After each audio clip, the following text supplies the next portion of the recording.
get in here and go live, man. We saw the chat popping, man, and we kind of felt left out. Wanted to get in here and see what's going on. What it do, baby? Can you get KC jumping in here right quick? Woo! You know what came through, so I had to rock that thing one time. Come on, man. I ain't even got that joint. Yeah, man. You know I had to one time, man. You know what it is. I saw that on the video. I was like, oh. I went and looked in my mailbox. I was like, hey, man. Came through. The mailman had a little delivery, so I was like, all right, that's what's up. Let me rock it. That's what's up, man. Welcome, man. Welcome. Appreciate y'all.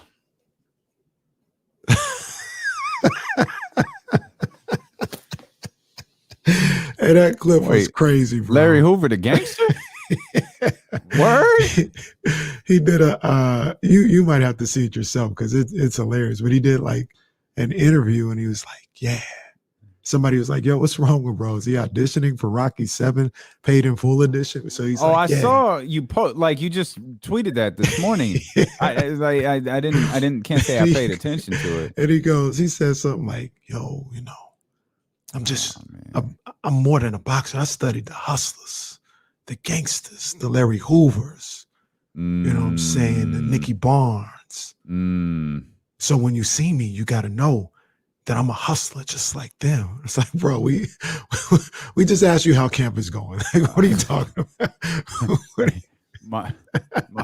my man, he been watching BMF. He's popping off a little too much. Like, he mentioned Big Meech too. He's like, yeah, Big Meech, Larry Hoover. He's definitely watching BMF. Like, fam, you might want to get permission to use those names. My style, but we're going back to the raw, rugged streets. That's where I belong. I never followed no athlete. I followed the hustlers, the Rayful Edmonds, the Jeff Ports, the Nicky Barnes. Oh, fam, stop it! What are you doing right now? Understand me? They're the people that gave me that inspiration. The ones that came up from the streets. He looked like he reading a cue card too. What is happening in this clip? Oh man, I can't mess with y'all. The guy was like, "Bro, I just asked if you were working on your jab. You went through combination. What are we talking about, Nicky Barnes? Ain't nobody. No, fam. Answer the question. Oh, I'm glad you dig the hoodie, man. You can get that over at thedopeones.com. Yeah, man. You know what it is. You can get that over at the Dope Ones. You can get Kenny's hoodie over at DLoandKC.com. Thanks to everybody who bought that shirt. I'm going to hit up Kendra Montgomery Block tonight and ask her what she thinks about what we should do with that money. And we'll send that off, man. We'll probably take the shirt down tomorrow. We'll give people another day to buy it. And we'll send that money over. It's actually it's popping. No, it's not. This is the drink I normally drink at 5 a.m. But when we got off our call, like I got downstairs and I just kind of was like, man, I feel weird. So I just made another little caffeine thing. I see something to Miss Watson. I think it's Miss Watson. I think you hit me on Instagram. I was gonna hit back. But see, these are the type of things that I don't really like. There. But these are the things I don't really like, because when nobody up in here on Monday after Buddy was trapped, I'll tell you right now, Buddy is playing better than TD. TD is playing terrible, but much like the cameraman over at CK, there wasn't no tweets, there were no comments 2 days ago. That's all I'm saying. Oh, you know how it is, though, man. That's part of the game. That's all I'm saying. That's part of the game, man. Laura loves you, man. I know that for sure. Laura's my girl. That's all love for Laura. And she almost as big of a Giants fan as you are. But you know how it is. I didn't have any problem finding Russell Westbrook jokes last night. Oh wow, they wasn't nowhere to be seen the night before. They was all over the place yesterday. Man, it was all over the place yesterday. Yeah, sure. I got you. We got to make sure we got Cheryl here. Cheryl and Bimo. Yeah. Send me the address. Yeah, I'm gonna get to these orders one day. Miss Watson, you know what? I love with you. You know that.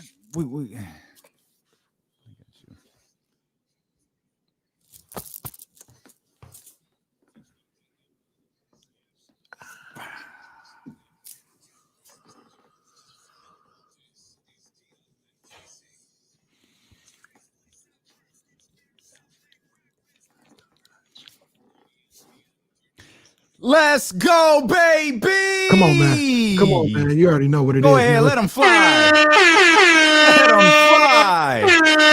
Yes, sir. I love the game.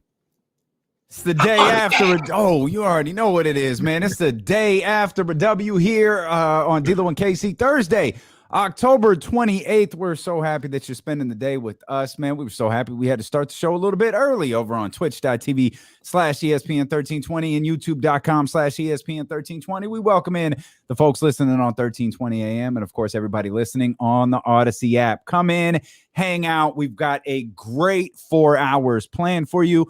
That's a lie. Most of it's not planned. It's just going to kind of happen, but it's going to be a lot of fun because we're going to be talking Kings basketball. We're going to talk with Jason Anderson and the bromance that has taken over social media. Buddy and Jason. I think it's a buddy cop movie coming to a theater near you. I'm Buddy and the Beat Writer. Buddy and the Beat Writer coming to ABC this fall. We'll talk to Jason Anderson at 1:00 about the Kings last night and about his rather humorous exchange with Buddy Hield last night. Deuce and Mo join us here. Hey. Deuce and Mo podcast, the night chat. The podcast last night. Come on, man. We're with each other. Yeah. I ain't staying up. Yeah. That's too late for my man. Night chat for me. That's first thing in the morning podcast. So I pulled it up and listening to these two because Mo's doing the show in Frisco, like she's doing the show in the studio. Mm-hmm. So this was the first time where it was like I'm listening to the podcast and I'm hearing the interaction. I'm like, okay, I need to go back and see what this looked like. Oh, because they were letting each other have it. It's just I laughed like hell. Well, Deuce went on this really long explanation about what went on, and kind of he had some talking points that he was trying to touch on. Yeah, and so he lays them all out, and Morgan goes, well, great, Deuce. That's the whole show. I guess we'll see everybody tomorrow. And then, they went at it as Deuce and Mo often go at it. But it was extremely entertaining. So we're excited to have them on coming up in their usual time slot right around 1:47 or so. So the day is laid out for you Kings fans. You ain't got to go nowhere, man. We've got you covered for the next 4 hours. And Harrison Barnes. Woo-wee. Harrison freaking Barnes at the buzzer, man. Oh man, because I had a little, I wouldn't even call it a butterfly in my stomach in the final couple of minutes, more like a pterodactyl. It was Jurassic Park inside my stomach watching this game slip away from the Sacramento Kings after they had played so well in the second half. But Harrison Barnes to the rescue. There's a lot to break down before we get to that point, but there's no way we can start the show without referencing the MVP of the Sacramento Kings. Say it again, man. Say it again. Oh, you know what it is, man. It's the MVP. Yes, indeed. First and foremost, Harrison's hit middle name status. I need to start referring to him as in his Harrison Bryce Jordan Barnes. There you go. AKA, that's how he will be referred to from now on. AKA the straw that stirred. Are we going there yet? No, okay. No. I'm just checking. You said MVP. How many straws are in this drink? Was this one of them big drinks you get at the Crab Shack and you got a straw and Jazz got a straw? I mean, it could be. You could be getting 2 straws. I mean, there's never any more than 2 straws, but 2 straws do happen. I've seen them drinks at Joe's Crab Shack. Sometimes it's 4. I mean, that was pre-COVID. Hopefully they don't do that post-COVID, but I'm just saying. Yeah, there should. He's the MVP. He might be the All-Star too. I mean, he definitely should be in the All-Star consideration. Come on, man. Come on, Harrison Barnes absolutely deserves it. First and foremost, I know we got him off at the beginning of the show, but officially the Kings win. I love the game. Come on, man. I love the game when the Kings win, baby. I love it. So yeah, Harrison Barnes. First of all, that was a tough shot. That was a fall away. A pretty good distance behind the 3-point line. He wasn't right up on the line. He was probably about 3 or 4 feet behind the 3-point line, fall away, falling into the crowd, time expiring, bang. Harrison Barnes, what a shot.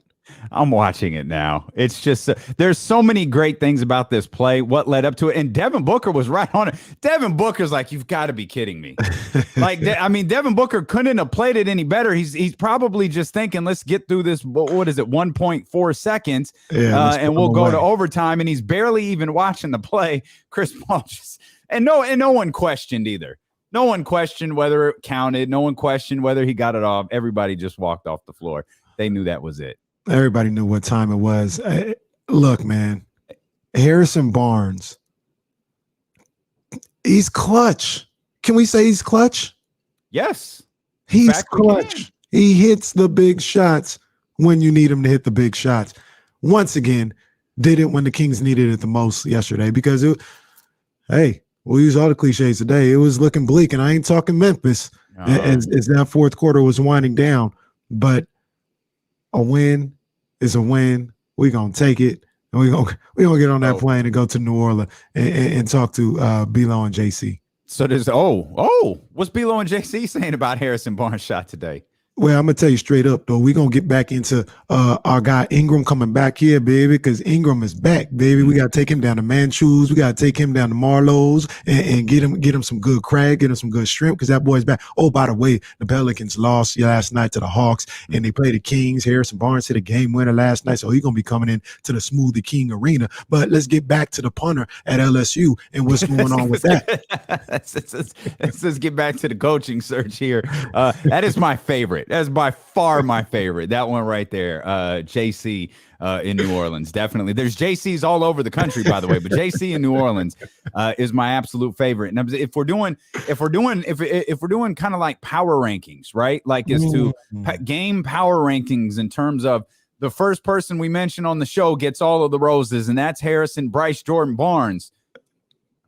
Shavano is second, isn't he? Oh, for sure. He got a shout out in my Sacramento Splash brought to you by McQueen in the By the Fog video last night. Buddy Hield definitely got a shout out. So, but with Buddy, I know we're talking about. Buddy was elite in the 3-point line last night. Absolutely was. But absolutely I don't even. You know what? Check that. What's above elite? Because that's what he was last night. Is it super elite? Is it like elitist? Well, I don't know what above elite is, but that's what Buddy was. The interesting thing about that is elite should be the highest. But if you want to have another one, it would be God status. Not doing that. Not going to do that. GAWD. No, I got you. Yeah, still ain't doing it. We'll stick with elite. Buddy was elite last night. But that's not what earns him the second mention here on the show behind Harrison Barnes. No. Talk about it. It's that play against Devin Booker, which I was questioning as that lead was disintegrating before our eyes. Like, I don't know a lot about Marvel, but I saw the one where everybody just kind of turned into dust and went away. I saw that. That's in game or doesn't matter. It doesn't matter. It's going to take us 45 minutes to figure it out, but it doesn't matter. What matters is that's what the Kings lead looked like last night. And I questioned, like, hey, man, Kings are up here. Wouldn't it be a good time to, I don't know, throw the defensive stopper out there? Wouldn't it be a good time to have Davion out there working and shutting guys down? With the Kings up, you're not in the need for basket. That's what Buddy provides. Or at least I think that's the number one thing Buddy provides. That's certainly what he provided yesterday. I was asking openly, publicly on Twitter, hey, man, why wouldn't we have Davion out there? Why is it Buddy instead? And Luke rolled with Buddy. And this goes back to what we were talking about with James yesterday. Man, Luke Walton trusts Buddy Hield. And in that moment, that trust was paid off because in the biggest defensive possession of the game, Buddy could not have possibly have played better defense on Devin Booker. It was great. It was great. He met him at the point of contact. What do I always talk about? A collision. There was a collision as Devin Booker drove to his left. Buddy absorbed that, still stayed in his defensive stance, didn't bite on the pump fake from Devin Booker, and got a hand up on the shot to contest and make it a tough shot. He played great defense on that possession by Devin Booker. Why do I keep saying Booger? Booker. DB. D-Book. I think you're throwing shade. I think that's ultimately what it is. You're throwing shade at Devin Booker. That's D-Book. fine. D-Book. He played great defense on him, man. And now somebody said it earlier. It's maybe Buddy's best defensive play of his career. I mean, that was textbook. I do not think that's an over exaggeration at all. I don't think that's hyperbole, man. That was it. Hey, we hand out roses when roses are due, man. And Buddy gets a big bouquet, not as big as the bouquet that he's probably going to get from Jason Anderson, but he gets a bouquet for sure, man. He played. Goodness gracious, just he played phenomenal last night, and it didn't start out that way, by the way. No, no. Story of the game for the Kings. We joked on social media that, hey, maybe the Kings were like, you know what? If we're only going to play one good half of basketball, why not make it the second half? And I'll be damned if that's not exactly what happened. Because the first half, the first quarter of the game was very much, it was soft. Come on. It was soft. It was as soft as it gets to start the game. And you guys know me. I can tell you I'm right and pat myself on the back because I'll tell you when I was wrong. And I'll tell you when I had tweets earlier. When Buddy came in and he turned the ball. And tweeted, but at the time I was like, yo, you got to get Zero out the game. I don't like what I'm seeing from Holmes. Like, get these guys up. Get all the Kings off the floor. I was like, get these guys out, man. Get all the Kings off the floor. These guys are playing too soft. I'm not liking what I'm seeing. Well, they also weren't moving. Like there was the offense was. No, everything was behind the arc. Yeah, Kyle kept saying the offense. They were just like stuck. There was just no movement. Hey, Kings won. That is the moral of the story. That is the focal point of today's show. But we got 4 hours to fill. We got to talk about this team is struggling giving up offensive rebounds. We've got to talk about why is it continuously a half of basketball that you can't play? You just get stuck for an entire half of basketball that it feels like they can't dig themselves out of. Got to put a whole game together. Got to. The sky's the limit if you can put a whole game together. Got to. Well, they're sitting at 2-2, man, and that's the positives. And we're going to come back. We're going to talk. We're going to continue to talk about Buddy Hield. You talked about Tyrese there for a second. He got really, really good in the second half, as the rest of the Kings team did. We're going to open up the phone lines for you. They're always open for you. You know what the deal is, 916-349-1320. Of course, you could connect on twitch.tv/ESPN1320, youtube.com/ESPN1320 as well. Jump in the chat house, take part in the conversation. We've got much more Kings coverage ahead. You got that? Much more Kings coverage ahead. That's like you with Devin Booker. Coming up here with D'Lo and KC on Sacramento's #1 sports station, ESPN 1320. I got to call him out. We got RP up in here. I can't find his original one. We got Leezy up in here. Hey, first and foremost, TD is just playing terrible right now. He's playing terrible. There's no way in the world that he's looking better than Buddy Hield. Absolutely. I'm gonna refresh. Don't mind me. Go ahead. Yeah. There's no way in the world he's looking better than Buddy Hield. All right. That's just what it is. But Leezy, RP, this is what I look for. I didn't see you guys on Monday asking me these questions when Buddy was looking trash in that game against the Warriors. I didn't see you. So that's what I can't respect. That's what I can't get behind. Like, I can't look at you and you're nowhere to be found on a Monday afternoon. But when Buddy plays a great game and Terence Davis continues to struggle, now you want to get in here and ask me the question. Ask me the question when Buddy stinks. I don't even feel like question. Terence Davis don't even feel like he's playing his game anymore. Like he's not. He's just morphed into bad Buddy. He's not even the good Buddy. Like, he's the bad Buddy. Like, hey, we'll take the bad Buddy as long as we get the good with him. TD, you not going. It's not going good. I'm like, his minutes are kind of Like you look at the game logs, like man, he's this close from hitting. He's this close from hitting single digits. As they should be. He's not produced. Like the one thing, well, I shouldn't say the one thing because you want him to defend a little bit too. But you look for him to score off the bench in a variety of ways and play a little defense. And the scoring has just been terrible. There was a moment in the second quarter where he was out there, and I had it in my notes that he looks lost out there. He looks bad, and he started to be a little bit of a playmaker or something like that, and find guys and move the ball. He had success doing that, but at the same time, that's not why he's on the team, man. He's on the team to give instant offense, and he is giving the exact opposite of instant offense. Yeah, you can get used to that. Like show, be a lot of those. Yeah, gonna be a lot of those. I actually wondered if he would get some run last night, given how bad they were on the offensive glass. I wasn't even at one point in that first half. I wasn't even mad at it. I was like, I need something from somebody because everybody that came in that game, terrible. It just wasn't good enough. Terrible. RP, don't see me on Monday. See me when he shoots 2 for 12. Ask me the same. That's all I have. Be like, yo, and you ain't even got to say like, oh yeah, Buddy's still great. You can just come in here and be like, yo, Buddy had a rough game. You know what I mean? Y'all don't even tell me that.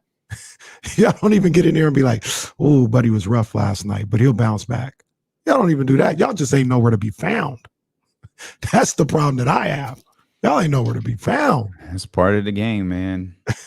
You take the good with the bad. That's all right. Love y'all just the same. We love y'all just Always. the same. It's Jason a 1.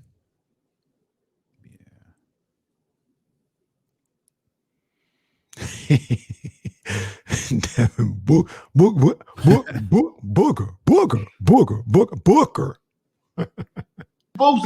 Big Vucevic. Bam, out of the bio. CP3 was awful last night. Oh my gosh, he was That's bad. real talk. That is real I was talk. actually surprised he came back into the game.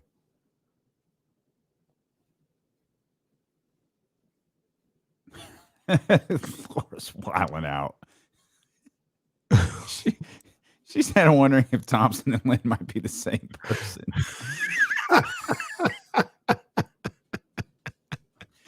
I mean, the last sentence is correct. They aren't on the floor together.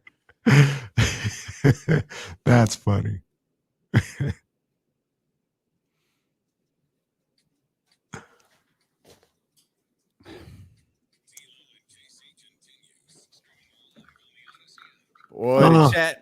No. King's first half was ugly. Couldn't buy a bucket like when I was in the 6 chasing Lisa, who wouldn't let me kick her to take her to prom. She would just laugh and giggle when I buy her the Itza. Would hop in my Honda Accord, but it's like Harrison Barnes, he got the award, or hitting the game winner, or saving us all from our misery. Take a snapshot of that jumper, bury it with me.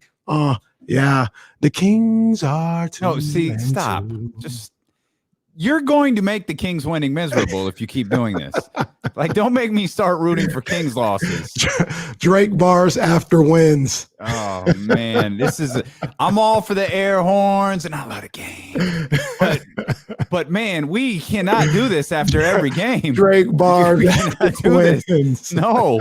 Literally nobody. If I have to play flip side after 49ers losses, Drake bars after wins. Why do we get punished for that? What did we do?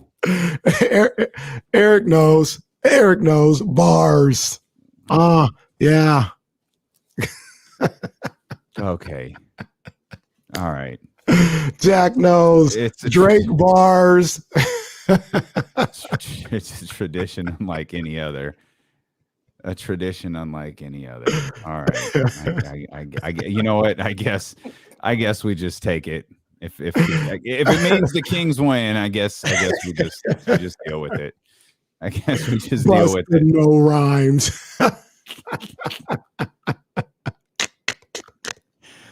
Oh man, I'll take it though because it means the Kings won. If I got to listen to you rap and it's because the Kings won, I'll definitely take it. We spent a lot of time here as we got underway, and welcome those who were just tuning in. No worries about being late. We're with you for the next 4 hours or so. Jason Anderson coming up at the top of the hour. Deuce and Mo coming up at 1:47 as well. Lots of Kings coverage here as we spend some time talking about Harrison Barnes, who I think we can officially begin his All-Star campaign right now. Once we get in the flow of the All-Star game, the All-Star campaign, then we'll start the MVP campaign. So we'll start with the All-Star and then we'll build towards baby steps. Baby steps. You know, right now we're trending towards unanimous MVP, kind of Steph Curry style. But you know, a lot of season ahead. If he doesn't get a vote or two, like it's what's more than unanimous?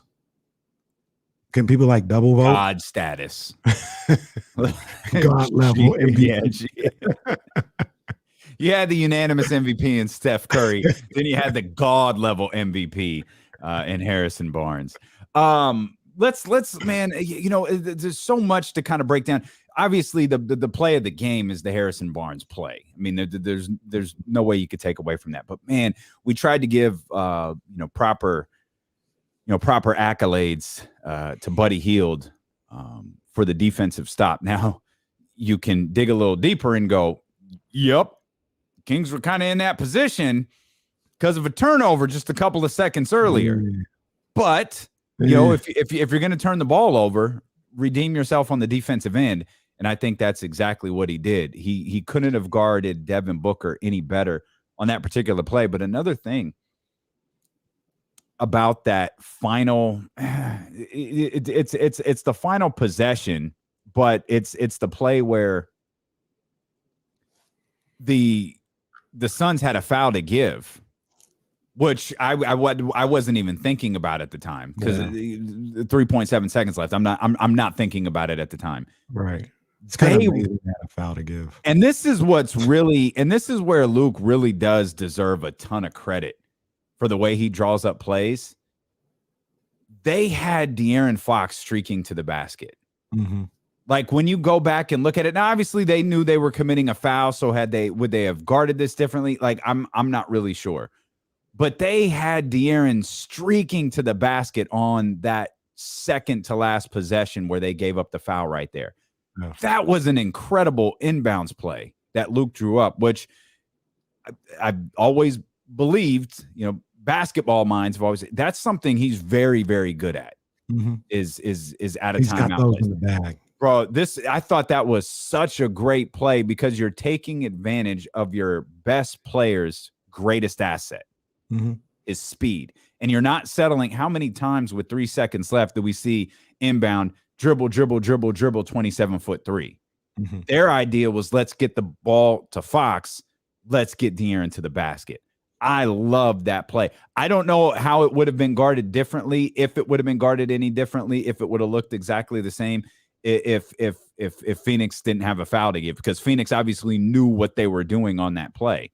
Mm-hmm. But watching the way that it played out in the context of which it played out, man, I thought that was a phenomenal call by Luke Walton. Yeah, that was a great call. That was a great call in that moment by Luke Walton. And it was set up. You know, I don't mean to steal your thunder. I want to give you all the credit in the world because you mentioned this when we talked about it earlier in the pre-show meeting. But the decision to go 2-for-1 by Luke Walton before that saved the game. I'm sitting there and I'm thinking like you kind of got to go 2-for-1. You want to give yourself another opportunity, but it's not always a given. You know, sometimes that they maybe they have an idea if they can get a quick one to go do that, but if not, they back it out and try to get, you know, the best shot available. In that particular situation, I thought it was paramount that they force that 2-for-1 situation, and they did just that. So big ups to Luke Walton, big ups to you for bringing that up earlier. But he pushed all the right buttons somehow, some way at the end of that game for the most part. You know what I mean? You question whether or not Buddy should have been out there in a situation where they needed stops. He made a big stop. You know what I'm saying? So somehow, some way. The other thing about that is Buddy being out there later in the game instead of Davion Mitchell. I could be wrong, and it could be the wrong choice to do so. But I looked at it as it just felt like being at 105 or 107 points or whatever it was at the time, it just kind of felt like that wasn't enough. Like you needed to score literally they needed to score 2 more times when they're at 105. But it sounds weird, but it was like, we've got to score. Like we're not going to win this game 105 to whatever. Like we've got to score.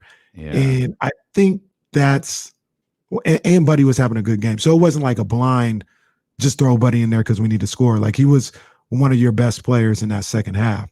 And I think that's where Luke Walton was going, having him in the game in those late minutes where, yeah, you might take a lot off on the defensive end, but Phoenix, they're kind of Devin Booker's cooking, Crowder's hitting threes and stuff like that. They're starting to hit some shots. To win this game, we're going to need some offense. And I think that's why Buddy was in there a little later in the game as opposed to Davion. Okay. Does that make sense at all? No, it makes complete sense. I think I would just counter is Buddy's not the – I understand what Buddy was doing yesterday, so maybe it's less complex than we're making it, and it's like Buddy was playing well, especially in the second half. Buddy was playing really well. Why deviate from that? Right. Why try to why try to overthink things? Why try to outthink things? Because you could have been put in a situation where you do put Davion out there. He's playing great defense or whatever, but someone else is scoring. Or, as was the theme throughout the night, you're giving up an offensive rebound. You're giving the Phoenix Suns a second chance. Now you need points, and we're looking like, why isn't Buddy out there? Buddy's the hottest guy in a Kings uniform. What's going on? Like we're gonna find something. But as that lead was disappearing, I was like, man, it seems like this would be the appropriate place to have Davion in there. But I guess I can understand it in both ways. In that, why go away from what's working? Buddy was working, and there's just, there's a moment of honesty for everybody. How did you feel in the final minute to 90 seconds of that game? Like, how the lead was essentially gone at that point, right? And we're watching it unfold. We get a Buddy turnover. We get the 2-for-1 play, which was 100% a call out of the timeout because Harrison catches the ball, turns directly, tries to get a good shot, turns directly to the basket. It's just bad. But I don't even know that he hit the rim there. They were clearly trying to get that extra possession. Mm-hmm. So you're walking down. You got Chris Paul, who's not playing well, but it's the final minute of the game, so he only needs to, or final seconds of the game, he only needs to hit one shot. You got Devin Booker over there. We know he's capable of scoring. We haven't even touched on the fact that DeAndre ate the Kings alive last night. Yeah. So you're looking around like, man, there's a lot of things that could go. I know how we feel now. How did we feel then? Because I'm just sitting here like, man, if they dropped it, like, how is this team different than last year if they dropped this game? Because at some point, they were in it with good teams last year. Mm-hmm. They didn't get blown out by every Milwaukee Bucks, Lakers playoff team, name them here. They didn't get blown out by all of those teams. Like they were in games that they didn't wind up winning. Man, we're really going 0-for-3 against these good teams. We really going 0-for-3 against playoff teams. We really in all of these games. Harrison said it last night. We feel we've been in all of these games in the fourth quarter. We felt like we've played well enough to win every game that we've played. And last night was the night they made that one extra defensive stop. Specifically, Buddy Hield made that one defensive stop the Kings desperately needed, and it gave him the opportunity with 3 seconds left to win the game. Yeah. To answer your question, didn't feel good. Didn't feel good when confidence wasn't high. Yeah, when Booker got that alley-oop to Bridges to tie it up, I said, wow. Mm-hmm. Wow. If they mess around and lose this game. To me, I wouldn't have had the reaction maybe that you would have of, how's this team different than last year? It would have been a huge missed opportunity because you played another one. Yeah. Mm-hmm. Yeah. You played well enough to win this game, and to let it slip away with little things here and there in the final minute and a half, 2 minutes to go. I'm looking at my notes here. Let me make sure I got this correct. They were up on a number of different occasions in the fourth quarter with a chance to really put this thing away. They were up 12 with 7 minutes to go. They were up 13 with 5:30 to go. They were up 10 with 2:40 to go. And to not close that out, that would have been a crushing situation to lose that game. And so I didn't feel good. Two things that I do want to also point out about the end of that game, or for most of that game. Mm-hmm. I agree with what the chat, what the people are saying. DeAndre Ayton played a hell of a game last night. 21 points, 21 rebounds. He balled out. I will say this, however, because people are like, he just destroyed the King. He did 16 and 11 at the half. Tells me they held him to 5 in the second half. They made adjustments. They played better. And I think he had 3 of them at the free throw line in the second half. Like they turned that water off. And I'm going to give them credit for that. Fair enough, but they didn't hold him to 5 rebounds. No, he going to rebound, no. He going to rebound. That was a problem last night. Even when he didn't play, and I'll double check, because I don't know if the offensive rebounds were as plentiful for him in the second half as they were in the first half. I don't know how many he had in the first half. He had 5 offensive rebounds in total. The team had 14, man. And I'm just I can't get that Luke Walton soundbite out of my head where he's talking about offensive rebounds in the preseason. Clearly, he knew this team had a problem on the offensive glass. He brought it up in a preseason game. And it's been now for, like, I guess Luke put that on my radar because now, last game, God, it was just obvious. Like you're watching it like, another chance for the Suns to score here. Okay.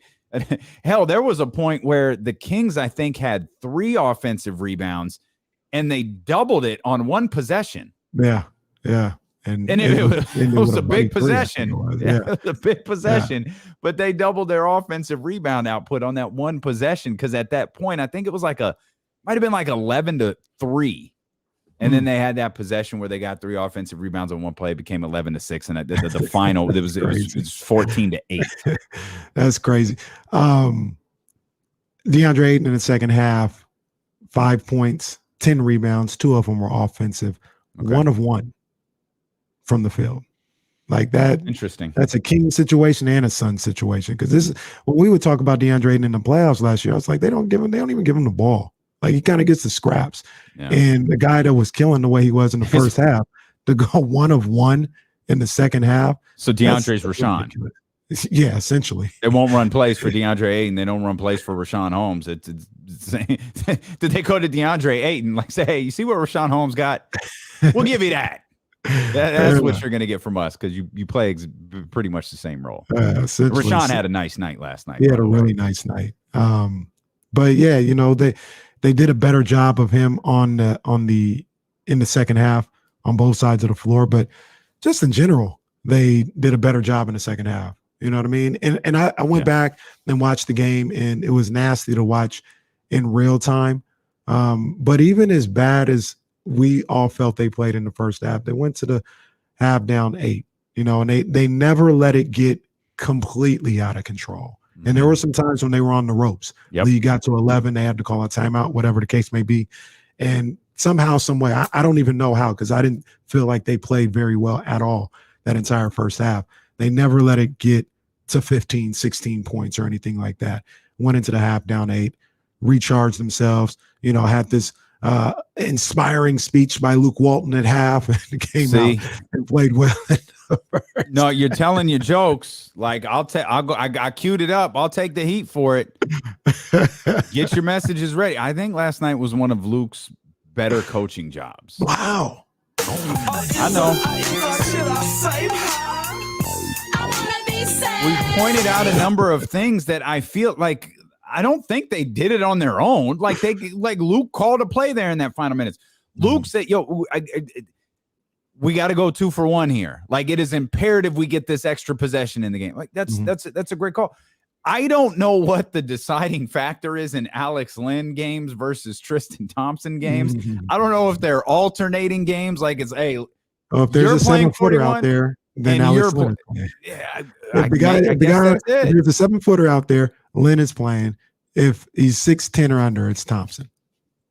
Okay, it might be as simple as that. And he had Alex Lynn out there who was effective. And hey, go ahead.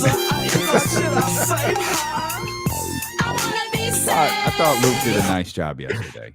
Yeah, he did do a good job. But I'm gonna keep it consistent, man. I looked at these players, and I saw them come with a different energy in that second half. I saw Tyrese Halliburton with a different energy on a defensive end in the second half. Rashawn Holmes, who didn't play bad in the first half, I didn't think. He stepped it up in the second half.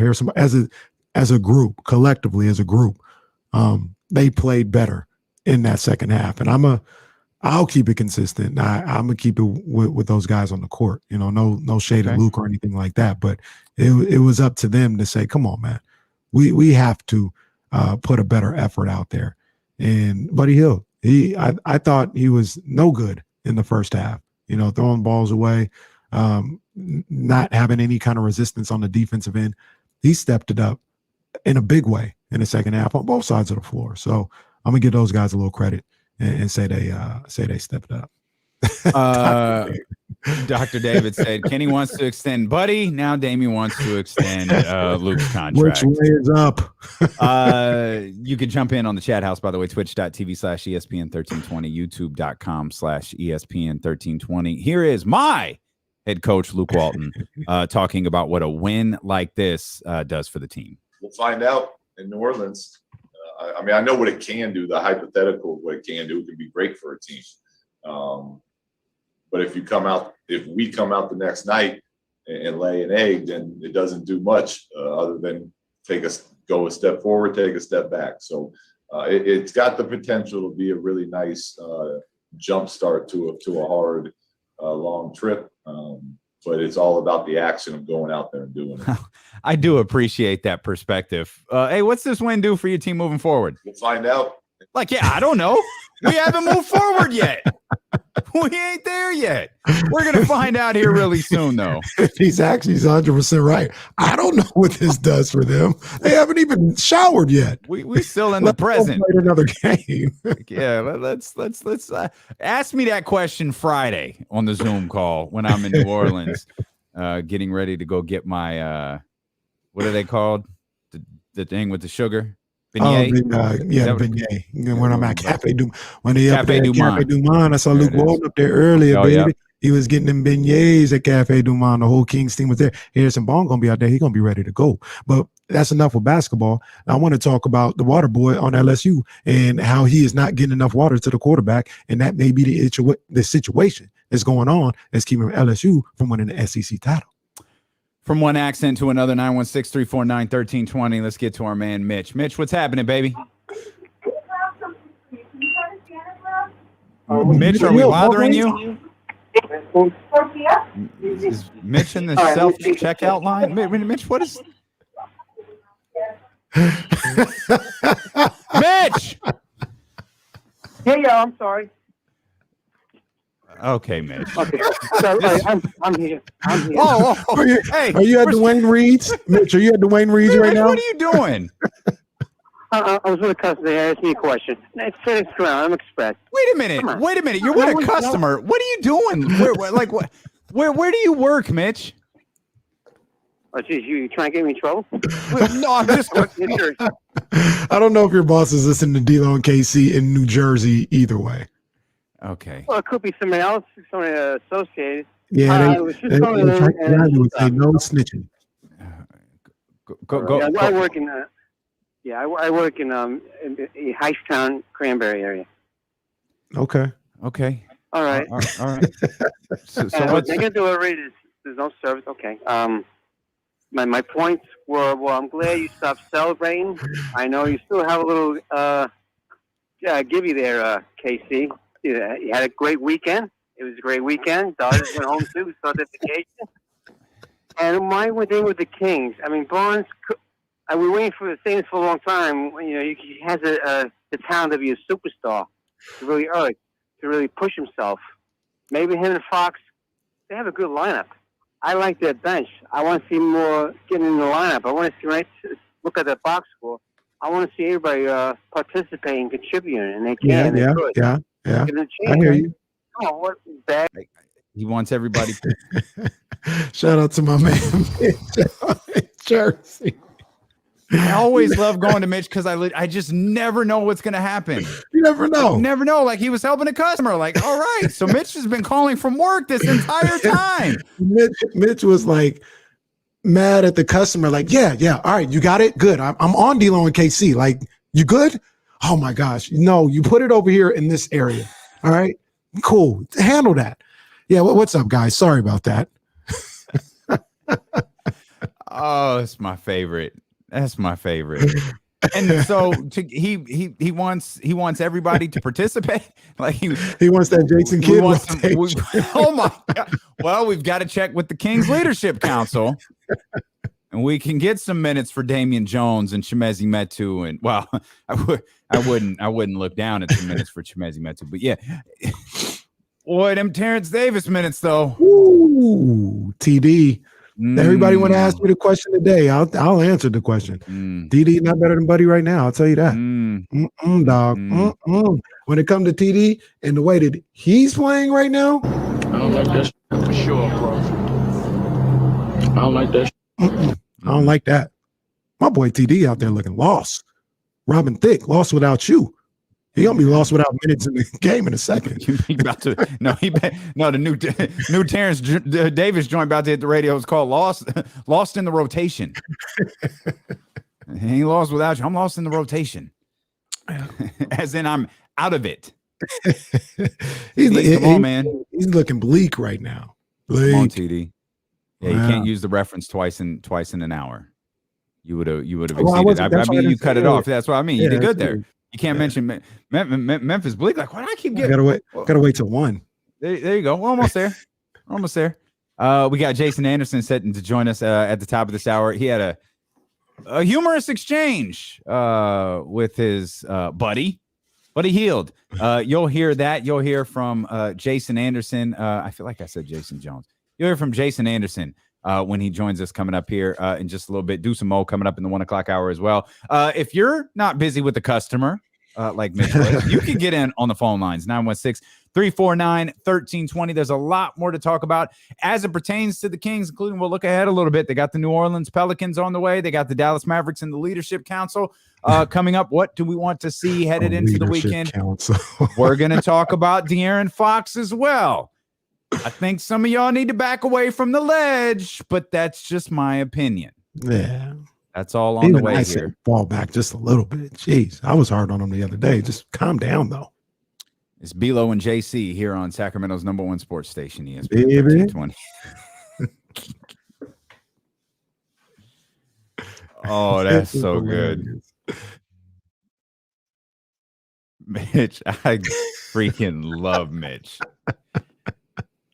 I go to Mitch every day. Love Mitch. You got to get some Mitch up in there. Right. Put the infrastructure bill on hold. I'm talking to D-Lo in case. Oh, man. Good stuff. Good stuff.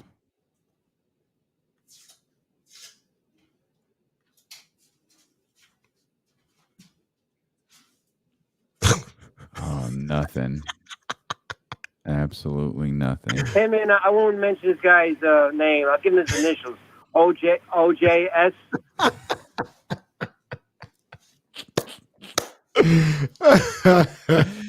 Oh man, that's gonna be tough. That's gonna be tough to beat. Yo, this is crazy right here. I don't know if we'll get to it, so I'll say it now. Guess who's the 1 seed? If the playoffs started today, who the 1 seed in the AFC is? This is bizarre.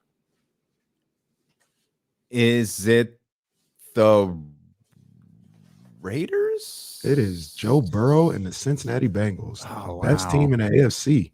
Wow. How many losses do the Raiders have? 3? Yeah, no, two.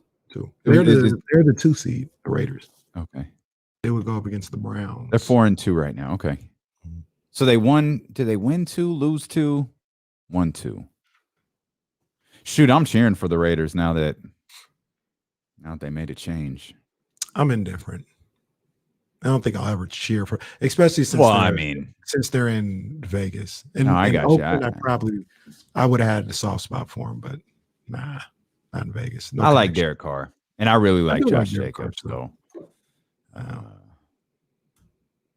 And I like Mark Davis's backpack.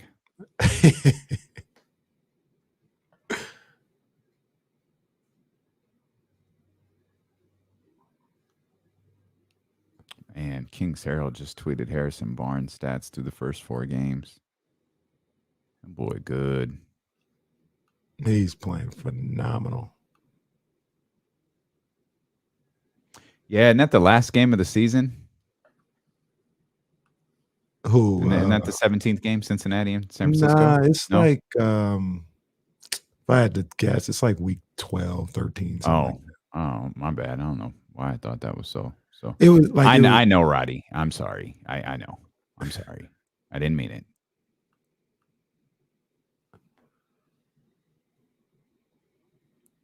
I know your boy Melo. Love Melo. Although Melo did say he could use his name now. Was that 4-1? Is that right? Mm-hmm. Oops. Dim lights. Yeah, you're right. You're right, Roddy. You're right. That's my bad. I don't know.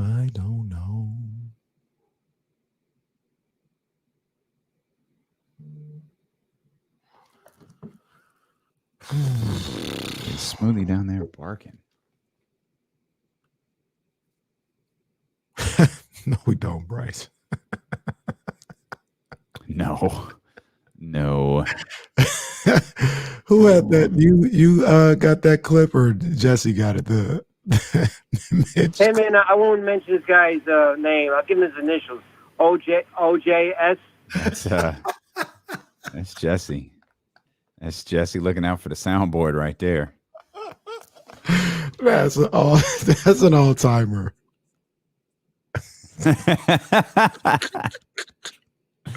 I still got.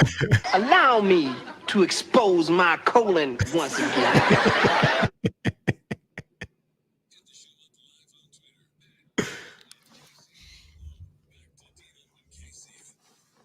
D-Lo and KC never went anywhere on Twitch and YouTube. We just had a good laugh. Yeah, I was going to say, oh, snap. I forgot. We're commercial break. It's fun after a win, man. It's fun after a win. No question about that. We're Monday happy to cheer was terrible. Monday was not fun.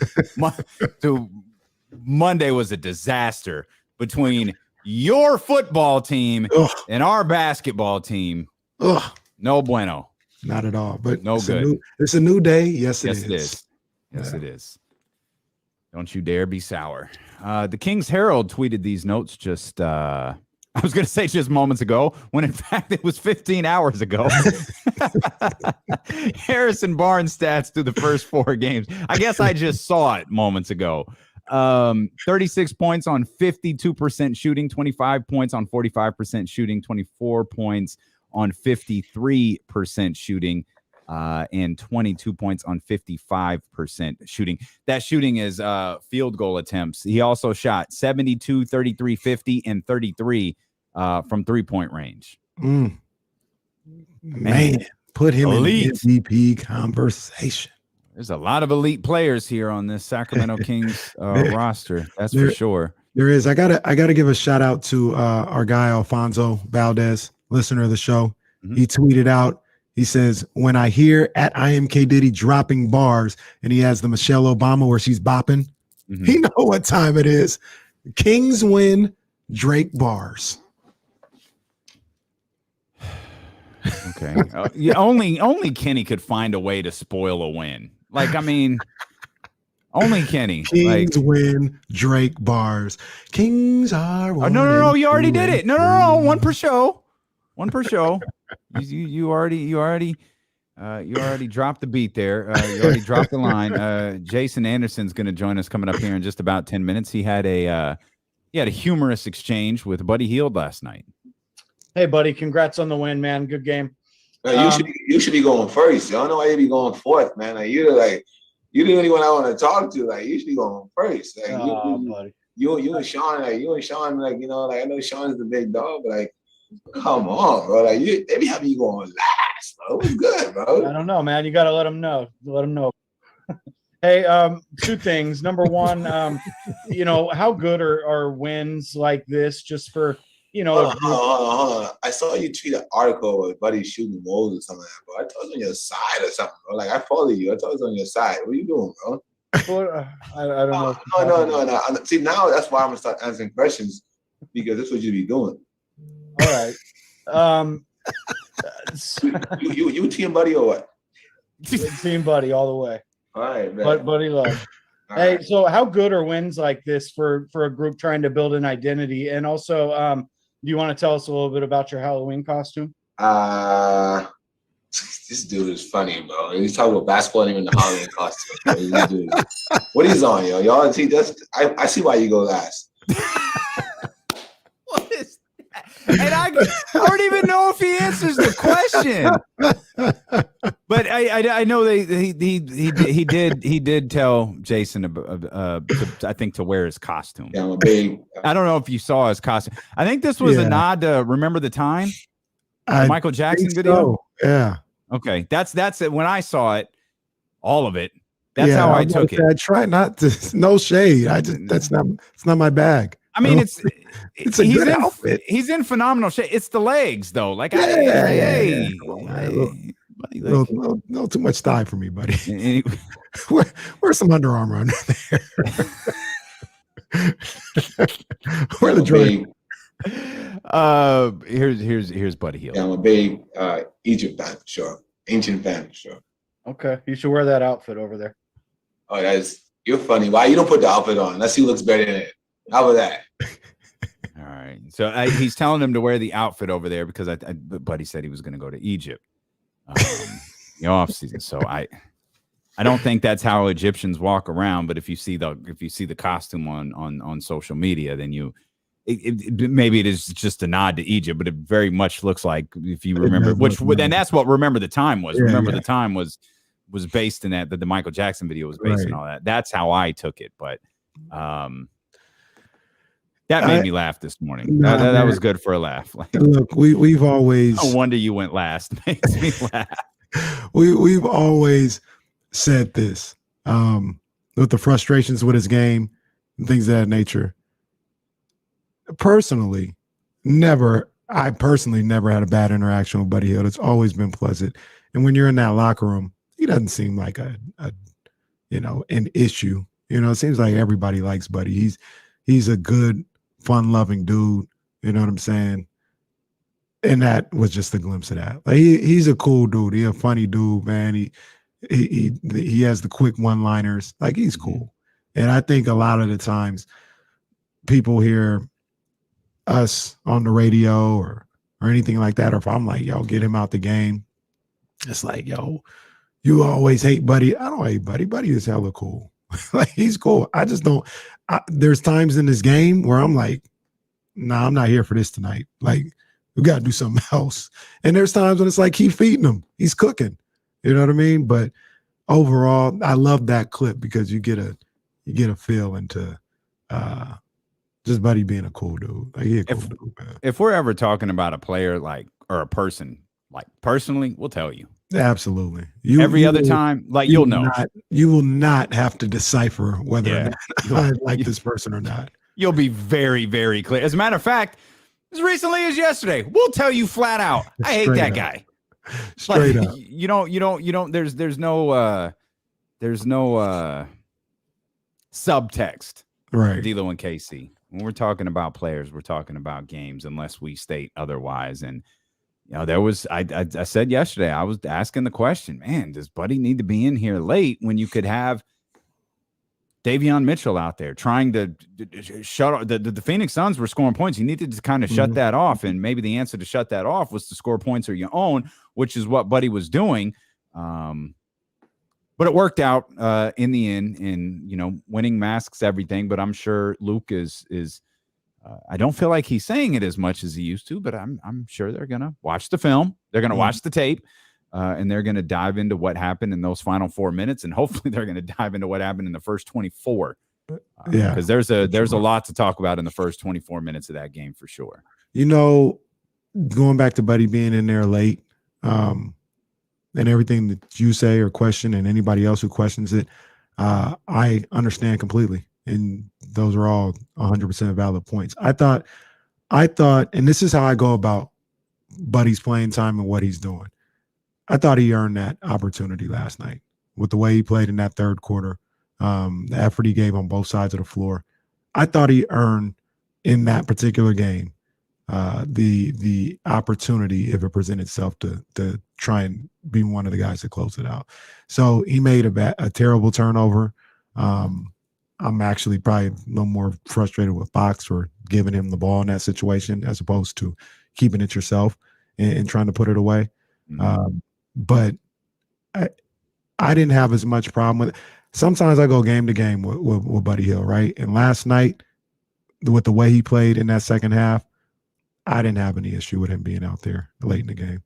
He when did he turn the ball over? Oh man, it was less than 50 seconds to go. He turns the ball over at 39 seconds. Jeez. Yeah. But he had a play earlier where he got, and he was dribbling, and whenever Buddy dribbles, it's like, oh no, I know he was hot shooting from three and all of that different stuff. Yeah. He had kind of like a relatively close range bank shot in which he dribbled crazy legs. He got himself free, and he kind of pulled up and hit it close range. I was like, oh yeah, okay. Yeah. I like that, Buddy, right there on the baseline on Jay Crowder. Yeah, that was a nice little play because I was like, yo, wow. Buddy's more than a 3-point shooter. I just think Buddy really, really, really, really, really, really, really likes being a 3-point shooter. Mm-hmm. I think he's capable of being a bigger threat offensively. Mm-hmm. Maybe I'm doing too much with that, but no. I feel like he is. You're 100% correct. And this isn't exactly where we want him to be, but it's an improvement.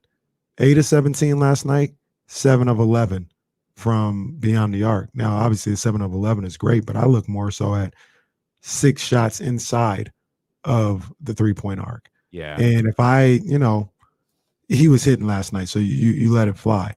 But if he's taking 17 shots, I'd like to see, 9 or 10 3-point opportunities and finding a way to attack a little bit more in his game. And I think this is a whole lot better than 8 of 17, whatever of 16 from beyond the arc. Like, that's not what we want. And we've seen that too much in his tenure. And I don't think it's any coincidence that this year, his 2 good games, he has mixed in some mid-range looks or attacking the basket and things of that nature. I'm glad you pointed it out. Let me mention one thing about that little dribble bank shot from up close. Mm-hmm. It was 11 minutes left. I thought it was a little bit later in the fourth quarter. It wasn't. There was 11 minutes left, but I still thought it was a hell of a play from Buddy. It absolutely was a hell of a play. But Damian, you may not understand and may not recognize that in the fourth quarter, when the Kings have a 10-point lead, they actually add minutes onto the game as the fourth quarter takes forever when the Kings have a 10-point lead. The Kings are up 10 midway through the fourth. What? It's only 10:30 left? I swear I've been watching the fourth quarter for 20 minutes now. That's legit. Time literally stops when the Kings have. Well, ironically enough, not to sound like that guy. Oh my. But I was frustrated with the Kings, not anybody in general. I was frustrated with the Kings that you got into the penalty with 9 minutes to go in the game. You really did that. Look, we just mentioned we will let you know exactly how we felt. So you know how I feel. Yeah. And he's not no basketball savant for this, but that was That is something that plagued the Kings. I just wish someone would tell me who gets the ball at the start of the fourth quarter. After Now that jump. one is stupid. You're listening to D-Lo and Casey on ESPN 1320 KIFM, West Sacramento, KRXQ, HD2 Sacramento, an Odyssey station, and driven by Lashers, Elk Grove, Dodge. We bring in Jason Anderson of the Sacramento Bee, one half of the bromance that is taking over King's Twitter here this morning. Jason, that was a rather humorous exchange with you and Buddy last night, but can you that's all in good fun? You and Buddy have a great relationship? Yeah, hi guys. What's going on, Jay? We were just listening to the soundbite, man. It's adorable. Yeah. Okay, I guess the proper question is, are you gonna take him up on his offer to wear his Halloween costume? No, you're not gonna catch me in have you No, you're not gonna catch me in that costume. Have you guys seen this costume? Oh yeah. Yeah. Unfortunately. Yeah, we've seen it. All of it. Yeah, I mean all of it. You couldn't have fit a pair of Tyrese Halliburton shorts under that costume. He rocked it though. You gotta, he looked great. He's in good shape. Looks like a golden god. I thought he was putting in all that work over the summer to get ready for the season. I think now we know he was getting ready to wear that costume. Fair enough. I mean, that's fair. I mean, when you're gonna put it out there, you better work. And look, the costume is phenomenal, and it's a great idea. The problem comes in when he sits down. If he would just stand up all night long, we'd be fine. Oh man, Buddy, you gotta love Buddy. Absolutely. He's a lot of fun. I would have loved to have been a fly on the wall at that costume party to hear what he got from the teammates on that. But that's good stuff. Buddy's always fun. He's a playful dude. Just a fun personality, and yeah, we kind of tease each other back and forth. I when we were on the road, pre-pandemic times, we could kind of keep that stuff off camera more. It wasn't on the Zoom call necessarily, but when you get Buddy, you don't know where the conversation's going to go. You can hear me sometimes just trying to keep it on the tracks, but Buddy, things take on a life of their own with Buddy, and it's always fun though. I do love that the conversation started with Jason. You should be going first too. Jason, no wonder you go last. That was that was funny. But speaking of last, we go to the final minutes of the game. Given how the final 4 minutes or so were kind of transpiring with the Kings up and that lead slipping away. Were you surprised that Luke kept Buddy out there instead of going with Davion Mitchell instead? Well, I mean, for me, it's tough to, I think I'd like to see Davion out there a lot in those situations. But, given the way Buddy was going, I mean, he was just playing a great game. He was shooting the ball really well. He was guarding his yard, as Luke likes to say. He was getting it done on both ends of the floor, and so no, I had no problem with rewarding Buddy there, and he ends up coming up with some big plays, big stop on Booker along the baseline late in that game. If Buddy's going to play like that and he's shooting the ball that well, he's another one who's hard to get off the floor. Luke told us this was going to happen. I asked him recently about like his closing lineup, if he had, kind of settled on a group yet. And he said, we think Fox and HB and Holmes will be out there. Those other two spots, I don't know, it could be based on performance or matchups or whatever. We'll see how that evolves over the course of the season, whether he locks in on like a 5-man group or if he really does kind of play it situationally. He can go offense, defense in those situations, which we've seen him do a little bit already. He's got some flexibility there. And he did say that, it could change from night to night. So I wasn't surprised. Buddy had it going, and he deserved to be out there at that time. Yeah. Another situation in that particular play, heads up by Chris Paul, Monty Williams, all those guys, they had a timeout, did not use it. So Luke couldn't make the change on the defensive end. They said, okay, we got the defensive guys that we want out here. At least they thought so, and ran a play, and Buddy played great defense. I want to talk about the guy who won the game for him last night, literally, MVP. at least with the game-winning shot. Harrison Barnes continues his red-hot start to the season. I don't know where he's at now. I know going into the game last night, he was at 28 points a game. He's not going to score 28 points a night, but I, like my partner, believe that this is a 20-point per game score this year. He's going to reach that threshold. Do you feel like Harrison can continue this or anything close to it for the entire season?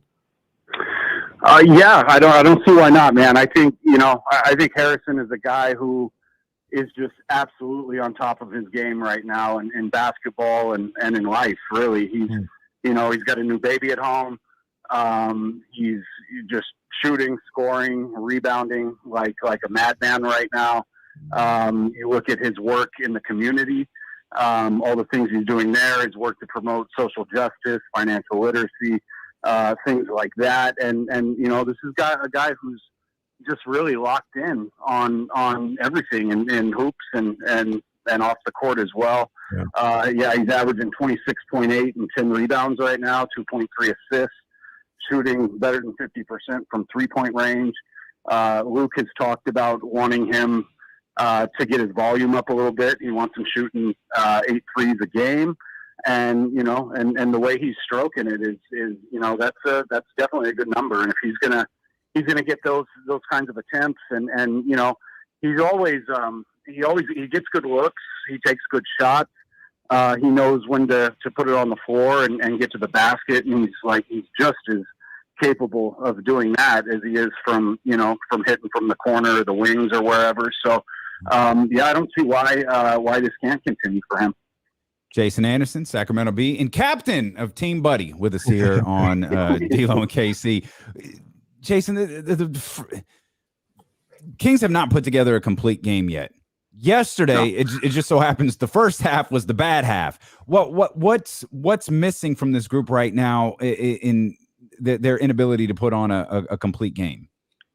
Well, it's funny. I think the answer is focus and attention to detail. That's hard to do for 48 minutes. It was funny. I forget if it was pregame yesterday or maybe the day before at practice, but Luke was talking about fixing things. And, he's like, they've been terrible in the first half, really good in the first half and terrible in the second half. And he said, we're working on it. We're talking about it. We're going to fix it. And then when we fix one thing, there's going to be another thing. So it was funny to me last night that it ended up being the exact opposite. They fixed the second half problem, but only after playing a really, really bad first half. So, I think it does come down to the attention to detail, staying locked in. You just can't waver. They're not a team that is at this point good enough to take, a quarter or a half off. They're going to have to do that for, I'd say minimum 3.5 quarters, and as close to a 48-minute game as you can.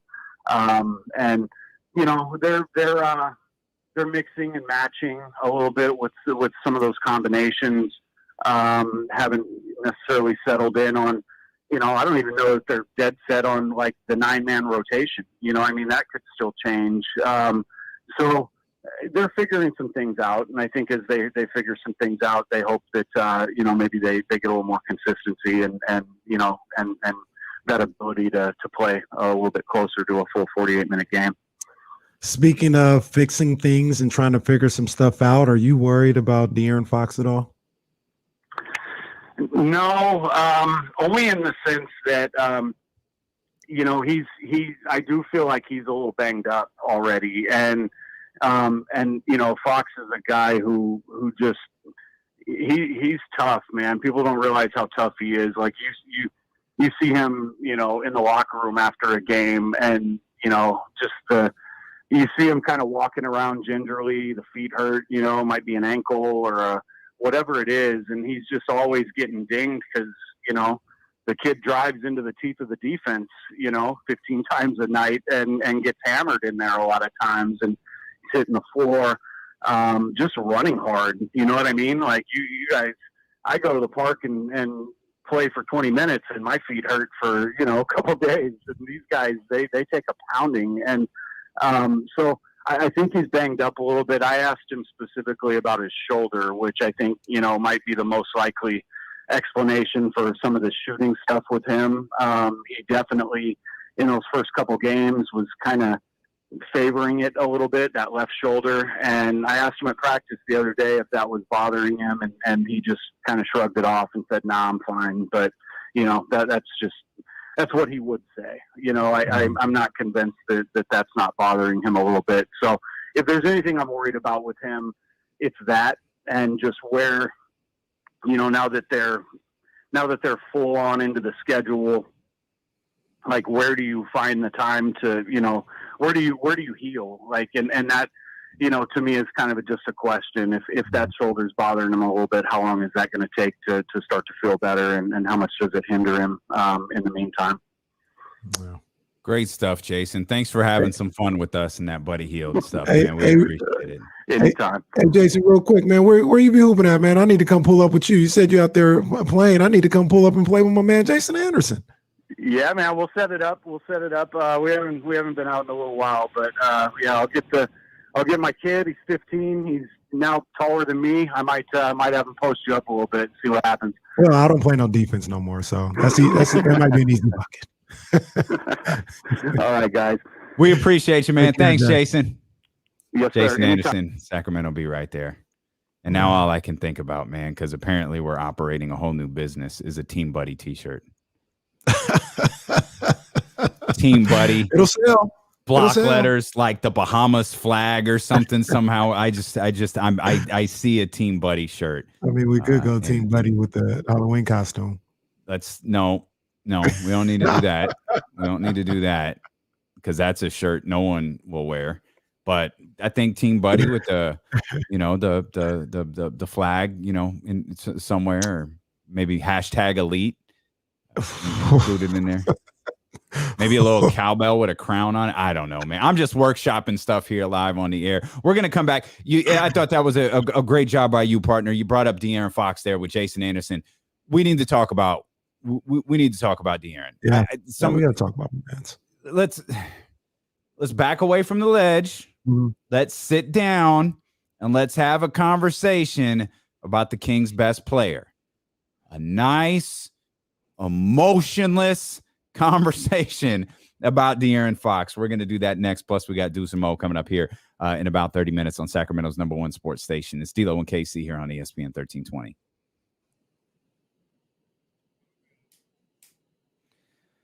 Oh man, what did Dr. David do? He already made. Okay, all right, Dr. David.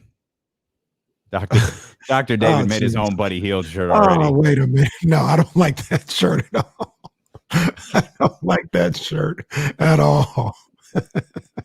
Man, the legacy keeps getting hotter. Put that on the shirt. Oh man, y'all are wild. Oh man.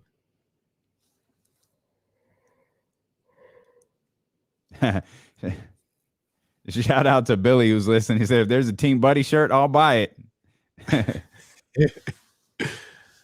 I think at the end of the day, a lot of people are Team Buddy. Yeah. Well, we're all Team Buddy. I mean, we all like if that is Buddy, Kings are winning. Yeah. Kings are winning if that's Buddy. Hell yeah. You get that. It's on and popping.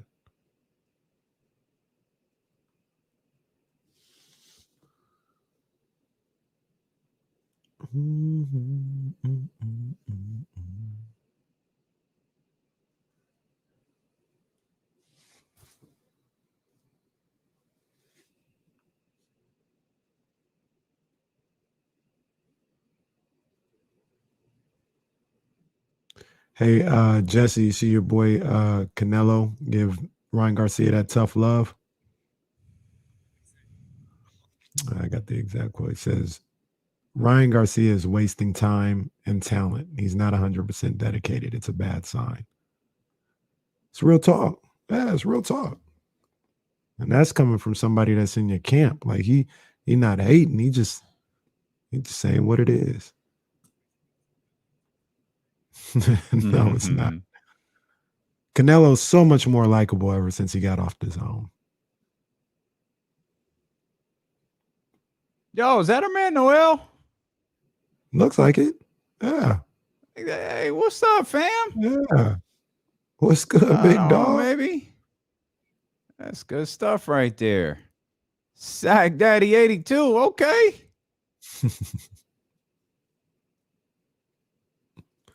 It's a good name. Good handle there. I like that. What's up, Ryan? We see you, baby. Ryan in here. I saw Tyler earlier. Man, the crew is in here today for the win. I like it. I like it. Team Elite. You know what it is. Or we could do Elite with the Bahamas flag behind it. Ooh. Like with the Bahamas flag worked in. Everybody would know what it meant. Yeah. They would love that.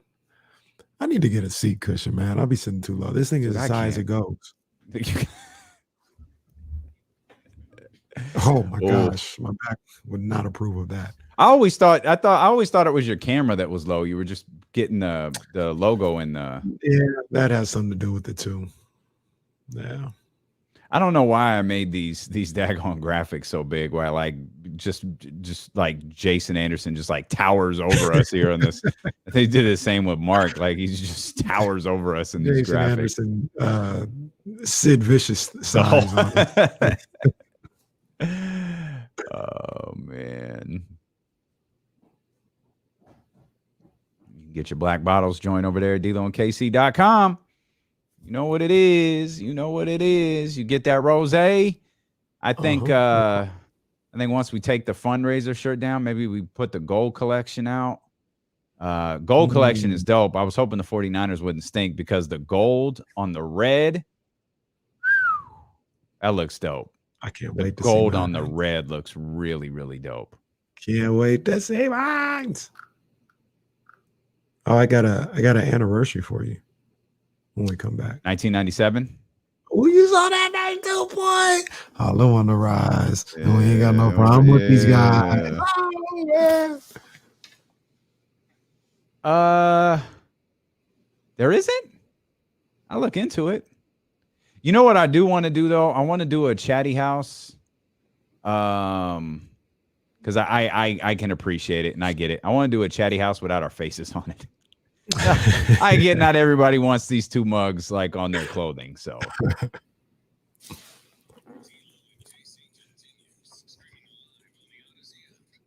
do some more coming up 30 minutes from now. We're talking Kings basketball here on twitch.tv/ESPN1320, youtube.com/ESPN1320. We're talking Kings basketball on 1320 AM and on the Odyssey app where you can listen to us live and on demand at your convenience. Download the Odyssey app and discover. Below and JC. You know what it is. You can listen to Below and JC. You can pretty much listen to any station in the world. You can discover hundreds of new exclusive stations available now for sports and music fans, by sports and music fans. The new Odyssey exclusive stations on the Odyssey app, brought to you in part by Macy's, Geico, and Coke Zero Sugar. Pause for effect. While we're pausing, gotta give a shout out. We talked about it a little bit. Gotta talk about it a little bit.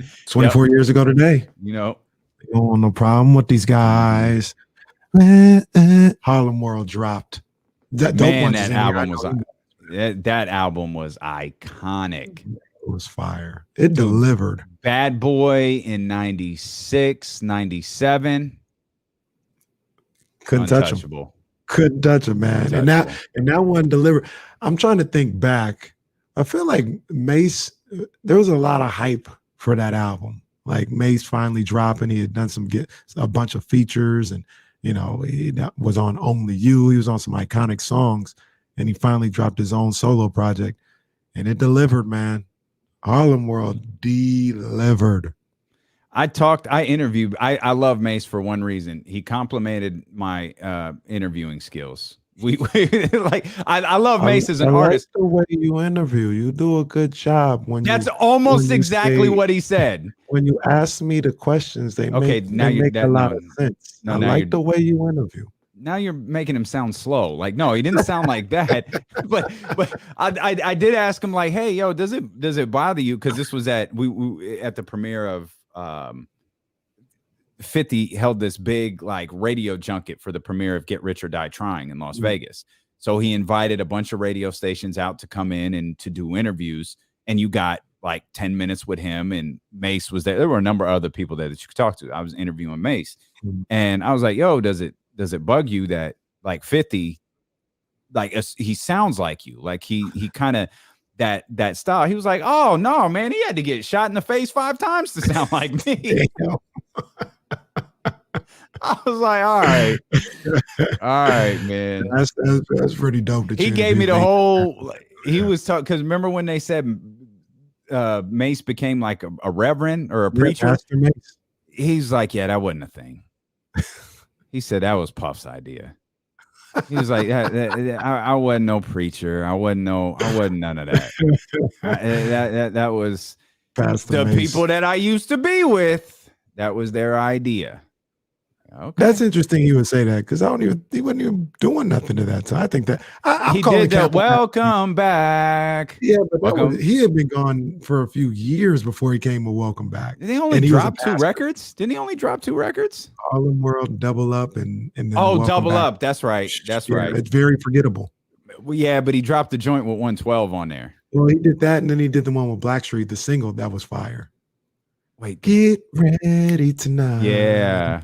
Gonna make this a night. Yeah, that was like the only good song on that album. But yeah, man, I like these Damien stories when they would, have you like sending you guys the 102.5 to, something like that. That's pretty dope, man. It was legit, man. That 50 thing was cool. Like my interactions with 50 were always, which all due respect to the man behind me, because there's no vibes there with Ricky Rose and 50.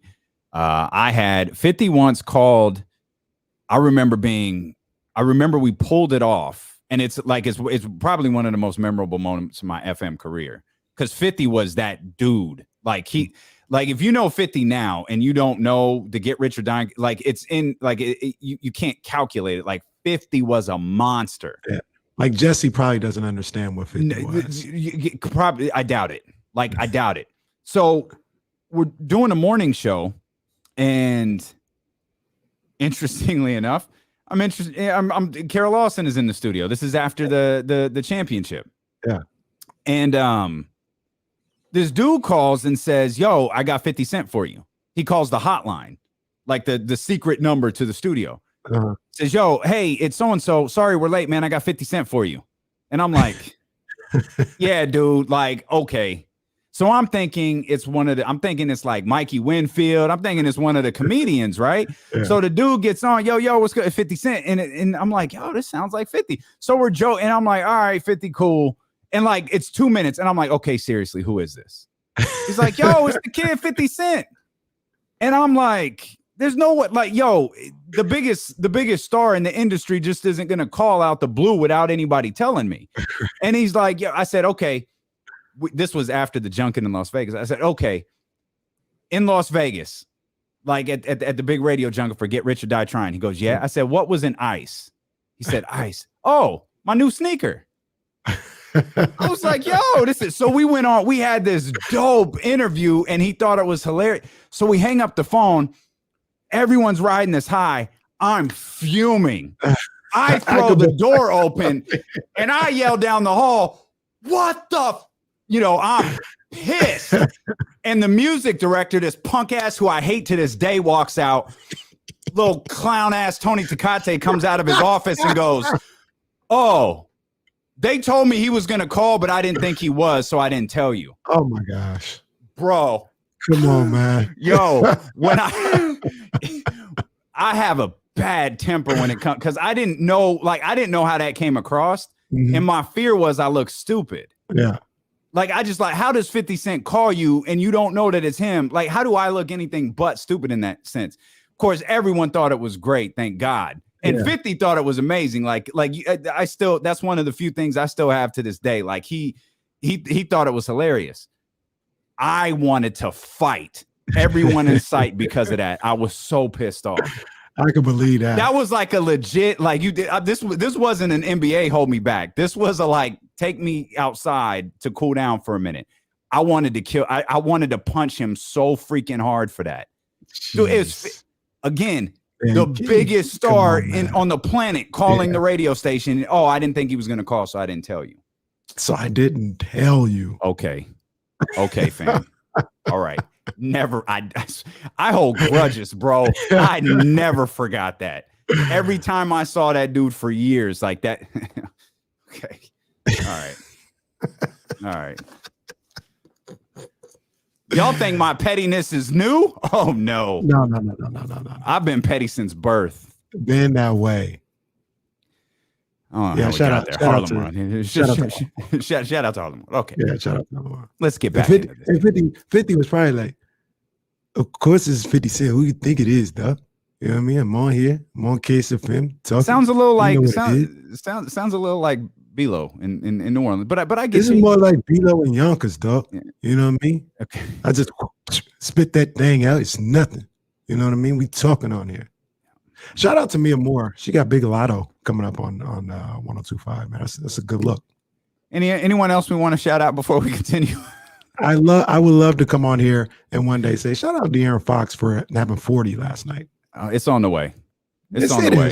So here's why I was saying, hey, let's fall back a little bit. Let's back away from the ledge as it pertains to De'Aaron Fox. I pulled some things up, and I did this actually earlier while we were talking.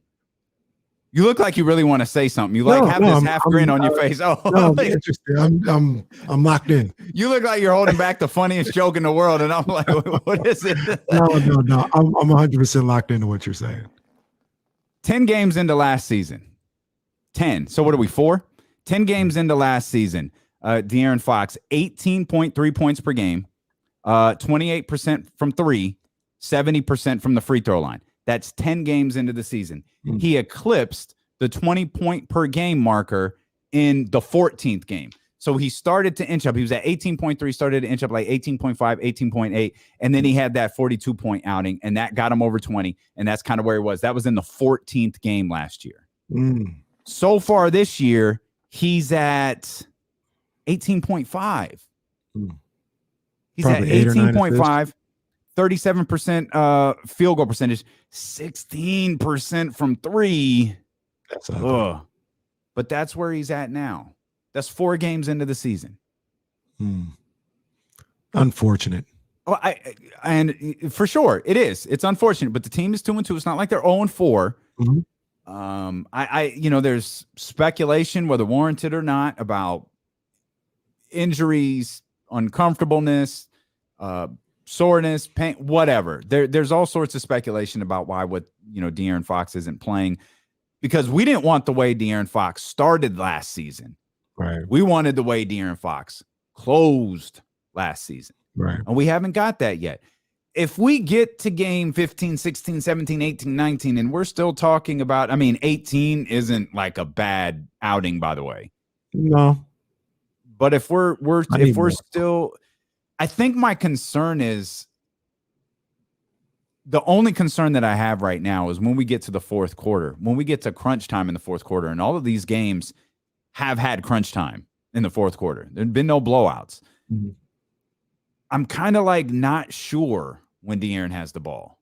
You know what I mean? Like, I don't have that, all right, Fox, let's work. I'm more like, let's go Kings. like, if it's Harrison, if it's Buddy, if it's freaking Alex Lynn, like, I don't care. I'm just more like, yo, let's go. Where I feel like I want to embrace, all right, D, let's close this. Let's shut it down. Let's turn the lights on, man. Let's get out of here. And that comes from the lack of a jump shot. Because when we thought we would have that by now, a little better than what it's been, and it's not there. I know last night he kind of got, Jesse talked about it, when we talked earlier, and he said Fox kind of got bailed out last night, and I completely understand that. Because if they lose that game and he has another 18-point performance, there's no real difference between what I talked about on Monday and probably what I'd have to talk about today. The difference would be the turnovers, maybe. Only 2 turnovers last night, 7 on Sunday. So that was better. He had 9 assists as well. But I was saying it as I was watching the game. I said, Fox, come on, bring us home. Like you just mentioned, bring us home. Put this thing away. And he wasn't able to do that scoring wise last night. He had a couple of shots, maybe about 2 or 3 in that fourth quarter that are halfway down, rimmed in and out. So that's a tough break. But the biggest thing for me with Fox, and we talked about this earlier, and I don't know if it'll ever change, to be honest with you, unfortunately, is the free throw shooting. The difference between him and those other elite guards right now is they can shoot. What was Fox, 7 for 20 last night? I think he was. Yeah, 7 for 20. That's not abnormal for Dame Lillard or Steph Curry or, Kyrie when he was playing to have those type of nights. But the two differences is, number one, they'd sprinkle in a couple of threes in there, and they'd be 9 of 9 from the free throw line. And that's how they get to 25 points or 27 points or something like that. And the fact that Fox last night, 1 of 5 from beyond the arc, but 3 of 7 from the free throw line. You got to be 7 of 7. Like that's kind of what I'm calling for from De'Aaron Fox. And I know that's maybe asking for a lot. I don't feel like it's asking for a lot from my point guard to be 7 of 7 from the free throw line, but no worse than 6 of 7. And that's the difference between him having 18 and him having 21, 22 points right there. Before we get to in and out and the bad 3-point shooting, you hit your free throws, you got a 20-point game, 22 and 9. Yeah, that's cool. That's not terrible. That is bare minimum what we always talk about, Ram. Got to hit your free throws. That was the other thing that got me. Like, man, he's 3 of 7. He was the only King who missed a free throw last night. I mean, it's not like the Kings shot 40 free throws last night. They shot, I think, 15. Yeah. Which of course that's another conversation. You want to see him at the foul line a little bit more. But yeah, he was the only King who missed one. He was like, man, it's a bit of an exaggeration, but you're like the only King who can't. Like you know what I mean? Now you don't want everybody else to shoot poorly, like, but you know what I mean? Yeah. His contributions at the foul line are terribly important. And I know there was a stretch. Was it in the preseason where he hit 10 in a row? I think it was. He's early in that preseason. I think it was over the course of like a couple of games where he was 10 of 10. And it's like, all right, okay, let's go. And this is different now, though, because I think fatigue will probably be a bigger factor in the regular season. And certainly when you start getting into, we noted this yesterday, Casey, we had Kings basketball last night. And I mean, this is great for us. We got Kings basketball tomorrow. We got Kings basketball Sunday, Tuesday, Wednesday, Friday, Sunday. There's a lot. Jason Anderson said this a minute ago. If Fox is banged up or anybody on the roster is banged up, there's not a lot of heel time. Nope. It's take it a step further. There isn't any heel time right now. You better be ready to go, night in and night out. And so, it was cool that he hit, 10 free throws in a row where perhaps the fatigue factor was a little bit different. But now you start getting into games every other day for a week and a half, 2 weeks. Even first, second, third quarter, you're going to be fatigued just from the schedule that you're keeping. Those are the free throws he's got to hit, especially because it feels like, and I know blowouts are coming one way or the other, but man, when this team's going to be involved in close games, you're going to need De'Aaron to be able to convert at the foul line. Yeah. That's, as I like to say, that's Mando. For my point guard, for my franchise player, I gotta have him out there putting games away from the line. And that was a game last night that he could have put away from the line. Whether, if they defend a little better and they're in a foul situation, they start fouling, they're going to be fouling De'Aaron Fox. And yeah, I don't know. Like I said, I've kind of given up hope that he's going to be better than I don't see him ever really being better than like a 75% free throw shooter. It's not good enough for me, for my point guard and my best player. But it hasn't changed by now. He doesn't. I don't know. I'm not going to say he doesn't work on it because I think he does work on it for sure, but he doesn't do the other things that I deem would be necessary to fix his free throw shooting. So this is just going to be life with De'Aaron Fox, and he's going to leave points on the table on certain nights because of it. That would have been tough too. I mean, we talked about how had things kind of gone differently at the end of that game, and it had continued to traject because that game was trajecting towards a loss. That game was trajecting not in the favor of the Sacramento Kings, and you think, hey, you know, Booker hits that shot over Buddy, maybe Barnes' shot doesn't fall at the end, or something happens in overtime or whatever. You're sitting there in that with that thought. Suns win by 2. Buddy, De'Aaron misses 4 free throws. You know, like, and I mean, the Phoenix is thinking the same thing. I'm sure Phoenix isn't thrilled with the fact that they shot 70% from the free throw line. Mm-hmm. That's fine. You went to the NBA Finals last year. You're not trying to break a 15-year playoff drought. Like this team, and you've also got Chris Paul on it, Devin Booker, DeAndre Ayton. You've got these believed to be all-stars, all-pro NBA players, and a Hall of Famer on your roster. Mm-hmm. Kings have to do they have to do, and you kind of steal a line from you, maybe paraphrase a little bit. You got to do all of the little things. All of the little things will amount to the big wins. Free throws, in the grand scheme of things, that's a little thing. Yeah. You've got to be able to do that to get these big wins. And the fact that, you know, one, they didn't get to the foul line enough, and that De'Aaron missed 4 of them. Kings are pretty fortunate that they got one last night. Let me ask you a question. About De'Aaron Fox. Mm-hmm. Do you still think he gets to 25 points a night this year? I'll answer mine while you think about it. I still think he does. But I'm starting to wonder if he gets to that. And if it ends up being more 21, 22 a night. I guess it comes down to, why do you think he hasn't yet? Because it could be our expectations were too high. Maybe last year, maybe that's not De'Aaron.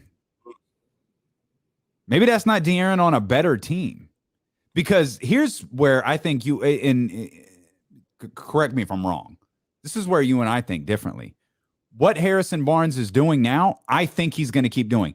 Now, maybe not to the all-world degree, but Harrison, 22, double-digit rebounds, close to double-digit rebounds. Yeah, I could see that. I'll put my name on that. You could bad take this for later, or cold take it, or old takes exposed, whatever it's called. You could do all of that with this later.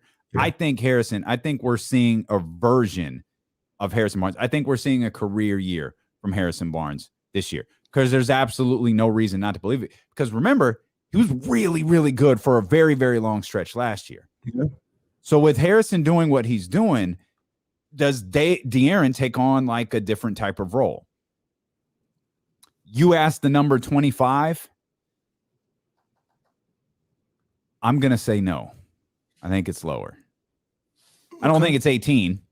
I don't think De'Aaron's averaging 18. But is De'Aaron averaging... Are De'Aaron and Harrison both averaging 22, 23, something like that? Would be great. Well, we'll see, and that's what I mean. Like, do we get De'Aaron like in the 23 mark? Because De'Aaron at 22 and what I think it was 27 and 7 last year, or 25 and 7, somewhere 25 and 7. If he's 22 and 7, but the Kings are better. He's still getting. We're still getting what we want for De'Aaron in that conversation. Right. The key component to all of this is the Kings being better. Now Harrison might be the guy. His performance, along with Buddy having more nights like last night than he did on Sunday night. Now maybe not to the extent of 7-11, but 7 of 11, but maybe to the extent of 5 of 11. You know, something along those lines, 5 of 10, something like that. Because he's going to get double-digit three-pointers up. That's one thing we know. He's going to get double-digit three-point attempts up. Then you get contributions. I mean, I don't think we've shown Tyrese his proper due. Like Tyrese, he got going. That was the Tyrese game that I needed yesterday. And I thought he was a big part of changing the energy in that second half because his Mm-hmm. energy changed. You're right. It took us hour and 39 minutes to get to Tyrese Halliburton, and he played Is really well. Tyrese Halliburton the new Harrison Barnes? Somebody's got to be. Somebody has. When Harrison goes to the front of the line, Yep. somebody that plays well has to get mentioned last. Can I tell you something that I didn't notice until we were talking to Jason, and I asked him the question about Buddy being a part of that lineup at the end, and surprised that Davion wasn't out there. I didn't realize Davion only played 19 minutes last night. I didn't pick up on that at all until Jason was talking, and I have the official box score in front of me, and I was like, oh my, okay, I didn't notice that. I just noticed at the end, like I noticed in the final format where that's when I started looking for. So I was like, hey, there's Davion. Like that's where I started looking for him, and obviously he wasn't out there. And we said a couple of different times, like yesterday. Well, I did. I won't put this on you.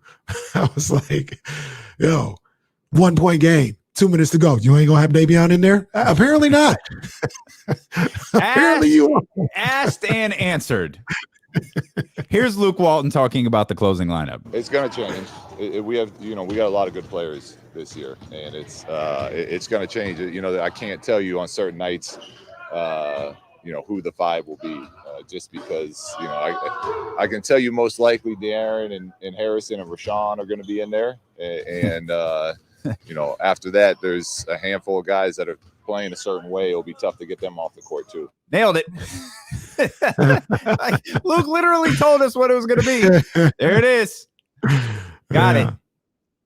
Got it. Well, look. You going to take Davion out the game? Yep. Matter of fact, I am. Yeah, because Buddy's hit 7 threes. So we're going to leave him out there. Hey, the thing about this at the end of the day, 2-2 against arguably the toughest starting 4 games in the league.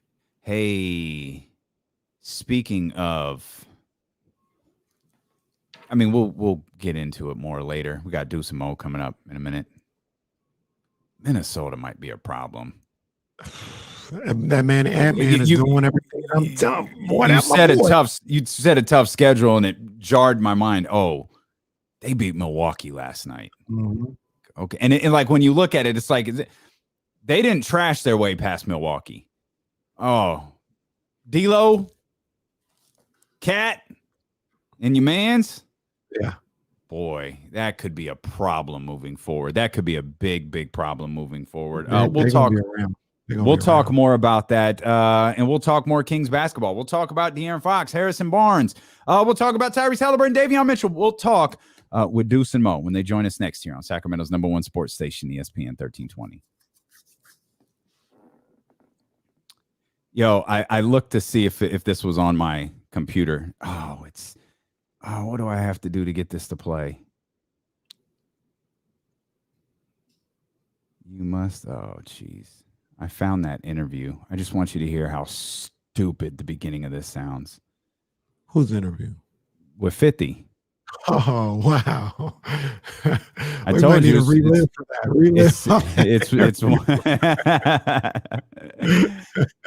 I'll put it on. I mean, we're family. I'm sure I could put it on YouTube. I don't think there's any music on it. No, that would be awesome. If I could remember what my daggone, I'm about to get locked out of my account. Okay, there we go.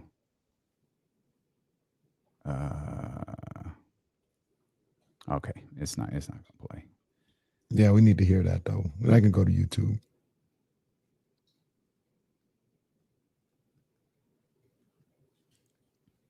Yeah, I need to be better and not hold grudges. Well, I don't hold a grudge now at all. I was really mad then, though. That was kind of messed up, though. I know it's hard to believe. I had a really bad temper, dude. Like I used to, especially. Pro thrower. Kind of accurate. Yeah, my mom will tell you that's very accurate. Very, My cousin was very a accurate. control thrower. He used to be like, calm down. Oh Like man. hot at the gas Street Fighter. Calm down. Street Fighter. That's great. Street Fighter. I wonder if I'm authorized here. I don't know if we're going to talk about this either. And I'm not exactly sure. So they're changing the name bullpen. What's that? They're changing the name of a bullpen in baseball. I don't know if that's real. Are they really doing that? I don't know. I've seen it a lot though. Yo, and now hey, Arm Barn. Oh yeah. Go ahead, play it. You got me. I did. You got me good. Willie started off the morning and say, hey, I forgot to tell you. 50 called yesterday. He said he was going to call back. That is a hard... we turned the whole thing into a bit, by the way. That's a tough pill to swallow. How do you forget that? This must be the I can re-air. understand Willie forgetting it, but Right. I guess we do have music in the background. I forgot. This is FM radio. You got to put music back there. Yeah. 7:15 this morning. Ignore what a jackass I This sound guy like, was too. there talking Hey, you about do we sound got 50 different. Cent on the line for you. Like, come on, man. All right, he's actually on a real tight schedule, so we can keep down to 5 minutes. All right, brother, whatever you say. All right, man. Come on. You're on with 50. Okay, what's going on, 50? Hey, what's up, man? How's everything? Yeah, everything's good, man. What's going on? I'm good myself, man. That's a good ass impression, man. Who is this for real? The kid 50 Cent coming at you live, man. Come on, man. Is it my man from Saturday Night Live, that comedian? Ain't no comedian, man. No, for real, man. Who is it? You're killing me. All right, check this out. This is how you definitely gonna know it's 50 Cent, right? Oh, okay. My soundtrack comes out November 8th. Uh-huh. Film hits box office November 9th. My new sneaker, the G63, comes out by RBK November 10th. November 15th, my video game Bulletproof through Universal Indie hit. I just made an investment with a company called Gamer Graphics. That's Gamer, Gamer. Okay, if this is 50 for real, Yeah. at the Paramount party in Las Vegas where we were at with you last week, Right. What was frozen? What was in those big ice, the big blocks of ice? My sneakers. Damn. Is it the first? Jesus Young Christ. D-Lo. Don't I sound stupid? Don't I sound ridiculous? You sound really I young. sound He absolutely sounds different, ridiculous. too. Like he sounds a little young. Well, too. the FM, you got all that damn music behind you. What's up, guys? Hey. We're coming now. Hi. Hang on.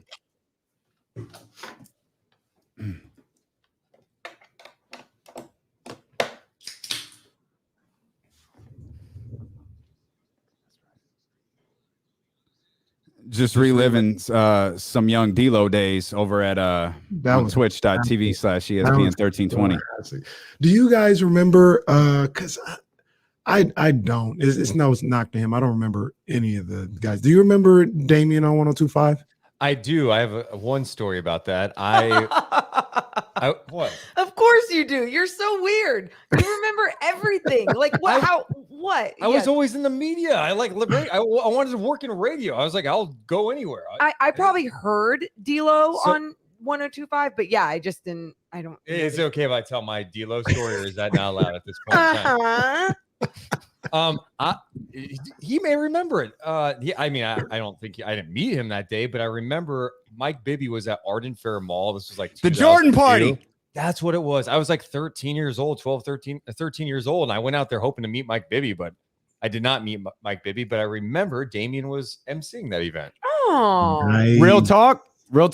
That was, I think I told this story before, and that was my first ever event. That was my first event as a host. Dude, that crowd was wild. I mean, that was obviously the heyday. It was of a Kings. Jordan truck. I mean, it was. They had trucks that were filled with Jordan like sneakers, and Mike Bibby, obviously a Jordan athlete. They fitted us with they gave us brand new. It was the first time I had ever gotten like Jordan gear because I was still very financially challenged at the time. So they gave me new Jordans. So I was like, yo, this is the greatest job I've ever had. And yeah, I hosted the event with Mike Bibby. That's dope. I had no idea. That's awesome. Yeah. See, Deuce and I have been friends for decades. Long time. That Back is when I was so a kid. cool. Yeah. Were you wearing, or do you remember Bibby wearing that? I think it was in 2002 when him and Weber were on Jay Leno's show, and he was wearing that like blue. Yep. turquoise. yeah. What color? I'm bad at No, colors. no, it was like a sky blue. Yeah, whatever it was. See, I'm bad with colors. It was awful, but just a So- different time. Okay, fun story here. The outfit they gave us was that one, except it was white and blue. And it's like velvet or something. What? Yeah. Is it like Yeah. velour? It's like velour. Yeah, the Yeah. velour. That's That had to be a 3X because that's. Oh God, man, you already know. That's yeah, what you we- already know. Early 2000s, walking around, everything was way too big. Do you think that's going to come back at some point? Like in God, 20 no. You don't think You know so? what? They're not to that degree. They're trying to bring back because like for the last 5-6 years, it got slim. Like everything got real. Yes. Slim. Yeah, yeah. Mhm. They're trying to bring back like bigger pants and kind of baggier, like the Travis Scotts and stuff like that. I don't think I'm riding that wave again. But Yeah. they're trying- I don't Even think in it'll ever women's- come back like State Property, Dipset, Mike Bibby. Like it's never going to be that again. But they're trying to loosen them up a little bit nowadays.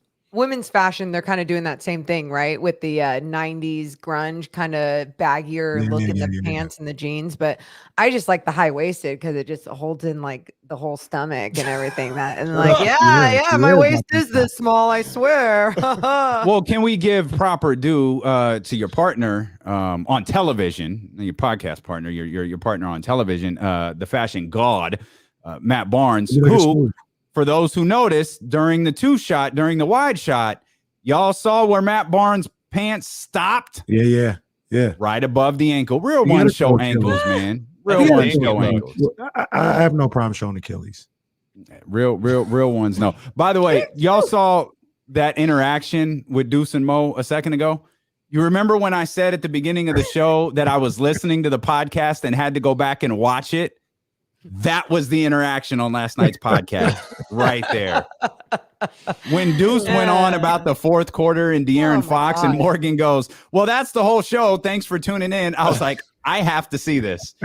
He just keeps going sometimes. He just keeps going. And you know what? You know what's great? A good teammate calls them out. And that's what I do, Damian. I call them out. Like I said last night, I was Buddy Hield in the third. I was cooking. Let me get my shots up. Just let me give me the ball to get out of my way. Missing or making, he was taking Yeah, I was them. taking them. He was getting them up.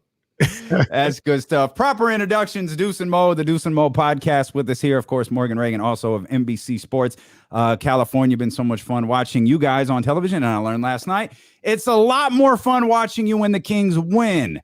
And the Kings got the win last night. And just there's so many places to begin. Let's start with where Kenny and I left off a few moments ago.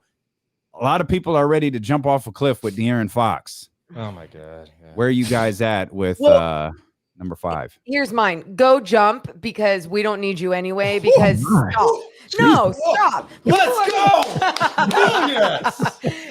go. It's so dramatic where I am totally fine with fans being fans, but then when you're that extreme, jump off the cliff, because if you can't handle the hard times and the bad times, then why do you get to enjoy the good times with him? And when I mean that, though, you guys, he's human. And I try explaining this without sounding like I am protecting or justifying anything. But I think at times we think that these athletes at every level, whether you are LeBron James or you are, Harrison Barnes, just whatever level of player you are. Same category this year. Yeah, this year, right?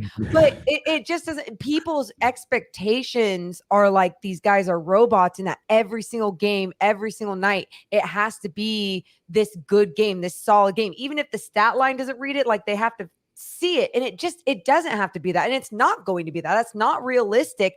But the greatest players have more consistent nights. And I think everyone's expectations of De'Aaron is that they want him to be great. And we all do. And I still think he can be, but he's just because we're 3 games in doesn't mean that he can't find that this season at some time. I mean, like, tap the brakes. If this was a 4-game stretch in January and nobody's talking about it, it's because it's the start of the season. Yes. It's magnified. And I get it. Like, big time expectations when you're a max guy. And I think everyone here believes he has the capability of being an all-star. He's not playing at that level. He's had slow starts in the past. Let's just see. I think part of it too, and again, he's not on the injury report, but he's nicked up. I don't know why they wouldn't put him on the injury report if he is nicked up. Maybe he doesn't want to be on there. I just don't feel like he's 100% right now. But the perspective I have is they're 2-2 against some really tough competition when De'Aaron Fox has not really had a good game yet. And that tells me a lot. You know, it wasn't pretty last night, but they figured out a way to win, and they're going to need him big time coming up for sure. But like, I'm not worried about it. Like the whole, like, we're going to trade Fox now. It's time to trade him for Simmons. I'm like, what are we doing here? Last week you didn't want to trade Buddy and Bagley for him. Now you want to trade De'Aaron Fox for him? What are we doing? Now I'm definitely not jumping. I'm definitely not saying something's wrong with him or anything like that. Not that De'Aaron Fox is here. He's here to stay. He's not going anywhere. All right. However, and I think he'll be fine. I think he will be fine. However, I'm of the camp where I do think extremely highly of De'Aaron Fox and his capabilities. And with that comes a certain level of expectations. And he's playing below expectations. And for sure, I got on him on Monday because I thought with better play from him, that could have been the catalyst to get one of those wins over the weekend. Last night, I thought he played a little better. He had some tough breaks as far as like shots going in and out and things of that nature. And I need him, and I don't know if it'll ever happen, but I need him to be better at the line. Yeah, that's the one that kills me. Yeah, there's improvement, but there's almost a certain level of, number one, if I'm De'Aaron Fox, and it seems like he takes it this way, he would feel the way a lot of these guys, not the fact that he needs to be traded, but like, yo, I need to step up. Like, I need to play better. I'm not playing good. I think he has that type of mentality to him. And then also, this is almost in a way a compliment. I don't look at you as no 18 point per game scorer. And somebody that I think you are capable of putting up 25 a night if you lock in and you play better. And I say it all the time, heavy is the head that wears the crown. Like, when you have those type of expectations, when you still play good for a normal guy, that's not good enough for where people have expectations for you. So Kenny, that's a completely reasonable take. Like, there's nothing wrong with anything you just said there, in my opinion. I just think there's so many people like, oh, he's just not the guy. It's like, okay, he's off to a rough start. There's no denying it. He's got to play better, and he's definitely got to be playing better if this team has any chance of being a legit playoff team. But like, I'm not hitting the panic button. I'm not worried about it quite yet. Let's give us some time. Like, look around the league right now. There's a lot of guys off to weird starts. You know, Dame off to a weird start. You got anyone see Chris Paul's game last night? I mean, Chris Paul. I mean, I was thinking about, God, can you imagine a Phoenix station today talking about the Suns? They're probably going, man, I mean, maybe his tank is empty now, and they gave him all that money. He's 37. So yeah, I mean, that would be the discussion. Yeah. So with Fox, no, I'm not to the point. Now there's some aspects of his game that I need to see get better. The free throw shooting you mentioned, for sure. I'd like the 3-point numbers to be better. I don't know him taking as much. But Kenny, I'm with you. He showed some more flashes last night. Even at the end of the game, that play with like 3 seconds left where they got it to Barnes and they got Fox on the run. That was a great play design and great execution by Fox. Jazz have a foul to give, and then of course Barnes hits a game winner. But Jazz, what'd I say? Jazz have a foul. Jazz, whatever the team they played last. They had a foul to give too, Morgan. Yes, okay. Sorry. Yeah, the Suns had a foul to give. Who did they play last night? The Suns. Yeah, you know. Sorry, I was up till 2:30 last night and up at like 7. So yeah, not. You had to take the dogs out, didn't you? Yeah, you had to take the dogs out. Yeah, dogs I don't know. Sleep in. Yeah. They don't. They never do. They don't care if you go to bed at 2:30 or 6:55. Like, if they get up at 7, you're up at 7. That's just the way it is. By the way, De'Aaron had 9 assists last night. It's not like the dude was invisible, right? Yeah, he wasn't invisible. Like, he was still doing other things. And what was his turnovers last night? It was better. Yeah, it was 2 assists, 2 turnovers. Okay, yeah, and like, that's better. You have the ball in your hands a lot, so you made adjustments even there, taking care of the basketball, being aware of that, understanding what that does for the entire squad. I just think he has such a unique skill set with just his speed alone that anybody that wants to give up on that, it's bizarre. It's strange to me. Yeah. I don't know. Here's my question. If he is banged up, and we saw the shoulder wrapped up in that game against Utah, like, is this the time now to maybe sit him for a couple of games? Just get, like, why let this linger on? you have depth at that position. You have a ton of guards. And I know like you're obviously not going to be as good without him.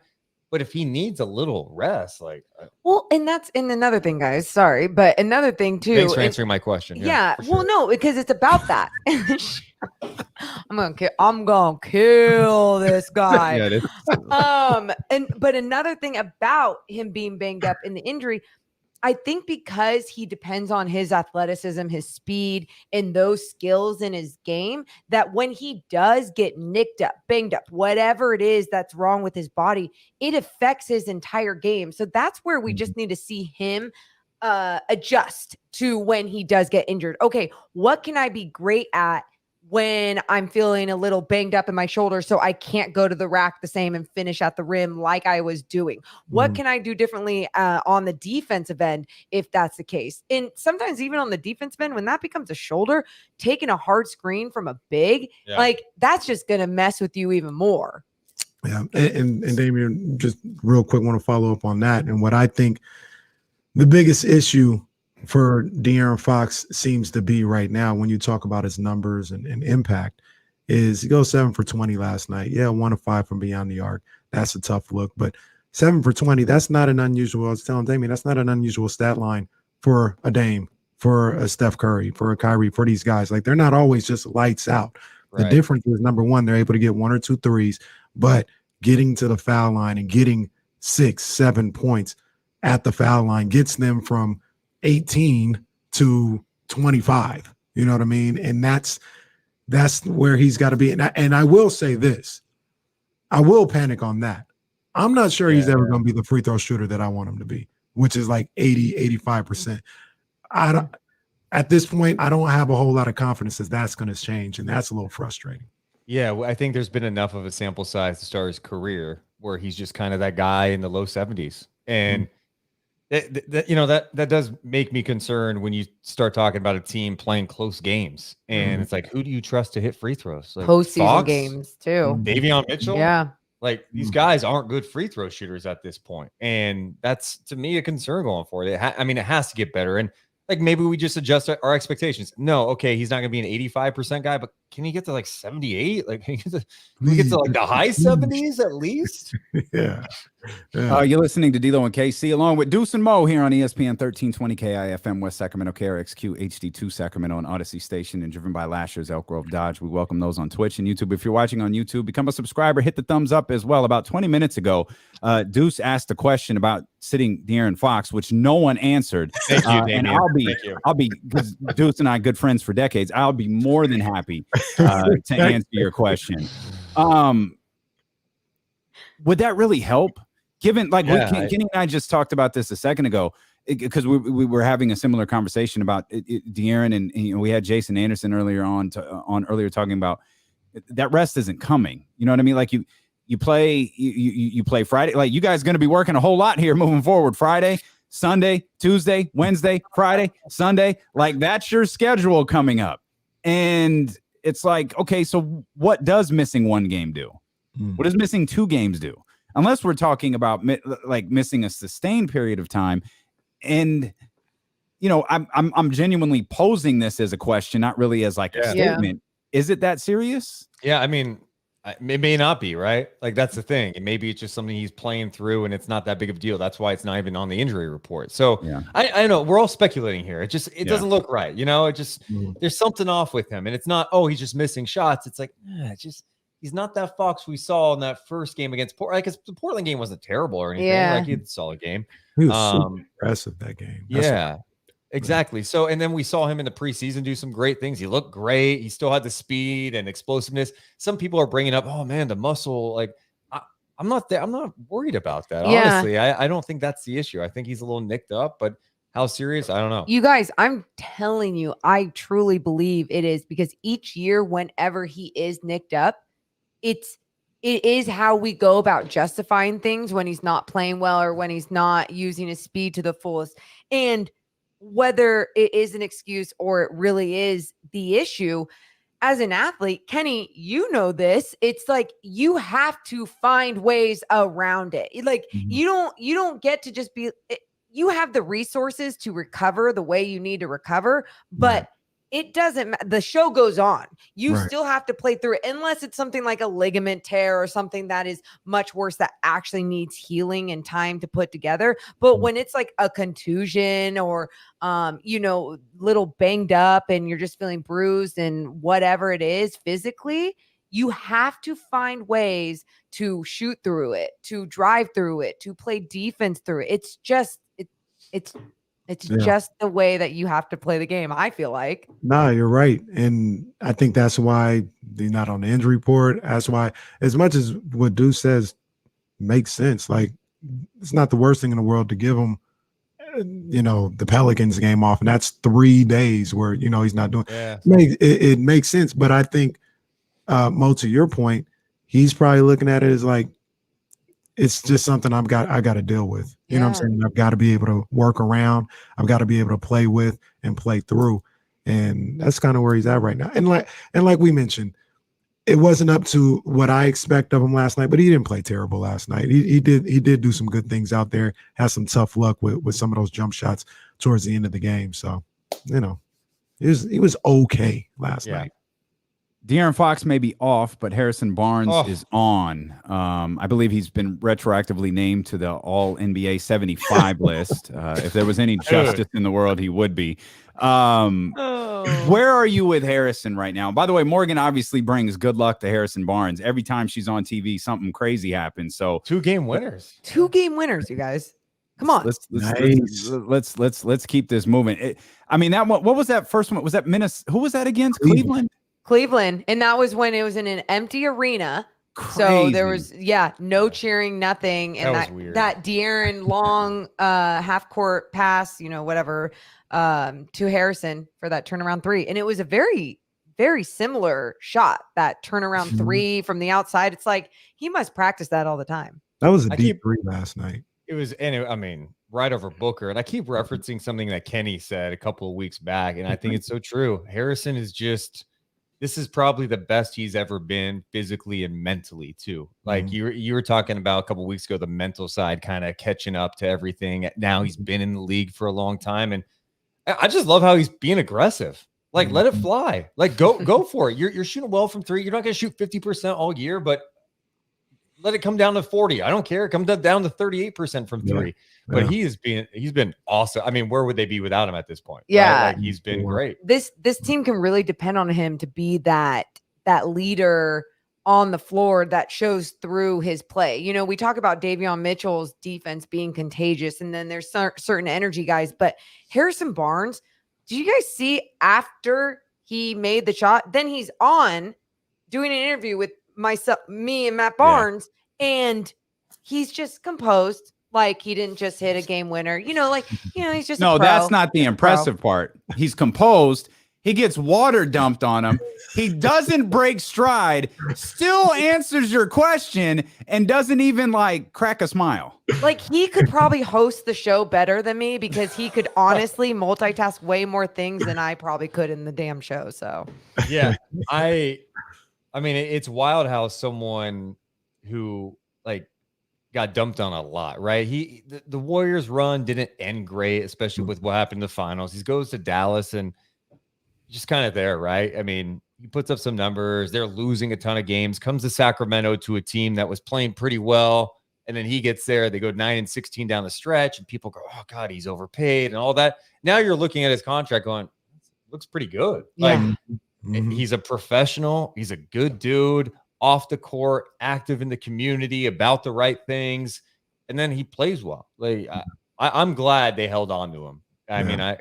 Like I said last week, I guess you could have Romeo Langford and Boston's pick right now. I don't know if that would be better for some out there, but and hopefully the Kings are in a position come the trade deadline this year where it's not like they're trying to sell pieces. No, let's add here and make a run. Let's go for this thing. Me and Damien have been saying since the show started. Not only is this contract looking like a bit of a bargain, we're ready to negotiate his next contract. Kenny, I heard that the other day. You're trying to get Buddy a deal. You saw dude, Kenny, you saw Tristan Thompson looking good after last night. Let's go. You saw Tristan Thompson the other night, or in that video a couple weeks back before the season, and his reaction. You're like, "Oh, we got to sign him to like a 7-year deal." I did. Even though that's not allowed. I did love that video, man. My boy Tristan Thompson, who doesn't play if the opposing team has somebody over 6'11". That's really what it is. If there's a guy over 6'11", it's Alex Lynn. If there's 16 and shorter, it's Tristan Thompson. But hey, he's into the game, and that's the one thing with Tristan. I know he didn't play last night, but I'm telling you, that locker room at halftime, I'm guaranteeing you, the one guy that's speaking up and lighting those guys up is him. And you saw it the other day in that game. Was that against the Golden State Warriors the other day? Yes, when he pulled everyone at off. halftime. There was that, with the Wiggins play. Wiggins blew the layup at halftime. Thompson gathered the guys on the floor together, and he was laying into Buddy and laying into these guys. Like, that's unacceptable. And just having a guy, it's one thing for a coach to do it. That's cool. A coach can get hot every once in a while and get into guys, but having a guy on your roster that will take that role, that's good. Absolutely. I don't think I had ever laughed as hard as I did when Kenny was negotiating Buddy's new deal. That's what good GMs do. You got to look 4 or 5 years down the road for these contracts. Did we just have the ultimate Buddy Hield experience last night? Oh my God. Hell yeah. I mean, get him out of here in the first quarter. I know. I'm watching that game going, this guy, what is he doing out there? And then the third quarter, he goes off. Then he has that play late where he has an awful turnover. Then he plays amazing defense on Devin Booker at the end of the game. Yeah. I'm going, what am I watching? Defense. Textbook. Hey, what did you do when he took Jay Crowder to the basket? Did you see that? Oh, yeah. We were talking about that earlier. First of all, I was sitting there and he's making 90 moves over on the baseline. I said, what's this guy doing? Pass the ball. Then he just hits this nasty up and under on Jay Crowder. I said, oh my gosh. Keep the ball. Keep the ball. Buddy Hield or Akeem Olajuwon. My goodness.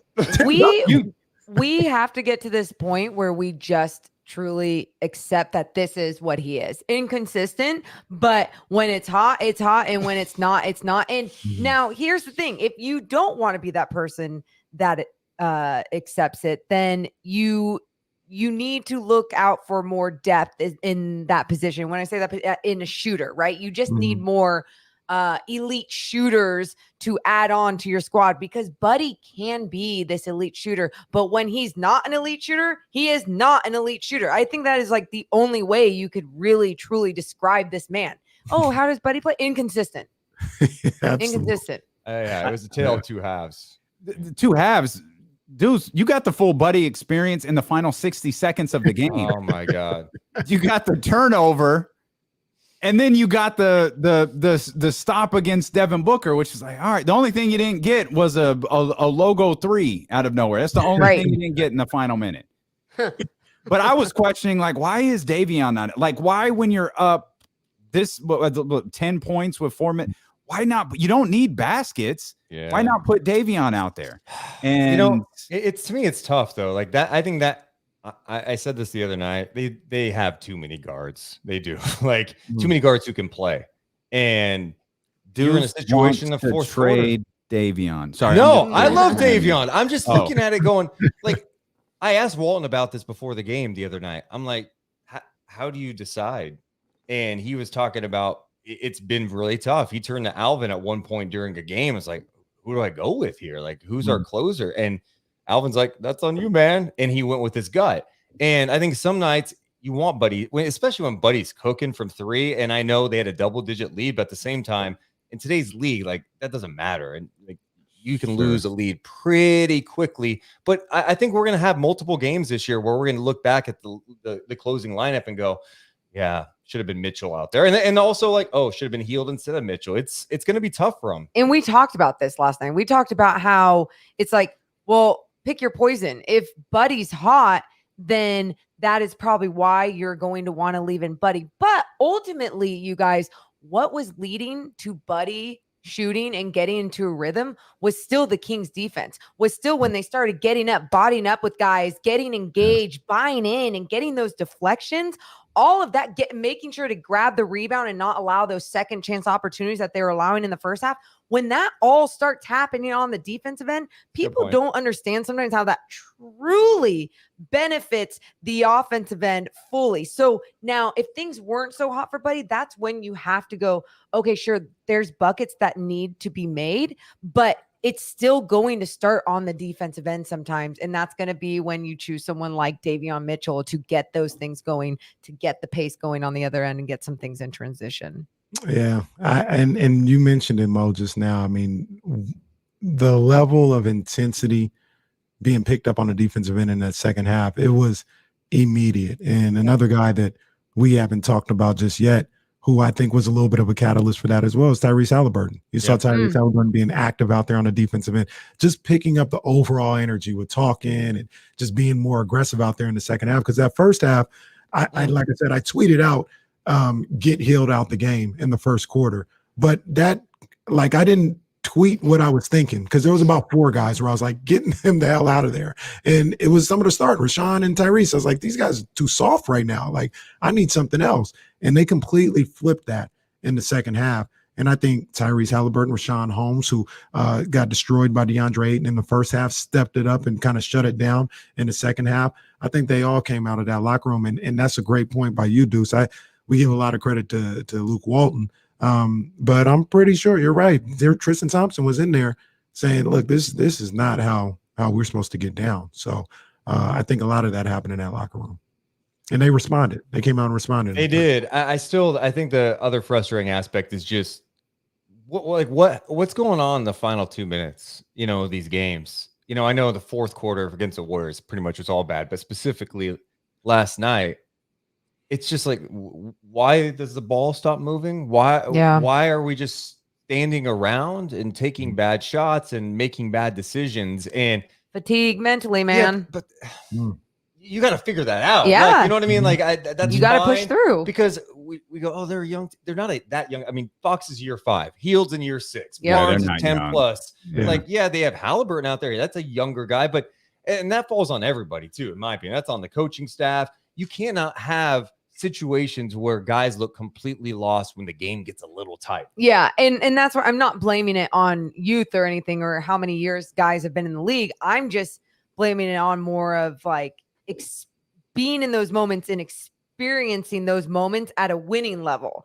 And I think coaches like a Rico Hines or a Doug Christie could really help, being like, hey, in those fatigue mental moments, this is where you dig deep here. This is what your thought process needs to be. Like, they need to be coached mentally and physically, because I don't think they've had that for so many years. Like De'Aaron, I don't think he's had that really in his career with Sacramento. And now that there's finally some consistency with a coach and maybe going in the right direction with adding some pieces to this roster that works around him, it's time to work on that as well. Yeah. Doug's going to hand out some seaweed and be like, here, this is going to help your mental focus. Have you guys ever had seaweed? Oh, yeah. I love seaweed. Yeah. Me and Deuce over here, like, not. You've had it. I bet you have. You've had a sushi roll. Well, yeah, but I'm not like going. Yeah. I see those just Kirkland seaweed alone. Yeah, just like, hey, let me have some of those I seaweed. do. It's fantastic. It is fantastic. It's like a little crunchy treat. It's weird. It's let's be honest. I weird. love to eat. If you No, it's can't not. tell. So they just get it from the ocean. That nasty stuff that you see when you're on the beach, just there, and they like, oh, let's it's just put actually this. really good for you. I'm sure it's great. I'm just saying, like, you're not gonna get me to go, yeah, man, let me eat some seaweed. There's other healthy things I could eat instead of seaweed. Well, there's algae. You could eat algae. That's the stuff. I feel like people would tell us anything outside of poison ivy is good for us. What? No. Like No. Who says Wait. let me eat seaweed? What? Time out. Eating seaweed. Let me drink milk. What? The thing came from that cow. I mean, I like milk, but who invented that? Who said, yo, this is what we need to be drinking? Yeah, don't get me started on milk. If you drink milk, you're gross. Well, relax a little bit, dude. Relax a little. Now, I don't drink milk just in a cup, but I like my cereals. I like milk and cookies. Come on now. Just like switch over to oat milk. Think about, have you read what's in cow's milk? You don't, pussy, gross stuff, Kenny. So have fun drinking pus. Dude, there is something weirdo. about, I don't know what's girth and pus are really just weird words that are part of Morgan Reagan's vocabulary. Speaking of, could you please get yourself together? Could you please, and it has to be with Matt. It can't be with Kenny. And bring Kenny a towel. Could you please work Stat Hose into a broadcast. No. Do you Why want me to not? get fired? No. That's not a fireable offense. Oh, come on. I am so new. It's Just like see how Matt reacts. there's no way. I will say that off camera. Like Deuce will barely let me say it on the podcast. He's like, can we That's not true. Can we stare away? That's not true. That's not true. I just Not I pushing wasn't up sure the that glass. Morgan was trying to she wanted to sell like stat home merch. I'm Oh like, yeah, I don't know, like- that's what it was. I was like, oh, what about stat hose? You know, everyone that just looks at stats and like don't actually watch the game. And he's like, yeah, I don't know if that's like appropriate nowadays. Like maybe you shouldn't put that on a shirt. And I was like, yeah, I guess we don't want to mess with anyone if just in case. But I Have mean, you seen the stuff we put on shirts? Oh yeah. oh yeah. I love that. We wild out here. We We got wow. the OK Lake Show shirt coming too. So like, guys, Yeah, With Kenny's face on it? they've got to adjust that so people can wear them. it's weird. Like we it's a tremendous design, but it's like for Laker fans. Like it just says OK Lake Show, and it's like, oh, a Laker fan would love this. Like why would someone listening to this show buy it? I'm not sure. Yeah, We're working on it. We're working on it. Yeah, we but can't have Morgan doing that. As the kids like to say, she's a noob. yeah, I'm a noob. I'm a noob. I just Let want me- Matt's reaction. I need Matt's live reaction. I think that's such a great term. It You is. live and No, die by that freaking box score. Thank Matt- you. Thank you for appreciating that. Matt's reaction would be like, what was City's his name? Myers, when Kanye said George Bush doesn't care about black people. That's how Matt would look. Matt would be like, Matt, Oh, that was great. I don't know That if you guys heard at one point last night, but if you saw the Sacramento Kings tweeted out something about the Donda versus the CLB album, and it was only Chimeze Metu that was like, oh, I like the Donda album. So I had asked Matt and then Kyle and Katie was like, you know, I just listen to Disney music and country music.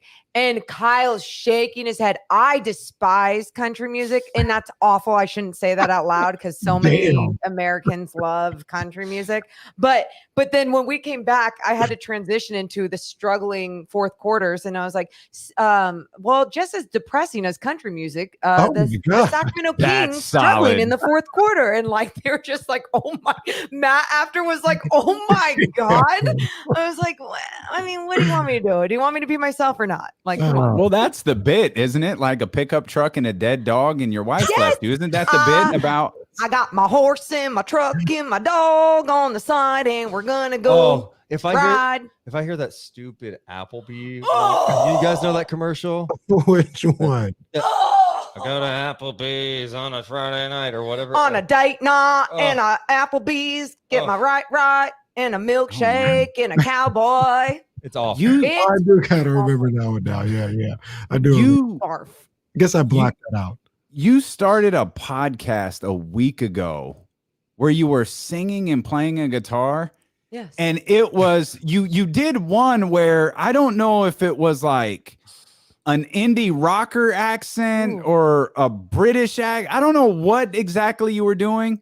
Do you guys remember Ashley Simpson and how she would sing like she would sing like this? And she just like that. And so then I was like adding in some Ashley Simpson to my alternative and like, and the NBA is back today. It's just dramatic and stupid, and people make lots of money doing that. Up when September ends. Yes, Kenny. Yes. Well, this is what happened when the Kings win. Like we just can't we can't get through a segment when the Kings win. We're the sophomore class here, all getting together for the reunion. Oh, it's Let me wonderful. ask you guys a We all question have our voices. about the Kings here before Yeah. you get here. I have a theory. I don't know if it's a theory, just a thought, I guess. Tomorrow's game is really big to a certain degree. Like you got an opportunity to clinch at least a 500 road trip on here where if everybody I say that to say, let's get greedy. Like you can get your 2 wins out of the way. And then you got Dallas and Utah where it's like, yo, we can get really greedy and go 3-1 or something like that. But if you drop tomorrow's game, it almost feels like yesterday didn't happen. I'm with you on that. No, I'm with you on that. And it's New Orleans. I watched them play Minnesota a couple times. It looks rough. And they've got Brandon Ingram, and he's been unbelievable this year. But other than that, it looks really rough. So you can't have a letdown tomorrow. And like, obviously, I'm like, it's a must-win game. I'm not saying that, but like, it would be super disappointing. Like the way you finished Phoenix and the way you started Phoenix, you need to come out and go to New Orleans tomorrow and just take care of business. Have that be a night if Fox plays, which we expect. I hope they blow them out and Fox doesn't have to play the fourth quarter like that. I want some of that. You know what I mean? I want us to, okay, they played pretty well against all these playoff teams, and then they played a team that is not very good at this point, and they beat them by 15 points. You know, that's what I want to see. That's going to make it. Yeah, that's going to take guys though, like Terence Davis hitting some of his shots. And that's, you know what I mean? It's like, it's going to take, like, everyone has to step up in a different way. Not just like in that, oh, this is our mentality. Like, you got to show up through your play, and that goes for everyone. So then you can get a guy like De'Aaron Fox some minutes on the bench so he can rest up for some of the big games coming up. Speaking of Terence Davis, his ability to get shots up, he was 7 shots in 10.5 minutes. Boy, he gets them up, man. He gets them. My boy TD, man. Look, I'm gonna stand up there, and I said it. I was saying all summer, TD better than Buddy Hield. Well, look here, he ain't better than Buddy Hield right now. I can tell you that. But hey, when he gets cold, he gets ice cold. He's 2 for 20 from 3 this year. 2 for 20. Are you 2 for 20? He ain't the microwave no more. He's the freezer. Oh, he's the freezer in the garage. Isn't that taken too? Who's the freezer? What? Is someone the freezer? The nickname? Oh, the refrigerator, maybe? Someone the refrigerator? William the Refrigerator Perry? Yeah, no. There's no freezer nickname. I don't think that's a good one. Yeah, Refrigerator Perry from WrestleMania 2. Everybody knows that. There was a battle royal at WrestleMania 2. Right. Terence, what my partner was trying to say is Terence Davis is the new Buddy Hield. So when he goes cold, he goes really, really cold. It's bad.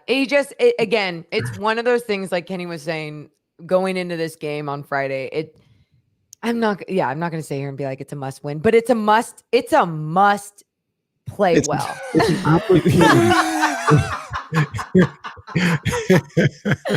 Can I sit on the fence anymore? Look, it is a must play well. It's an opportunity, and this season, a lot of this season at least, is going to be about taking advantage of opportunities. But at the same time, are we saying they just have Ingram? I mean, Devontae Graham could get hot. Valanciunas is a problem. That's like he's had a 2020 game this year. He's hurt Sacramento before, so like literally, literally. Like looking around the league, there's so much parity in the league right now. There's a lot of just good teams. So much talent. So much talent. Yes. Like, I think right now you could be like the 2 teams that are just like bad, Houston and OKC. And even OKC last night comes back from 26 down, but like they're a rebuilding team, but these teams have a lot of talent still. Yeah. Like you go up and down the schedule. I'm looking at the Kings schedule. I'm like, oh, that's hard. It's tough. I mean, the Pelicans game shouldn't, if you play like you have been maybe against like Utah and some of these other games, like you should be able to take care of business, but it's still not going to be easy. Brandon Ingram's playing like an all-star right now. Brandon Ingram can go for 40, 45 at any point in time. I'll take him here, please. Please. You want to talk about missing link? You guys can have Ben Simmons. Brandon Ingram. Brandon Ingram is that guy. He is that guy. I don't know what it would take, and I mean, I don't think the Pelicans should move him, but he is. They should just special. Griff should do it before he gets fired. He'd just be like, forget it. Like, this is somebody else's problem at any minute. This is going to be somebody else's problem, and it's not going to be mine. But Deuce and Mo are all ours. We appreciate you guys for being with us. The Odyssey app, YouTube. Check out their podcast wherever you get podcasts from, or the video version, which I highly, highly, highly recommend. Over there on YouTube, of course, Morgan Reagan on NBC Sports as well, following pre-post and half of Kings games. We're back with more of D'Lo and KC here on Sacramento's #1 sports station, ESPN 1320. That was fun. That was great. That was fun. Oh man, you guys need some Burger Patch. You need some Quake Shakes. It's a little. You guys have been going at it since I was listening to the podcast at 6 a.m. Yes, it's been nonstop. We were just at Stockton Kings Media Day before this. Oh, wow. Yeah. So like you actually went or it was virtual? Yeah. Oh, wow. Yeah. Good. Okay. Yeah. No, we got to talk to Nimi Keita. He's looking strong. Yeah.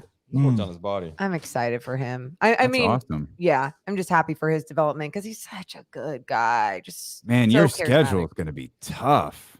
I know. It's all right. It's fun. Just get through it. Get through the season. You got it. You got it. That's right awesome. now. I get to go take a little hour nap while I get my lashes done. So, wow. I usually take a nap when I get my lashes done. Oh, too. do you? I do. The beauty industry has really screwed over women. Thanks, beauty industry. You have any other like things you want to put out there? Yeah, Like, I do geez, actually. No, I don't. sound like PETA over here. Like, Hey, yeah. The what is it called now? The arm pin? the arm farm or something. Oh my. You know, I'm So all I guess I just. Rafford again. What is a bullpen? right. I guess Where you it's keep bulls, right? I guess, I mean, yeah, it's like- before slaughter or something. That's what they said. Oh, but, I mean, that's terrible. I didn't know that. yeah. Yeah, no, it is terrible, but like, is it still? I Do don't they know. still use a I would bullpen? hope not, Morgan. I would hope they're not still slaughtering bulls. I mean, I don't know. Oh, People are if weird. they're still eating. They're still. Yeah, that's that. what I mean. Yeah. Like, I don't know. I think, Don't- but I don't think the I was watching Pitmasters last night. There wasn't no burger patch on Pitmasters. oh that's barbecue. yeah. Okay. Oh, no barbecue. burger. I need drink- some burger patch. It's so tough being. I need to call Phil. Phil, what do we got to do to get one in Roseville? Because Dude, I've gone a little too long without burger patch. you do need one in Roseville, and Yo, when you do Phil, go, What do you want to do? use DMP 20 at checkout. Okay. Oh, you Don't already know. forget. You know what the thing that pisses me off about your promo code is? I'm gonna look at it as an excuse to order more food. Yes. Like I got a discount code. That means get 2 milkshakes and not one. That means get a patch burger and a double patch burger. That's what the promo code means. It pretty much does. It's like, oh, hey, did you want that milkshake? Because now you can. Yeah, that'll be me. We appreciate you guys. Get All some right. rest, man. Thank you as Bye, always. you guys. Thanks. All Appreciate right. you guys. Yep. Oh man, those two. Oh, that's hilarious. Hey, It's so real, funny. real quick, if it hasn't been done already, get Romanowski out, bro. We're not dealing with all that, man.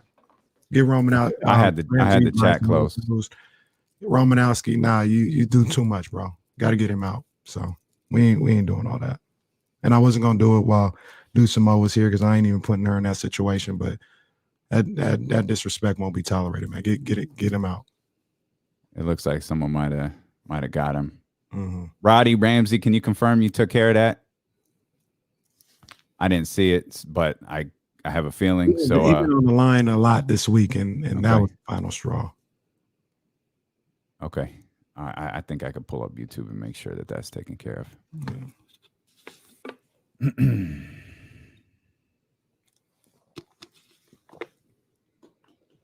I don't think Roddy's in here, so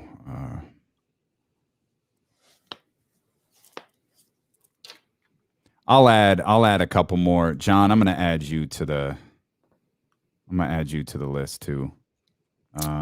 Brian, you're in here. I'm gonna add a few more people to the moderator list so you could take care of that. On a positive note, shout out to Mark Wong. You see he tagged us in that picture with Bibby and Weber. Yeah. Yep. Oh, the velour. That's spectacular. Oh my gosh, velour was everything. Velour was everything.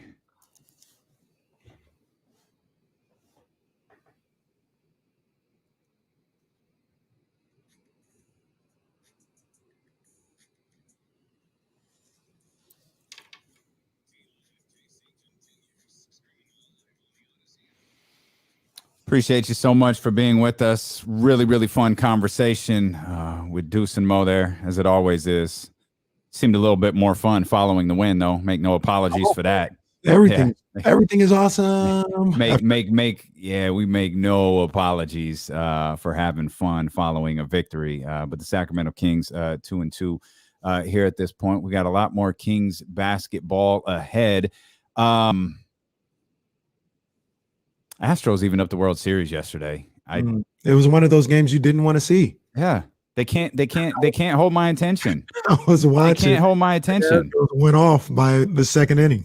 Like I won't see a game if this keeps happening. Like I need to be interested, and I'm not.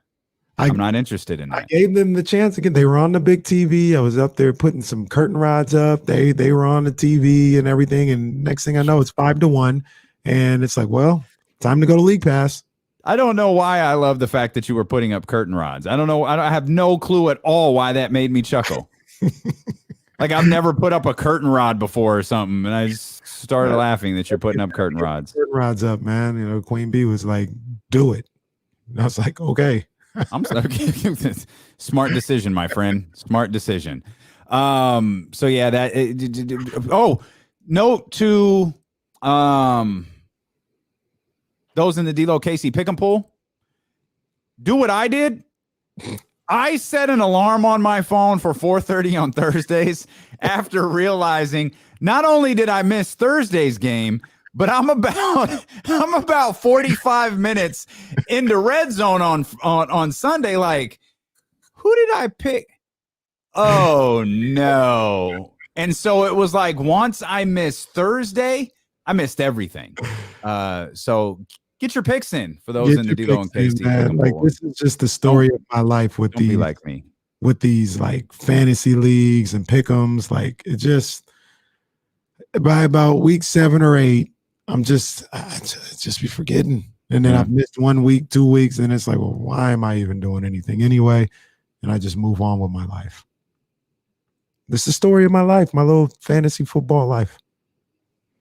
Well, maybe you should be better at fantasy football. You don't miss that with your BetQL picks. I don't. You don't ever miss that. I got a little bread last week. Although my 3 picks, they kind of hurt me, but I got a little bread. We should point out you're not going to be here tomorrow. So if you want to slide your 3 picks to me, I will. You know, I could bring them to Q. I could, get some feedback, and I'm gonna have that ready. We'll get you, because you know what it is, baby. Even if I'm not here, we still got to do it.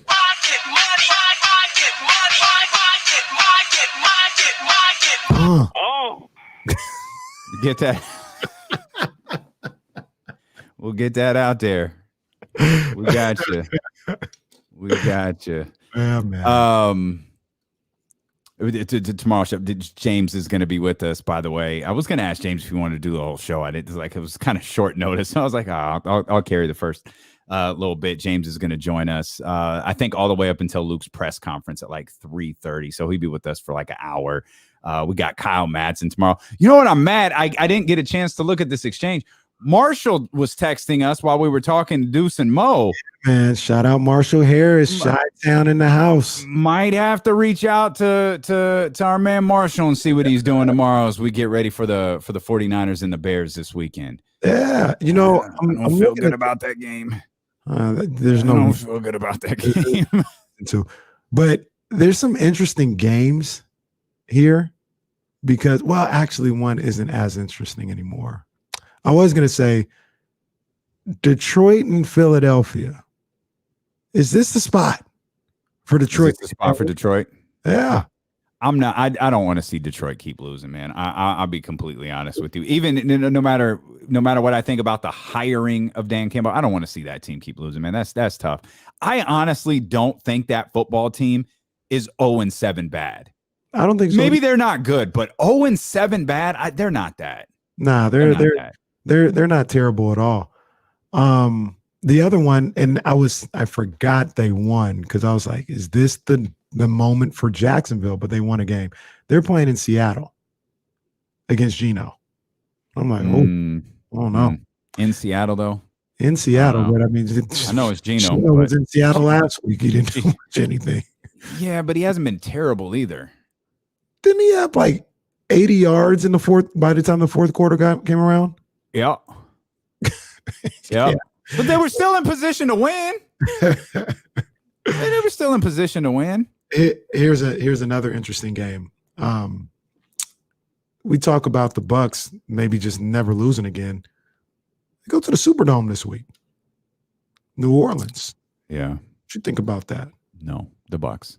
I know you don't like the Bucks, bro. It's fine. The Bucks are they're 4-2. Oh, cool story, bro. No, the Bucks. I don't think I'm picking the Bucks to lose again. I mean, you'd be. Well, actually, I'll tell you, I haven't looked at their schedule, but I remember we pointed. No, it's trash. You pointed out their schedule like in week 2. Like, okay, there's a spot for them to get a loss, and then it's gone. And then the spot for them to get a loss is gone. That was why we needed the Rams to beat them, because they didn't beat them. The road to 17-0. It's a good thing I unless Scott Van Pelt is on my television, I very rarely turn on ESPN anymore. I know, that's kind of crazy. I feel the same way. I just don't. I get my news elsewhere, man. Yeah, they don't. I don't know. Is it they don't have good programming, or? I think that's what it is. I mean, at least not on the television. Like Sports Center isn't even Sports Center anymore. No, you know what I mean. It's something else, and that's why I appreciate the SVP version of Sports Center. They acknowledge it. Yo, this is SVP. It's kind of Sports Center, but it's SVP. That was the ultimate. I'm not trying to open up a can of anything, but I do believe that was the ultimate fall of the 6. The Jamel Michael Smith thing is they called it Sports Center. Mm-hmm. That wasn't Sports Center. Right. It was something else. So when I turn into Sports Center, I'm expecting something. And so often I'm getting something else. And it's just like, I'm good. They got a good, like Pablo got a good podcast that I listened to. I got turned on to a little while ago. I find that pretty entertaining. But I mean, the only thing that was ever really like important to me was PTI. And I'm a little busy. Yeah, so I don't see it. Like by the time I get to PTI, like the whole day is done. Like we're on to it don't even matter. Like this content is irrelevant to me. Yeah. 10 minutes ago, when we started all of this, what I was going to mention was there's a football game tonight, and it might be the best Thursday night football game we have all year. Yeah, we got the Packers and the Cardinals tonight, and there's multiple different pieces of news there. One. We got good football tonight. We got no Kings game to worry about, so we can lock in on this. And JJ Watt's out, I think, for the season with the shoulder injury. So I think JJ Watt's been playing pretty well for them. I don't think he's like, oh no, it's all over for the Cardinals. But I don't want to diminish the piece that he is meant to that defense either. He was causing havoc in that Niners game. That was one of the times I really paid attention to the Cardinals. Other times I just watched the highlights and stuff like that, but I was really locked into what they were doing that game, obviously. And he was making plays out there. So it's going to be interesting to see how much of an effect he's going to have on the pass rush and what they're trying to do. Because he was playing better than, maybe I just had low expectations, but he's playing a lot better than I thought he would to start the season. So same. That's a tough deal for the Cardinals. Arizona's the fountain of youth, man. I used to think it was just the Phoenix Suns. It turns out it's just Arizona. Just Arizona. Larry Fitzgerald's still going strong. If Larry Fitzgerald signed a 10-year contract tomorrow, I wouldn't be shocked. I'd be like, yeah, I believe it. Ironically enough, Larry Fitzgerald is not playing. He's not on a team, and he's not retired. Larry Fitzgerald's not on the Cardinals? I'll double check. I don't think he is. He was like a free agent. He wasn't sure whether he was going to retire or not. And it's just, that's like where it's at. As far as I know, I could be wrong, but he's just, but he hasn't retired. Let me see the depth chart here. Heck yeah. That can't be right. No, it's DeAndre Hopkins, AJ Green, Christian Kirk, and a couple other guys. Yeah, you know what he's gonna do? He's gonna come back in about 2 weeks. That's what I'm saying. Like he's gonna come back and do. Okay, okay, I got you. Yeah, he's gonna come back in about 2 weeks. A story about that, like, oh, they're kind of close, and he's working out. It's just like, no, I didn't resign. Did you retire? Oh, I'm not retired. Okay. What's going on here? Season's almost over, man. What are we doing?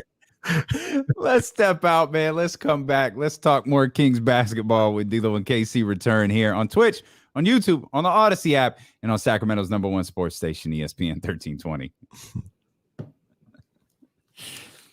That's funny. Oh, boy. You need a minute? Yeah, let me slide real quick. Yeah, I'm throwing out the moderator to anyone who wants it. Y'all need to police this. I was watching earlier and felt like the chat had gotten. I was like, man, it's getting a little hard early. But we've got freedom to kind of, talk and hash things out. But anytime shit gets disrespectful or disrespectful to each other or to people who are on the show, man, let's throw that out there. Rob, I got you. Because honestly, yo, man, this is our community, and this ain't Twitter, man. Like this is, yo, we crew, we core here. Like this is our squad, man. And I know I saw, at least I think I did scan up. It stops letting me scroll at a certain point. Where are you? Zebra. See, yo, we got Zebra PT in here, man. That's family. We gotta make the chat house, man, a great spot for everybody. So anytime y'all see stuff that just ain't it, cut it. No questions asked. No questions asked. What was your best interview at 102? Was it Rihanna? Man. Rihanna wasn't my best one. But I didn't keep that interview. At least I don't think I do. Maybe I do. I don't know, man. I've always, I'm gonna sound like an ass, and I understand that. I always thought I was a decent interviewer. Like I'm looking back at some of the ones that I saved, like the Hulk Hogan ones will always be special. I do think the Mace interview was really good. The Paul Mooney thing was cool. I think I played that for you guys one time when Paul Mooney passed away. I remember Terrence Howard had a really good thing about Terrence Howard is, man, I had him on the day he got the nominee for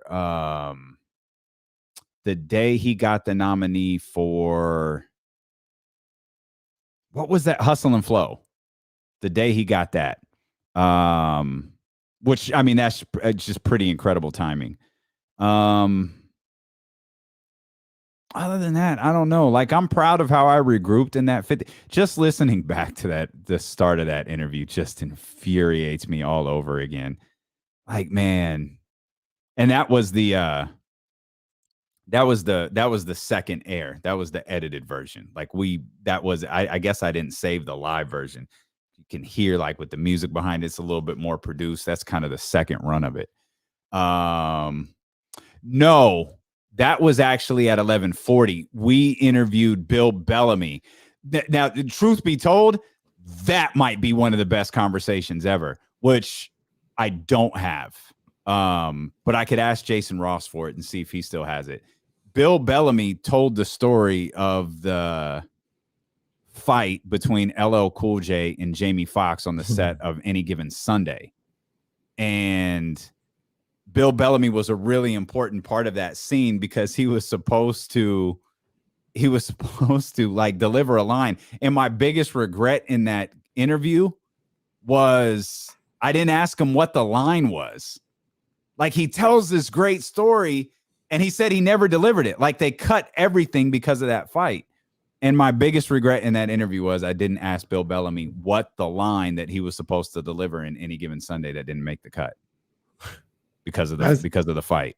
That's interesting. Yeah, that is interesting because that didn't even have nothing to do with him. So like, y'all know we got to go to commercial like at certain times of the day. Here at ESPN, we have a ton of freedom. Over there, not so much. We blew past the commercial by like 12 minutes because Bill Bellamy was telling this story uninterrupted, and we were just enthralled with what he was saying. Well, these commercial breaks on Twitch and YouTube are a lot of fun, man. We just started telling stories over there. We might have to.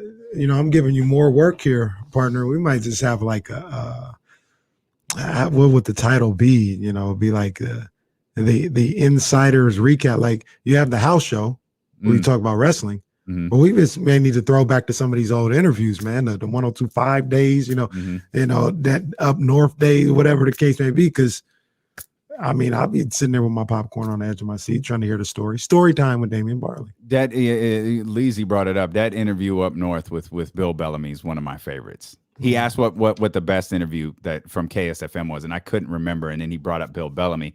but that wasn't at KSFM. That was up north. And I remember that. I remember everything about that interview because Bill is he's so engaging and he's a great storyteller. And he was telling the story about the fight between Jamie Foxx and LL Cool J on the set of Any Given Sunday. And it's just like the way he tells it very, very dramatically. So if the program director up north is listening and you still got that piece of audio, could you shoot it to your boy? Because I'd love to have that one in the archive. Hey, man. Happy hour. Oh, man. Happy hour. We can get Bill on it because Bill knows the sports too. Bill talks sports. We not gonna get Bill on that happy hour too. Oh, man. Yeah. I'm down for that. Yeah, let's 100% do that. We got to get Lance back on, by the way. We saw Lance on Friday. Lance a wild boy with some of these videos he posting, man. He a wild dude. Okay. Welcome. Those listening on the Odyssey app in 1320 AM, we appreciate you for being with us. You want to jump in and be a part of the show, you most definitely can. 916-349-1320. Sacramento Kings 2-2 right now. A couple of other notes before we dive back into the Kings. I know Deuce mentioned this. Oklahoma City came back from 26 last night. Kings fans loving it because it was against the Los Angeles Lakers. I'm not loving it. Oh, you're not? I ride or die with my guy. Damian Barling? Not that. I ride or die with my guy Russ. The whole I'm old school, you don't take the ball and dunk it. The game's already over. Russ. Yeah, I'm not feeling that. I got to keep that energy. I hate that stuff in baseball. I hate that stuff in football. I hate the stuff in basketball. I'm not going to change my tone just because my guy rocked with it. And he had a quadruple double last night. So give my man the respect he deserves. He did, unfortunately. He had the Westbrook Harden. He had the Westbrook Harden quadruple double. Wow, that's tough. Not the David Robinson one. Like you mentioned, people going hard on that quadruple double. They know his stats frontwards and backwards today. Oh, yeah. We didn't see the box score the other day, though. Didn't see it when he had, what was it, 33 and 10? No. 8 assists. But when he had, what was it, 18, 12, 12, and 10? Oh, that was all over the place. Now we all stat hoes. Yeah. Now all of a sudden, that's what we do. We got stats all over the place. Yeah. Come on, Morgan. You better make that shirt. Now, like to your point, though, we spent a lot of time the last 2 days or whatever waxing poetically about Russ and the way he approaches the game, and I love it. That's my guy. I'm with you on this one. That's I don't like that. That's whack. It's just, don't turn the ball over, Russ. Like, and he went, and that on the flip side, that's one thing I do love about Russ. He went hard. Like, this wasn't like he wasn't a little mad. He was big mad. And so it's like, all right, he doesn't get kind of pissed off. Like he goes from 0 to 100. All right, but I just think he went from 0 to 100 for the wrong reasons. Yeah. Like that's a dumb thing to get worked up about. I mentioned this too. And these are situations, and I understand it's early and we're not trying to jinx anything, but I think there are certain things. You mentioned this the other day. You want everybody to lose. Yes. Hey man, Minnesota, they got. I'm not gonna say they're the real deal. They're gonna be a problem. I ain't doing that. I think they're gonna be around though. They're gonna be a contender for that playing spot. So let's full context now. Let's be clear. The reason it got our attention yesterday, we were talking about this earlier. They beat the Rockets and they beat the Pelicans. Mm-hmm. You were really amped up about Anthony Edwards' quote about after they lost to the Pelicans. Yo, we've got to respond. Like we've got to. I can't remember the exact terminology, but there was an F word in it somewhere. Lock the F in. They did for the champs. They beat the Bucks last night, and it wasn't like a trash game that they beat. Like 20 plus from Anthony Edwards, 20 plus from D'Lo, 20 plus from Cat. I looked at that last night and it was like, oh, because I think the Kings were in the process of blowing the fourth quarter when I saw that score. I was like, dude, no, can't do this. Like we can't do this. This can't be a thing. But that's a good win for Minnesota. I'm Rockwell. I always feel like somebody's watching me. I got my eye on Minnesota. You know, my boy is Ant-Man. I love Anthony. Yeah, I know you do. You really do. That kid. You really do. And that's cool. Like I think we did this last year. They shouldn't be bad. They shouldn't be. Front office stuff aside, it's coming from a Kings fan. Front office stuff aside, like this team is talented enough to accumulate a certain amount of wins. Now, I don't know what that number of wins are. They're not a 20-win team, a team with a win total in the 20s. Like there's just too much talent there. Now, certainly that's what we hope for. We hope Karl Anthony Towns wants to. You know what? I love what Sacramento's doing. Let's go there. No, none of that is probably happened. But Minnesota, I'm watching, man. I'm watching them closely. They're going to be. I think they're going to be around. Now, will the Kings end up kind of being off their radar because they'll have a little better season or record than people expect? Hopefully. But I know around 9, 10, 11, Minnesota's going to be around there. I believe that. I think they're going to take the place of what everybody thought New Orleans was supposed to be this year.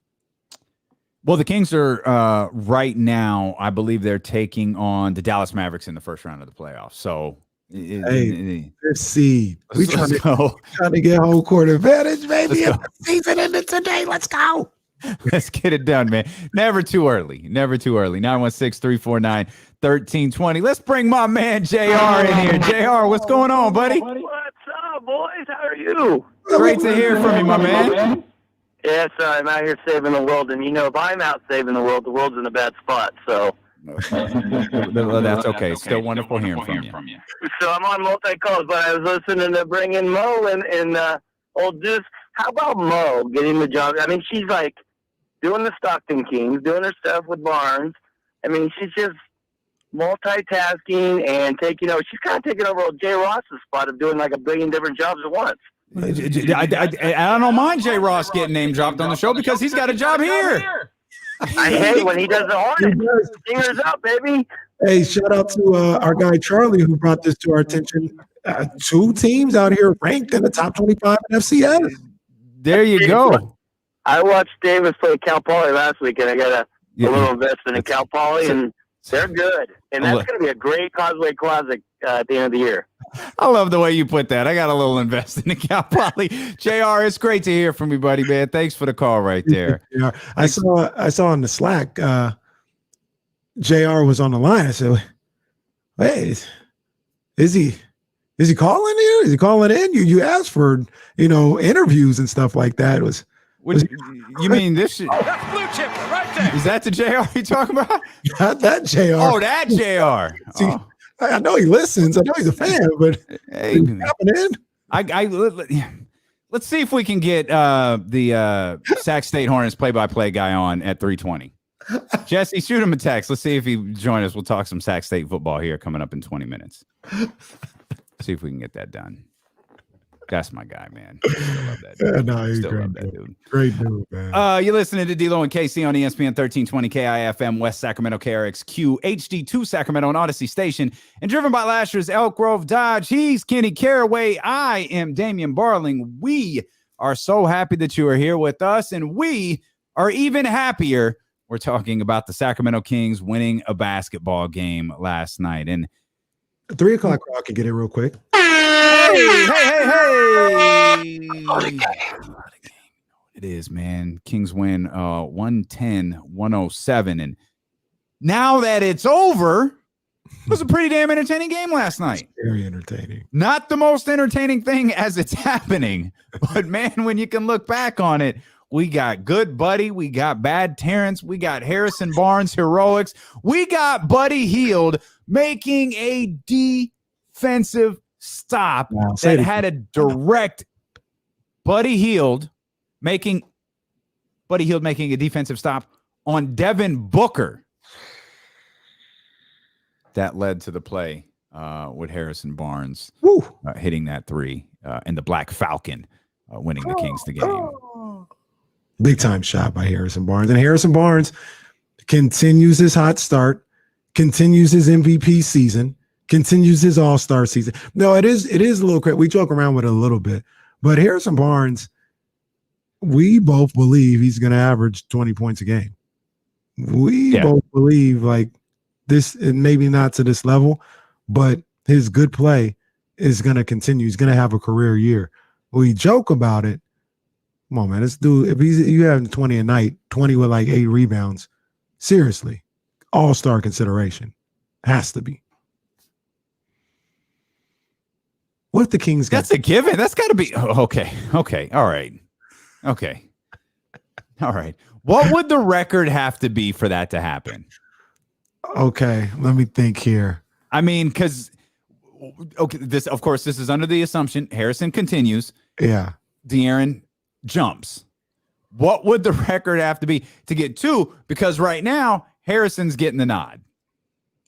Yeah. Harrison is a legitimate all-star. 4 games in. I don't care. 4 games in. Harrison is a legitimate all-star. 100%. The record would have to be on some like I'm not going to think of record. I'm thinking about where they're at. They'd have to be like 5th or 6th seed in the playoffs come all-star selection. Which they will be, obviously. I mean, they're 5th right now. There's no reason for that to change. Far up, baby. There's no reason for that to change. Dude, could you imagine? Listen to how obnoxious we are with them at 2-2. Like, imagine this team being like 12 games over 500. Oh my God, we're gonna be unbearable. Oh my goodness. It'd be so unbearable if this team ever gets like good. Would we be Knicks fan unbearable? Yes, I believe we would be Knicks fans outside. Next level. The Kings are back. Yeah, that would be us. What would we say? Who would be our Tom Brady? Because, they get on there and they're like, yeah, the Knicks are back. F Tom Brady. What? Where did this come from?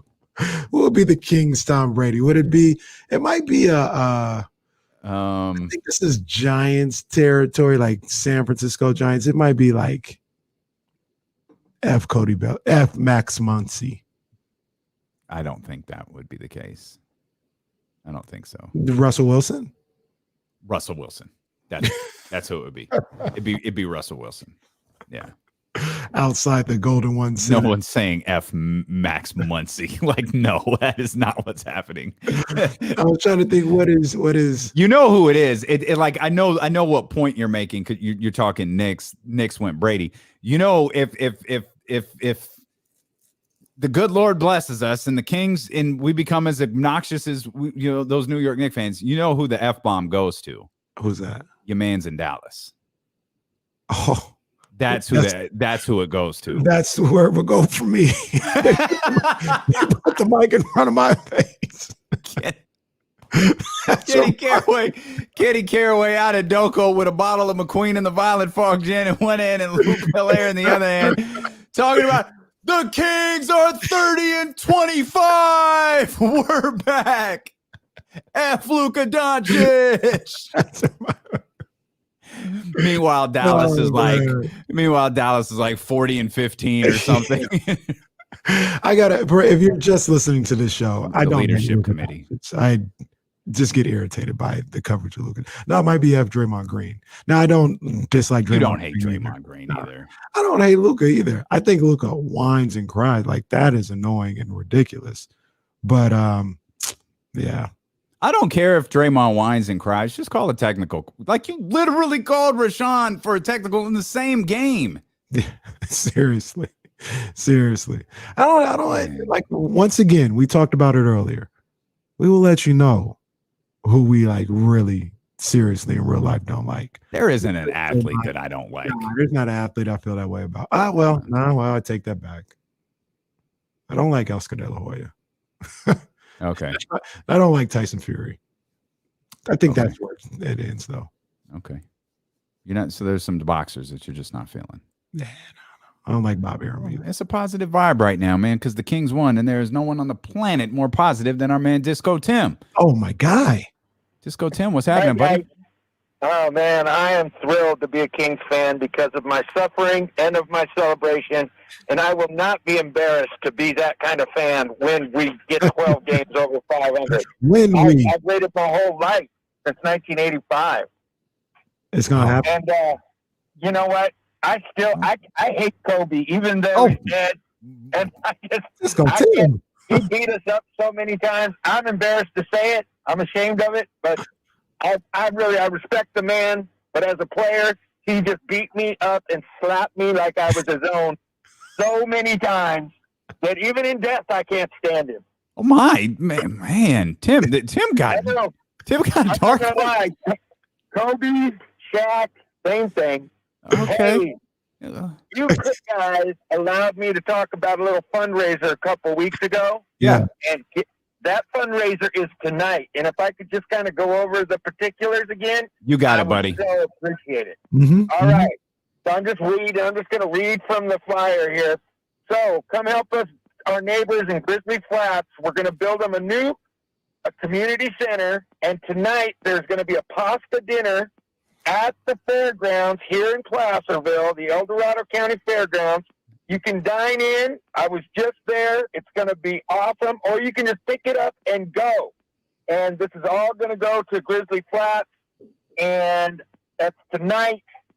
And I don't want to take up too much more of your time. Right. But You're straight, man. what else can you do on a Thursday night that the Kings aren't playing? You can cruise up to beautiful Placerville and help your friends out in Grizzly Flats. Thank you so much. Love you guys. You're the man, Disco Tim. You're doing good. You're doing good work out there, buddy. Disco doing good Tim. work, man. Lay off Kobe. Yeah, that was an odd. Lay off Kobe. Okay, even in death, like, he drives me crazy. But guys, I got this fundraiser, and it's like, damn, like. I could have found a better way to get into that. Like, I don't. Who was even talking about the Lakers? Like, what? I don't. Man. Oh man. Love Disco Tim. And Disco Tim, I'm speaking for him, but I'm sure he's talking about sports hate. Well, that's exactly what he said. Yeah, from a sports perspective. I get it. Kobe used to give us the business and like yell at us and curse at us. Like, what do we do to you? You beat us all the time. Why are you doing this to us? Like, man, it's not even a fair fight anymore. Would you just like calm down? I think he was amused by it. He loved it though. Well, you know why? He did because he knew he got away with one. Like, he's acknowledged. We stole one. We got one. Yeah, we got one, and I think he relished it. Every year after that. Yeah, especially on the downturns. Like, oh, y'all ain't even that no more. You can't compete. You can't compete. Y'all ain't even that.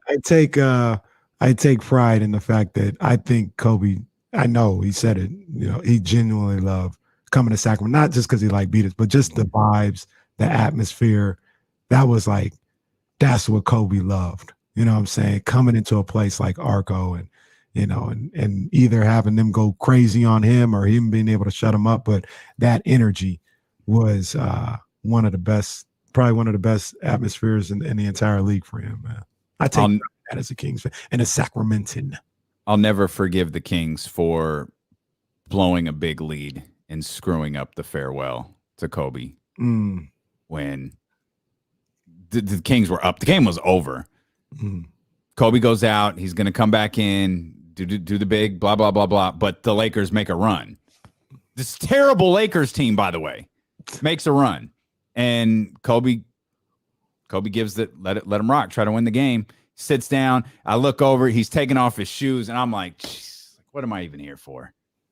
And that arena, that was an amazing game to be at. Frustrating, I'm sure, for some Kings fan because it was so loud and it was back and forth in the fourth quarter. Like, every basket was like Arco Thunder. There were so many Laker fans there. So it was like every made basket, it was really loud, and the two fan bases were trying to out-scream each other. But we got robbed of, and I don't think it was until after the game that everyone realized, oh crap, Kobe's leaving. And so they give Kobe the big applause, and he does the wave thing. I was like, dude, we got cheated, man. Yeah. All because the Kings blew a lead. Damn them. All because they didn't blow one last night, though. They tried to. The minor details. What defensive player of the year, Buddy Hield, locks the glove. Buddy off night Hield. Buddy said, "Let me get that nickname right quick, Davion. Hey, Rook, Let me get that nickname right quick. Come up off that nickname. Did you see the pic of Davion carrying all the bags? I saw Miss P retweet that. Y'all got your best defender out there hauling everybody's bags around. I like that they still do that in the NBA. Like nothing crazy, but just like, yo, carry my bags, Rucker. Go get us some donuts or something like that. Like I like that. I like they still do that. And the rookie does it, right? The rookie knows like this is what I got to do. Let me go do it. And Buddy said, come up off that nickname, fam. I'm the new off. He said, hey, I'm the new off night. I'm off night now. I would have died if Buddy would have said that in the press conference post game. Like, yeah, I'm off night. Call me off night. That's the only thing his press conference was missing. He was talking to Jason Anderson yesterday. I'm a big Egypt fan, sure. Ancient fan, sure. He's got. Okay, you should wear that outfit over there. Oh, you're funny. Why you don't put the outfit on? Let's see who looks better than it. How was that? He's got Buddy. He's got Jason Anderson trying to wear his revealing Halloween costume. Buddy said this might be too long to get to, but he goes, this guy. He says, yeah, basketball question. Then he asked me about my suit. Who is this guy? No wonder you win last. Well, we'll play it. The whole exchange is freaking hilarious. Hey, buddy, congrats on the win, man. Good game. You should be going first. Y'all know why you be going fourth, man. Like you're the only one I want to talk to. Like you should be going first. You're the only one I want to talk to. You and Sean, like I know Sean's the big dog, but like, come on, bro. Like they be having you going last, bro. It was good, bro. I don't know, man. You gotta let them know. Hey, two things. Number one, how good are wins like this just for Hold on. I saw you tweet an article with Buddy shooting rolls. I thought it was on your side or something, bro. Like I follow you. I thought it was on your side. What are you doing, bro? I don't know. No. See, now that's why I'm gonna start answering questions because that's what you be doing. All right. You team Buddy or what? Team Buddy all the way. All right, man. Buddy love. Hey, so how good are wins like this for a group trying to build an identity? And also, do you want to tell us a little bit about your Halloween costume? This dude is funny, bro. He's talking about basketball and even the Halloween costume, bro. This dude what he's on, yo. Y'all see this? I see why you go last. I see why you go last. He went from you got to go first to I see why you go last. And I just realized I've been going about this all wrong. Buddy Hield needs to be my favorite player. He is as equally as petty as I am. He's like, yo, no, hang on. Before you ask you a little question, fam, I read your article about Buddy's shooting woes. Like, yeah. What do you think Buddy would say when he sees D-Lo and KC?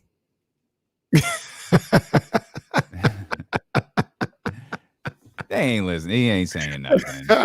I think Buddy hears we don't tweet enough. I think people see stuff on social media. We don't tweet enough. We don't do the Zoom joints. So we're not in front of those guys every day. Buddy, I think if Buddy were to hear everything that we've said about him, he'd be just fine. I think we treat all players fairly. Yeah. Buddy turned the ball over too many times. I don't mind saying that. He also was 7. He was an elite 3-point shooter last year. I can see Buddy coming up to me and seeing me like, oh, no, don't talk to me. I'm not elite. Don't talk to me. I'm not elite. No, get out of here. Don't talk to me. And I'll be like, come on, Buddy, stop playing. He'd be like, by the way, we did talk to Jason Anderson earlier today. If you want to catch that conversation, he has a great relationship with Buddy Hield. Those who remember Media Day know those two had a exchange that day as well. But if you missed our conversation with Jason Anderson earlier in the day, you can use the rewind feature on the Odyssey app. You can check out our podcast, or if you're on YouTube, you could just scroll back and catch up, man. That's how we roll. Now, it's a lot of good that came out of last night's game, but we've got another one tomorrow night. We've got another one on Sunday. Kenny, the games don't stop. There are some things that need to be corrected. We're going to fix all of the things the Kings did wrong and give you our assessment on the Kings moving forward. And we're going to do that next here on Sacramento's #1 sports station, ESPN 1320. You get a minute? Yeah, you're good. Stephen Brown, you're correct. His trash talk game is elite, 100%. Yeah, Roddy, you might say, Buddy, like I could be wrong, but I think me and Buddy would have a fine interaction. But he would bring up everything that I said for sure. Absolutely. He is from the hood of England, though. From the UK. He is from he's so I've never been there. They got hoods. It gets grimy in there in the UK. And I think he's from that area. They're not like the worst part ever. Now I remember hearing about him or hearing him talk, excuse me.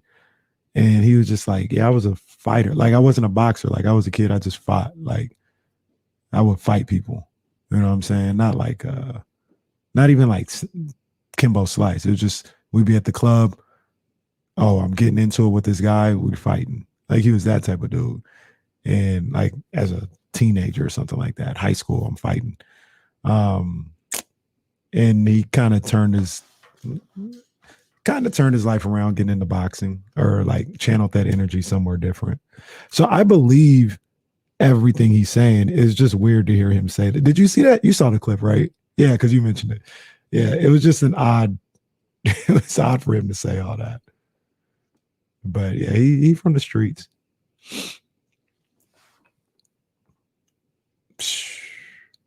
Kimbo, yeah, that's the exact word. He was a movement. Absolutely.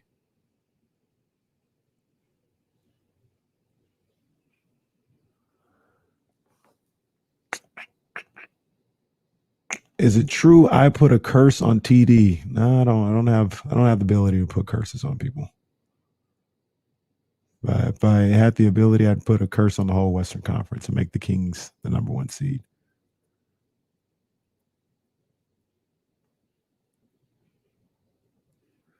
Did I ever give us his close? Yeah, it didn't happen last night either. I had Fox, Halliburton, Davion, Barnes, and Holmes.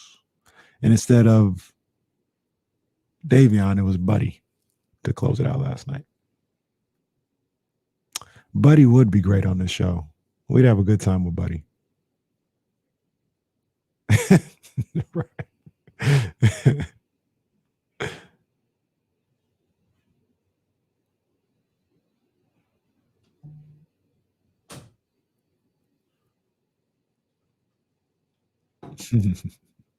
AJ was wilding on that one. His eyes were glazed over.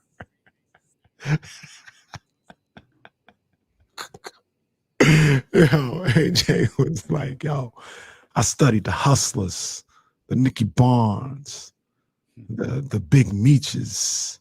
I studied the hustlers. That's where I come from, and that's where I got to get back to. What?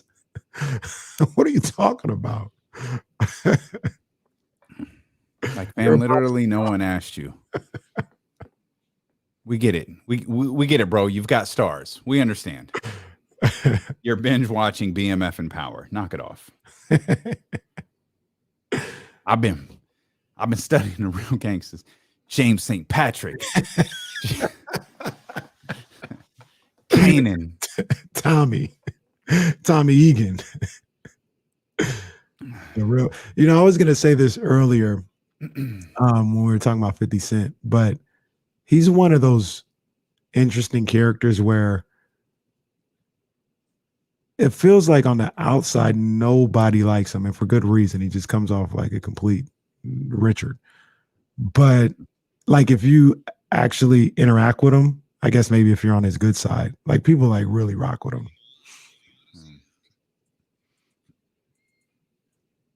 Not just the Odyssey app, but twitch.tv/ESPN1320 and youtube.com/ESPN1320. We appreciate you so much for jumping on with us, hanging out with us, spending the day with us, spending a couple minutes with us, whatever it may be, man. We appreciate it. You can take part in the conversation on Twitch and YouTube, as well as 916-349-1320. I got another anniversary. Tomorrow will come. I didn't. What do we got? 11 years ago today. 11 years. Our guy, part of the Legacy Collection, Boogie Cousins, made his NBA debut. Okay. 14 points, 8 rebounds, 5 assists. Boogie. Start his career in Sacramento. Man, Boogie. That dude was good, bro. Was like DeMarcus was so good. I hate really good. I hate the way things ended for him, man. I wish he had gotten a chance to. I wish he had gotten a real chance to rock. But injury after injury after injury, it wasn't in the cards for him, man. But that dude was special. DeMarcus was special. He was absolutely special. And I'm still caught up on the fact that it didn't work out here in Sacramento. Boogie should still be here. I believe that a lot of there's a number of different reasons why it didn't work out while he was here, in my opinion. You know what I'm saying? As far as like, I didn't think they put a good enough team around him, or Mike Malone, they let him go, the guy that got through. They didn't let Isaiah, Rudy, and himself and DeMarcus rock long enough. But I feel like he should still be here. Yeah, really do. Yeah, because we love you, big dog. We'll get him one day, man. We'll get him on the show one day. Mm-hmm. We'll keep plugging away at it. We'll keep plugging away at it for sure. So the Kings win last night. That obviously, that's shoot. We'll take it. Kings are 2-2 at this point. Kick off their road trip with a win. Got New Orleans coming up on Friday. Dallas is around the corner. You got a more difficult game against Utah, and you got the Pelicans again. So you're gonna play. These are tough.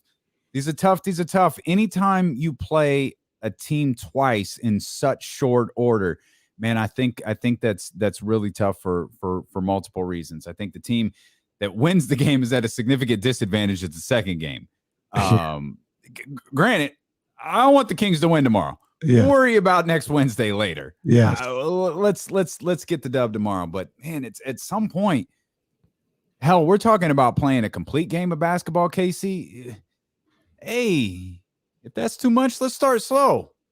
Let's play 3 quarters. 3 quarters. I'll take 3 quarters. Right now, we're stuck at 2. It's just what did the Kings a favor yesterday is it was the 3rd and 4th quarter versus the 1st and 2nd. Yeah, man. And look, I'm looking at this game I'm coming at it with as much of a humble heart as I possibly can. Oh, I love when you do that. Like Deuce talked about, the NBA is loaded with talent. Brandon Ingram is an all-star. Yep. You know what I mean? I'm a big fan of Devontae Graham and what he can do out there. Valanciunas has been big time so far to start the season. So this Pelicans team isn't full of scrubs or anything like that. But I just look at the 2 teams and the way they've played. And if the Kings can play like they did or like they have for most of the season, yesterday's first half was really, and I know a lot of people point to like the second half of the Portland game. I don't. The fourth quarters haven't been particularly great in any of the games, but for the most part, we've seen them play good basketball all year. And if they play up to their capabilities of what they've shown us so far, this is a game that is extremely gettable, extremely one that they can go in there and get a win. Now you have to do it. You have to execute. And that's what we're going to see if they're able to do when they get out there. But this is what I say about tomorrow. It's a big opportunity. You got an opportunity to start a 4-game road trip off 2-0. Mm-hmm. Don't blow it. Don't blow it. You got a real opportunity. And it's not like a opportunity like, you beat Phoenix and then the second game is in Milwaukee. Yeah, you technically have an opportunity to go 2-0, but you're not really banking on that. This one, New Orleans, I'm going to just say they're not playing up to their capabilities right now. You're getting them at a good time, maybe. Take advantage of the opportunity. Well, they're reeling a little bit too because, obviously their best player's not there. Or maybe the guy who was supposed to be their best player isn't there. Maybe Brandon Ingram really is that team's best player. Yeah. Though Zion was pretty damn good. Here's the guy that concerns me, and some of this is based off of what we saw last night. Not last year's antics, but you and Deuce and Mo mentioned this earlier, Valanciunas. We saw what Ayton was able to do yesterday. Now, I don't know that Valanciunas is as good as Ayton, but he ain't bad. No, he's not. Valanciunas can go. So that I feel like the Kings have a problem, which I don't know that this is necessarily stunning. I feel like we spent an entire offseason talking about this. this team has had rebounding issues in these games. I've asked the question to you, to James Ham, about like how comfortable are you at the 4 spot, and there's no direct answer. Even James, the guru of all things Kings, he doesn't have a direct answer. Well, if you do this, if you got this, and Harrison this, and you start working out some different things, it's like, that's a long way to get to, yeah, I'm comfortable. It means the position isn't solidified. Yeah. And I worry about that 4 or 5 spot. I don't worry about Rashawn, but Valanciunas is going to make Rashawn work. Like that's going to be a fight on both ends of the floor. Like that's kind of that's sticking with me a little bit. And then Ingram's ability to score at his size is also like, all right. Yeah. And I think Luke is going to have to look very closely at helping Rashawn Holmes out, making sure he doesn't get into foul trouble. That may mean earlier, at least in the first half, more minutes for Lynn. I think this is an Alex Lynn matchup. 6'11". Yeah, right on the cusp of an Alex Lynn game. Tristan may get in there. Now, one of the things with Tristan that I think by the way, for those who didn't get that, our theory is if someone is 7 feet, then it's an Alex Lynn game. If they're under 7 feet, it's a Tristan Thompson game. That's the only thing we're coming up with. I think we even lowered it to 6'11". You did. That's facts. You said 6'11" and higher is an Alex Lynn game. 6'10" and lower is a Tristan Thompson game. Now, the thing, I think it was Keith Smith who we talked to about this, and he said Tristan, and Jesse, our producer, even kind of mentioned it too. When you have a guy that's in the post and Tristan can muscle up with, that's where he was successful. He would get into trouble when it was like a pick and roll situation, or, an athletic, not even really an athletic guy, but a guy that spent time on the perimeter. Like I said, if you could get switches and things of that nature. Valanciunas doesn't seem to be that type of guy. Like, they're not running Devontae Graham, Valanciunas pick and rolls, trying to get the switch on the big guy. Like, from what I've seen so far, they dump it down to Valanciunas a lot. So maybe this is a better matchup stylistically for Tristan Thompson to get in there. But either way, I think Luke is going to have to be aware to help Rashawn Holmes out so he doesn't get into foul trouble. Yesterday, he did a really good job of not getting into foul trouble. I think he only had like 2 or 3 fouls, and he was able to play late in the games. They're going to have to look to do that maybe a little earlier tomorrow against Valanciunas, because he gets rough in there, and the elbows get flying, and he gets you hooked up, and and he's falling he does a lot of the antics. So you got to hope that Rashawn doesn't get into foul trouble early tomorrow. Could it be? Well, no, it wouldn't be our first, because Tristan Thompson and Alex Lynn played in the same game one time. It was like I think this was Utah. It was like all Alex Lynn. Then all of a sudden, Tristan Thompson played for a couple of minutes. To start the fourth quarter. I was like, weird. Hey, Tristan, we know you haven't moved since, like 6:40, but hey, you're up, big guy. And then Tristan was back against the Warriors. Right. It's like I don't know. It's and who was the center for the Warriors that night? Was it Looney, I think? With Wiseman not there, they don't have a big dude. So that was a Tristan Thompson game. Yeah. Damn, that's crazy if it's really that simple. I don't know what it is. And as long as those two are fine with it, cool. But the Pelicans are capable. That's why, like, I think you and Deuce were talking about this earlier. No, there's no sorry, Davion. There's no off night. You know what I mean? There's no like, okay, all right. There's no exhale moment. There's no like, and I think that's where you could fall into traps. This is what Anthony Edwards was talking about. This is what you got so hyped on Anthony Edwards the other day. They beat the Pelicans, come back, have to play him again, and they have that letdown game. And they're probably thinking, we've got this letdown game, and we got Milwaukee next. We're gonna have a letdown game against the Pelicans. We got Milwaukee coming up. Like, that's how you start building losing streaks. Now, Minnesota did a hell of a job responding to their second-year players' words, and they went out and beat Milwaukee yesterday. So like with this game in Luke, I feel has been pretty measured in the way that he's talked about this. As a matter of fact, we've talked a lot about Buddy Hield. We've kind of had some laughs regarding Terence Davis. Luke talked yesterday about letting these guys kind of play through, some cold streaks. Right. Yeah, it's a balancing act, and they're probably our two best shooters when they're hot, and we have all the confidence in the world in them. We want them shooting, even if Terence goes 0 for 5 from 3. I still want him taking his next open 3, and same with Buddy. So we need them out there, but at the same time, we're trying to win games. So if certain guys are having good nights, we're going to play. We're going to go back to those guys for a bigger rotation than normally planned. But tonight, honestly, in the second half, the whole blueprint went out the window because we weren't playing near with enough energy in that first half. So the second half was strictly based on who was going to come out and play with the appropriate energy out there and competitive spirit, and we found it there in the second half. That's interesting. The blueprint went out the window. I mean, maybe I posed the question earlier about Davion in the Final Four. Maybe it doesn't matter. Buddy's out there working. Buddy's out there hitting shots. He's busting his ass. We're going to leave him in the game. Mm-hmm. We're going to stick with what was working for us at that point. You could argue in those final 3 minutes, whatever was out there wasn't necessarily working, but that was the group that helped them build that lead. So it's interesting to hear Luke say, though, we had a plan. We just threw it out. And threw it out.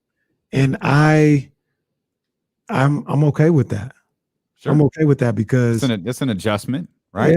Yeah, absolutely. Adjustment. He didn't have to watch the tape to make that adjustment. He made it on the fly. But I think Deuce was talking about an Alvin Gentry, Luke Walton conversation where he's like, "Yo, where should I go with this, Alvin?" And Alvin said, "You got to go with your gut."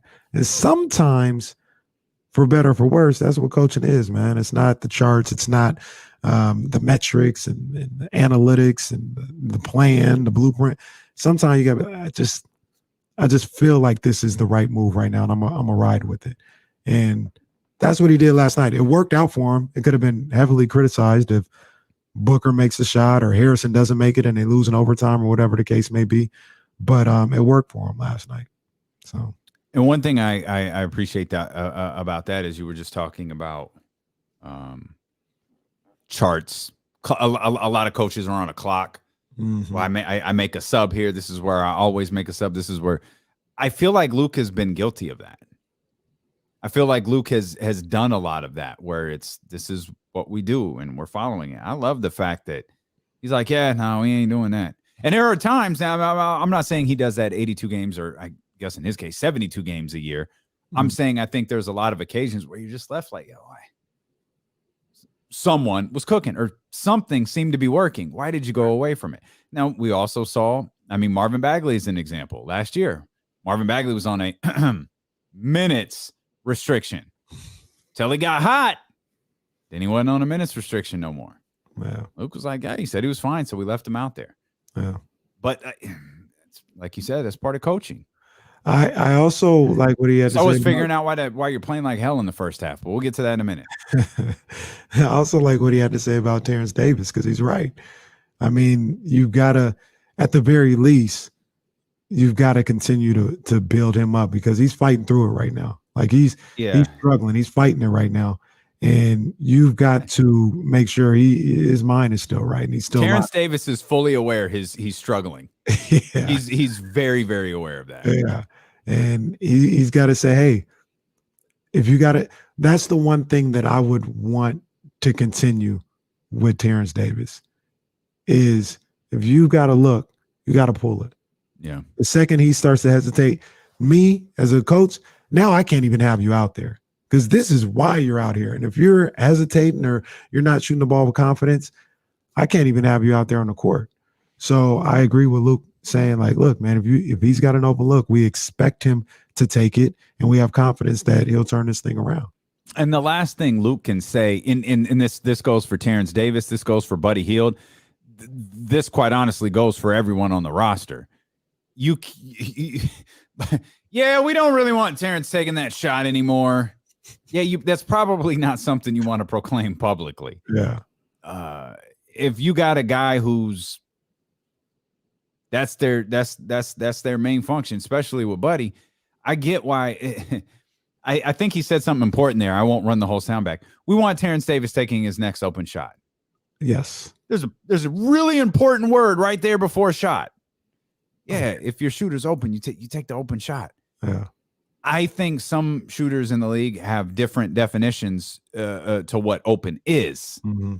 And I think that's where sometimes things with the elite shooter who was 7 of 11 yesterday get a little dicey. My man TD, he forced quite a few yesterday. Mm-hmm. He's been doing it all year. Mm-hmm. I used to have this thing though when I was coaching. I would never take a kid out after a bad offensive play, whether it's a bad shot or a turnover. Even if that's why I was taking him out, I would never take him out after that. I'd let them come down on the defensive end, and then I'd send the guy to the table to go get him, because I never wanted that to be in the back of their head of why they came out. Like, I just took a bad shot. I just had a time. Now he's yanking me out. Mm-hmm. Your aggressiveness and your confidence is more important than me making a statement right there to just yank you out at that time. Like, I'm just a big believer. You always want these guys to feel as comfortable and confident as possible on the offensive end, whether you're struggling, turning the ball over. We'll have a talk about you struggling or turning the ball over, but I'm not going to come out there and let it be known to the world that you took that shot. I'm yanking you out right now. Yeah. No, so that's one thing I always think about. Again, when we talk about things that they need to correct, and you talked about how soft the player looked like. You wanted to yank everybody out of the game in the first half. What do they call that? The line change in hockey. You wanted everyone off. Get them all off the floor. Get 5 new guys in, and let's figure this thing out. You wanted the Dallas Mavericks leadership committee run out there. 15 players playing last night is how probably where my mind was. You said they were playing soft. I thought they were playing, Kyle Draper kept using the word stagnant. The offense looked stagnant. They just looked frozen to me. Like there was no movement out there. And I think that's part of the reason they were giving up so many rebounds in the first half is that guys just weren't moving around. There was no breaking to the basket. There was just nothing. It was just pass, blah, blah, blah, shot. Ball, boom, boom, boom, boom, shot. Like it was you're sitting there. It was more boring than that damn baseball game. It was like, hey, all right, it was very much like, dude, what is this? Like, what team are we watching right now? Yeah. And obviously, second half saw much more. The second half it legitimately looked like 2 different teams, 2 completely different teams. In the first halves and the second halves, like there's been a lot made, by us about defense in the first and second halves in the previous 3 games. Offense has been not exactly the same, but relative. Mm-hmm. This was the first time where it was like, okay, no, this was like a whole different team in the second half. Yeah. They were better defensively, and they were significantly better offensively. Mm-hmm. And at some point, man, you talk about with athletes, you talked about this with Harrison Barnes, where the mind meets the body. And you're in that peak, you're in that prime. It's not going to last long, but you've hit that spot where the mind meets the body and everything is centered, and it's a little utopia right there. At some point, man, the Kings are going to have to play more than a couple quarters. Mm-hmm. They're going to have to play 4, and we might not be at that point in the season because there are a lot of other teams like the Sacramento Kings. There's probably a lot of other players like De'Aaron Fox. A guy in Portland, I don't think he's sweating what I don't think he's worried about his statistics. I don't think he's worried about the fact he's missing a couple. He knows they're gonna get in a flow. They're gonna be fine. Mm-hmm. He's been through this before. I wonder if De'Aaron's taking all of the other soreness and all of that stuff out of the equation, or even potential injury. He knows, I know where I hit my stride last year. I'm gonna hit my stride at some point. We won a couple of games. I got to keep putting my team in a position to win a game and not do anything that costs them a game. Right. Protect the ball, find the right guys, get aggressive with my shots. He's just got to start making those free throws, because if that Devin Booker play with Buddy Hield had gone a different way and Devin Booker hits that shot, I don't know how far into the show we are before we're talking about De'Aaron Fox and his missed free throws. Come on, man. Come on. Yeah, and that's going to be, I keep saying it and I hope I'm wrong. That's going to be something that I feel like he's going to struggle with. That is who he is from the free throw line. And I always hope for better. I hope for more. But is 72 low? One thing I don't have confidence in with De'Aaron Fox is his free throw shooting, like in that improving as his career goes along. 71 too low? Yes. Needs to be 80. It needs to be 80. Yes. That's where I put it for point guards and guys. That's going to be, your guy, your franchise guy, because there's going to be games where I need you to close this thing out. Yeah. And the thing that bothers me is, and I don't think this is going to change, De'Aaron's always the guy taking the ball out because he's not a free throw shooter. You know what I mean? He's either taking it out or he's the guy on the other side of half court that clears space. I'm like, dang, De'Aaron, you're a franchise. I want you with the rock, but it's the right move because he's a free throw shooter. Yeah. So I don't even know that I've ever. I think I never even paid attention to that before. I'm looking. I always kind of think, De'Aaron Fox makes the right decision. That's what you want you want someone who's not going to panic and be composed. But I'm going back and looking at that, the play to Harrison Barnes, and yeah, sure enough, that's De'Aaron out there waiting for Harrison. Dude, Harrison barely got that space from Devin Booker. Man, that was tight. Man, that was also kind of a nice pass. Nice seal by Harrison to give Fox a good spot to throw the ball. Fox made a nice little pass. It's kind of underrated. I don't want to act like it was, this awesome pass, but things can go wrong right there. And he got it to him. Definitely. It was, yeah. I mean, I'm watching it over. It was that's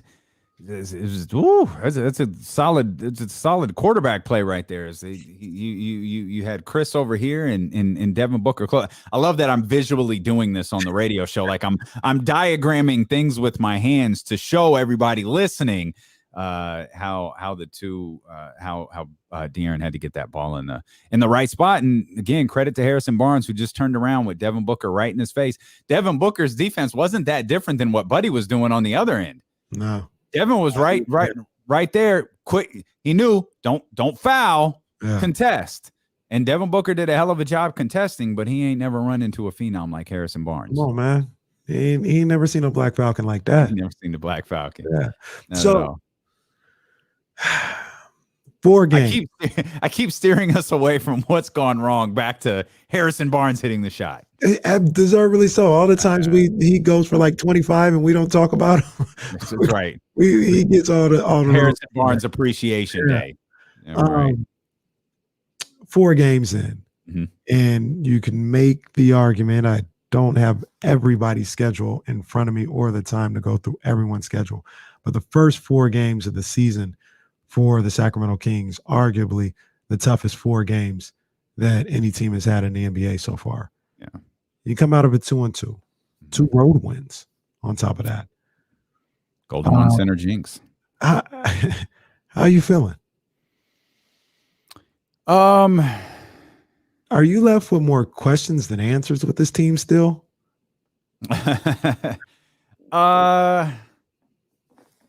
Okay, 2 different questions there. I feel good about where they're at. They played 3 playoff teams, including the team that went to the finals last year and didn't change. It's not like they went to the finals last year and Chris Paul and Devin Booker and DeAndre Ayton and Mikal Bridges are all gone. It's not like Chris Paul though. Well, I'm gonna give Chris Paul time to. He's Chris Paul. I ain't never seen Chris Paul play like that last. That was that was weird. That was weird. I was surprised he came back in the game. I thought like the way he was playing that bad, and I saw him with his pants on. I was like, yo, you might not just chalk it up and This might be, one of those off nights for them. Yeah. I feel good about where they're at. They haven't been blown out. But to answer your question, so the question is, I feel good about where they're at. I like the direction they're going. I'm happy that they were able to get the win against Phoenix. Just with no context, right? Just looking at the surface, I'm happy with where they're at. With context, the answer to your other question, yep, I got a lot of questions. You talked about defense all offseason. We talked about defense all offseason. We've seen your defense get better. Spurts. Defense isn't something that can be better in spurts. Like, defense can't be Buddy like Buddy gets when he gets really hot from three. No, it's awesome when Buddy gets hot from three. Those moments are, as a Kings fan, that's where it's at. Because there were moments last night where it's like, Buddy's gonna hit this. But Buddy's about to make this. That's not how defense works, man. Defense needs to be closer to buzzer or tip to buzzer than hot streaks. And right now, this team has been nothing but streaky on defense. Yeah, but it's been weird, like streaky quarters, streaky halves. It's not like spurts. Now they did enough defensively at the very end of the Suns game to get the win, which is cool. But I still have a lot of questions. I think the weekend is going to tell us something. So it's not going to answer all these questions. We're going from 4 games into 5 and 6. It's not like, we know now. It's not like we're coming back on Monday going, well, we're good. When we do our tease at the end of the Friday show on Monday, we'll know for sure what's going on with the Kings. That's right. No, as Monty McNair would say, no, that's not what's going to happen. But we just spent like 10 minutes outlining how, I don't know, that dangerous, how aware you need to be of the New Orleans Pelicans and the guys on their roster. I mean, I still have a lot of questions. I'm going to go on the opposite end. And I think I have more answers. Okay. Questions with the Kings. And what I mean by that is I'm pretty confident and pretty solidified in my thinking of what this team is and who they are and what they could be. I think they'll play better on the defensive end. I think they'll be better on offense. I think they have more weapons and more ways to be competitive and beat you than they've had in the last couple of years, more consistent ways. The only question I have is, are they going to be locked in every night? And I think some people believe coming into the season that they can be locked in all they want. I just don't like the roster. I don't think the roster is good enough. You know what I'm saying? I don't think that's the case. I think the roster is good enough, and you cut down the turnovers. You improve on defense the way we've talked about. You don't have to be great, but you improve on defense, and I think that's good enough for them to be a relatively good team. And after seeing 4 games of it play out on the court and against top flight competition in this league, I feel like I got confirmation. I'm just trying to see if they're going to do what they're supposed to do. Now, that's the thing. Are they going to – and that's is where I talked about the other day. It is very important to have a sense of urgency if you're this team, and also not get deterred by a 1-2 start. Stay the course, because you are good enough. You got to stay with it. You can't go 1-2 and be like, oh, man, here we go, or – maybe, doubt creeps in, like, or maybe we're not that good. It can't be that. It can't be 1-2. We had opportunities. Let's shore some things up, and we'll get where we're supposed to go. Yesterday's win goes a long way in helping with that. But yeah, I feel like I got more answers. I only got about one question, and see if they're going to bring it every night. You said that I love this. You said this win could do something for him, and someone asked Luke, like, hey, what could this mean for your team? We'll find out. in New Orleans. Okay. All right. That's a good call, Luke. It's a damn good point. Damn, I have no idea. The game literally just ended. I don't know. We could come out and score 80 against New Orleans. I'm not going to proclaim this. This turned our season around. 80 wins. Here we come. Was that on here, or was I talking to somebody just in my everyday life, and somebody had a question like that? It was something like, what does this do for your team, or whatever? Like, I don't know. We just got done with the game. I forgot. I feel like we were talking about that with a player saying that the other day, but they're like, I don't know. I don't know what this does for us. Like, and doesn't that sound like something Buddy would say? Buddy, like what does this mean? You know, what does this mean moving forward after you hit 7 of 11 threes tonight? I don't know. The game just ended. I have no idea. Yes. No shade to whoever asked the question. It's a question that we. No, it's. I think something similar. I don't know if maybe if something similar was asked to Harrison, but Harrison said something last night along the lines of, you know, we've been in all 4 of these games. Mm-hmm. Like we feel like we've played well enough to win these 4 games. Like so I think that gives you some insight as to where the team's head's at. Mm-hmm. You talked about, oh, we're 1-2. Oh, here we go. It doesn't sound like that's what this team is thinking. Okay, we dropped one to Utah. Here's what we did wrong. Here's how this game got away from us. We can point to a couple of different moments in that fourth quarter. More importantly, these are the things that I worry about, though, sometimes. And these guys are professionals. I'm sure this isn't the case, but we as fans, we could point to Buddy's kind of errant pass to Tyrese in the fourth quarter of the Utah game. Yeah, we could point to that. Sure, that was a big turnover. There was like 3 other ones just like it earlier in the game. Mm-hmm. It's fine to point out those. Buddy's turnover with less than a minute left. Yeah. There were a couple of other turnovers. You just can't make those types of mistakes. Right. The point I'm getting at in this very long-winded way is it's easy to point out the stuff that happens in the fourth quarter because all senses are magnified in the fourth quarter. Yeah. Locked in. But a lot of those same mistakes are being made in the first, second, or third. Yeah. If you correct those mistakes in the first, second, or third, they're probably not happening in the fourth. The errant pass, again, I don't think it's an accident that we saw Terence Davis, and for the love of God, Harrison Barnes has never turned the ball over in the history of his career. That's I'll have to Will Z get on that stat. I believe that's accurate. Never turned the ball over in his life.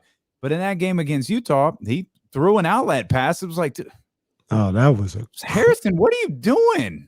He had another one yesterday in that first quarter or something like that. But that's what Buddy did later in the game. That's the same exact mistake that Buddy made later in the game where the pass to Tyrese went sailing out of bounds. So what I just hope is that they're looking at the fourth quarter and recognizing, like, look, you see what we did here? We did that in the first, second, and third. We've got to fix these mistakes. We fixed the mistakes in the first 3 quarters of the game.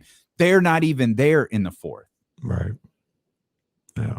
I think be a great coach. You would be a great coach. I think you'd be a fiery coach, though. You'd be cursing out at halftime, and I never would want to be that type of coach.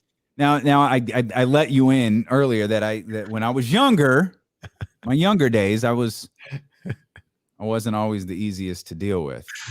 There's as if I'm like a bundle of joy now, but it was really tough. You're fine. There are times when you go to that, though, because I'm not like that as a coach, but you go to that well sometimes. You yell, you curse, you throw stuff. You got to go to it. They're like, whoa, coach was hot. I guess you could do that once in a while. Yeah. And because I feel like, that's where you get in trouble. Yeah. Because I feel like if you do it so often, you just get like, it doesn't mean anything. Right. You get tuned out. Whereas if Tony Dungy did it, you're like, oh, okay, that got my attention. Like every Colts player was like, yeah, that wasn't Tony. Tony didn't do that.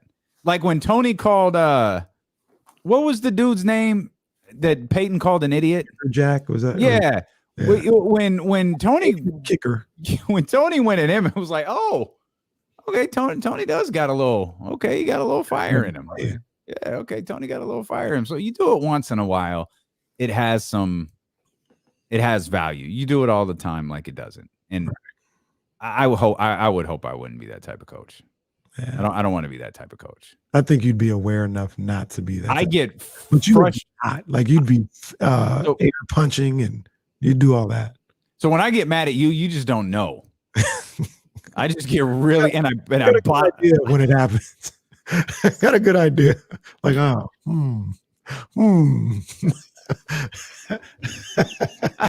good idea. I bottle it up and keep it to myself and let you guys figure it out on your own. Jesse, can you figure out when I'm pissed off? Oh, Jesse's. I guess Jesse's not talking to us now. Well, I guess that answers my question. I guess we'll just end the show here then, Jesse. We appreciate you guys so much for being with us. Partner, you're not here tomorrow. No. I'll try not to make a mess of the show. I love you, big dog.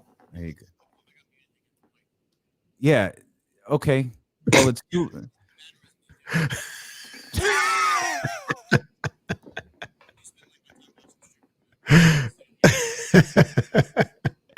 don't think I've ever been mad at Kenny during a show. I think you've been frustrated, perturbed. Like, I'm usually mad at Kenny like 7, 8 o'clock in the morning. He doesn't even know. Kenny's sound asleep, and I'm like angry at him. We appreciate you for being with us. No Kenny tomorrow, but we do have a busy day. We'll get you ready for Kings and Pelicans as well. It's an early game tomorrow at 5 o'clock. We'll act as kind of a pre-show for you. So that's coming up. Have a great rest of your day. And we'll see you tomorrow here at noon on Sacramento's #1 sports station, ESPN 1320. Go Kings, go Niners. Oh, man. Niners Friday. That's okay. I thought it was funny. It's like, oh, all right. Jesse's angry. That's fine. I just had a craving, and I'm not going to get it today because I'm going to be on the road, but I want some fish, man. When I come back into town, I have to get some fish. Where do you get it from? I end up going to JJ's. Okay. On Fruit Ridge. Although I like the fish at Fixins. It's pretty good. Mm-hmm. And then I used to go to this place called Skips on Foreign Road, but it caught on fire. So hopefully you guys come back, Skips. Never. I've never been interested in it. What? Is that fish? I don't think that's fish, bro. I've never been a fillet of fish guy. This is freaking hilarious.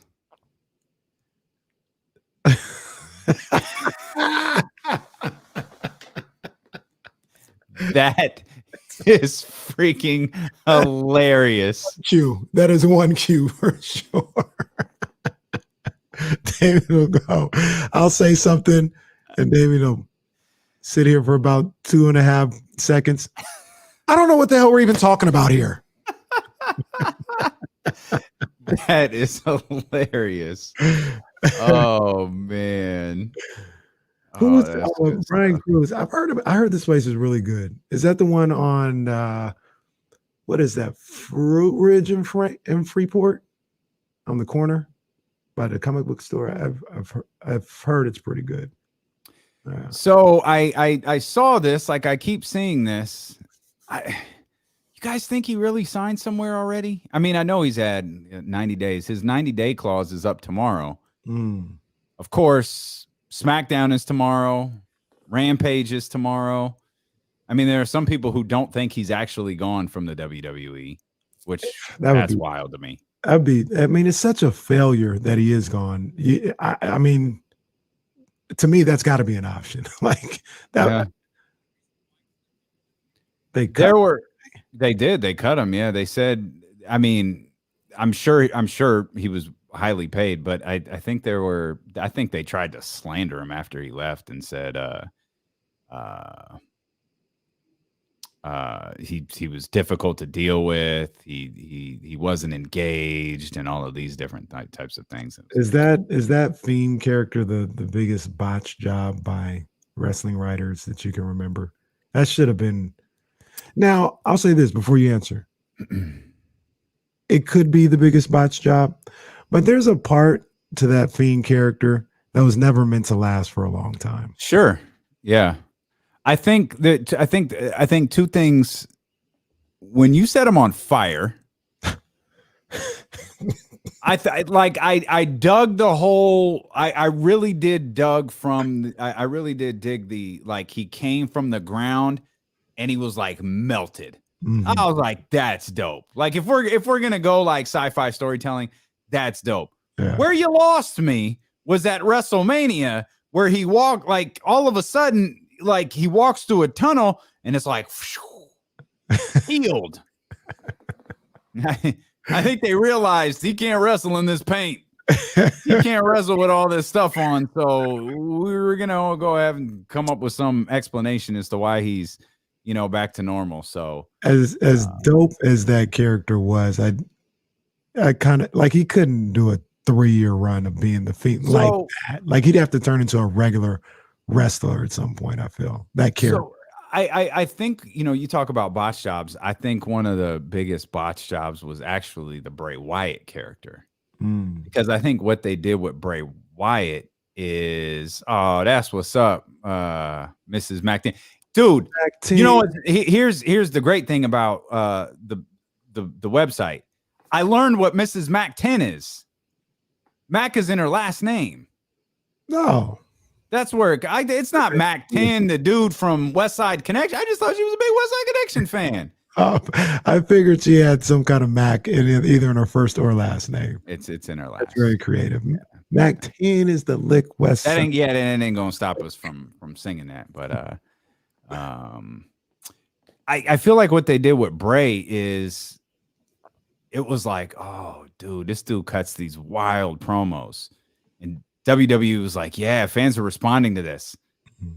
Let's have him do it every fucking week. Let's have him go out there and do it for 15 minutes every week. And it's like Bray would come on TV and it'd be like,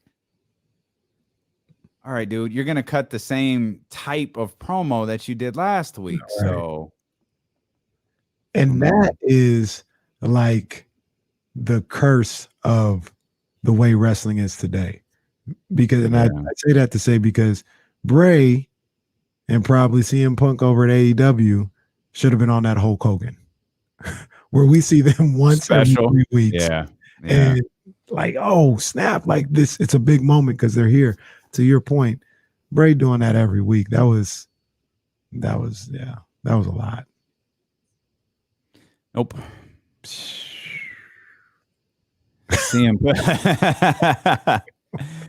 CM Punk is he is just a freaking wrestler right now. Bryce, I'm trying to look at your order right now. I'm having a hard time with it because you ordered the one thing that comes from like a different supplier. So I don't like that supplier. I don't think I'm going to keep using them because I'm a little iffy. I'm looking you up right now, Bryce. I'm going to get to the bottom of this. Bryce, it's in transit. Oh, that's not what's in transit, Bryce. Never mind. Let's look at. Oh no, delivered. Oh, so it's just the hoodie. Okay, I'll figure it out, Bryce. I don't know how to operate this. Yeah, I don't know how to operate this site as much as I do the other one. I might have to call the dope ones for help. Aleezy, you're asking me to get that Wendy's 4 for $4. Breaking news: Wendy's no longer has the 4 for $4. They call it something like the Biggie Meal, and it's now $5. Biggie bag, yeah. They give you bigger, like a bigger fry and a bigger drink. It's only $1. It's okay. I can accept that. What I cannot accept is the Dollar Tree being no longer and having regular prices. That is just a travesty. What is the point? There, I would go to the Dollar Tree. No, I'm not going to say that on air, but I'll say it. No, it's okay. Get my birthday cards from the Dollar Tree, my Valentine's Day cards, all the good stuff. Sunflower seeds, candies, all that. Now you want to charge me like $2? I'll just go down. I'll go to Walgreens. Yeah, that's dumb. That's dumb. That's literally pointless. That was so upsetting to hear. Bryce, this joint's making me work, man. I think I'm gonna have to call in the reinforcements to try to figure this out. I can't even find your order of that hoodie on here, though I absolutely know that you ordered it. Stupid site. Let's go here and let's type in our man Bryce. Shout out to Big Bryce Doe. Partially fulfilled. Okay, here we go. Now we got some progress. Fulfillment in progress. Did you mean to order that size, Bryce? Is this for a child? Did you mean to order this for a? I don't know that you're aware of the size that you ordered. Or maybe you are. I don't know.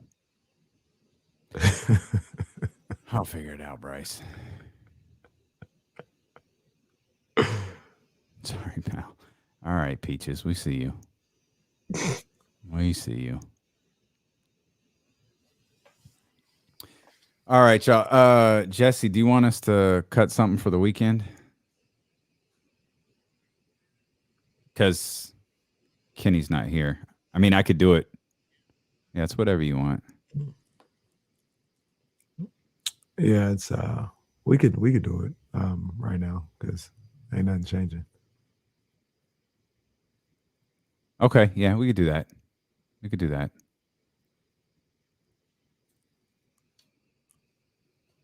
This is a pretty good game tonight. Cardinals, Packers. This is a really good game, actually.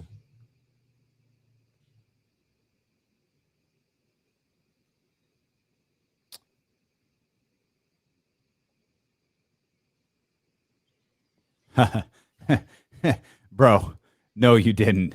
You did not pick an XL. You picked an XS. I was like, he must be getting this for like a Bryce must got kids. I kept looking at this like, why is Bryce ordering this? This is so weird. This is so weird. Bryce, I'll get you taken care of, man. We'll get this figured out. We'll get this figured out, my friend.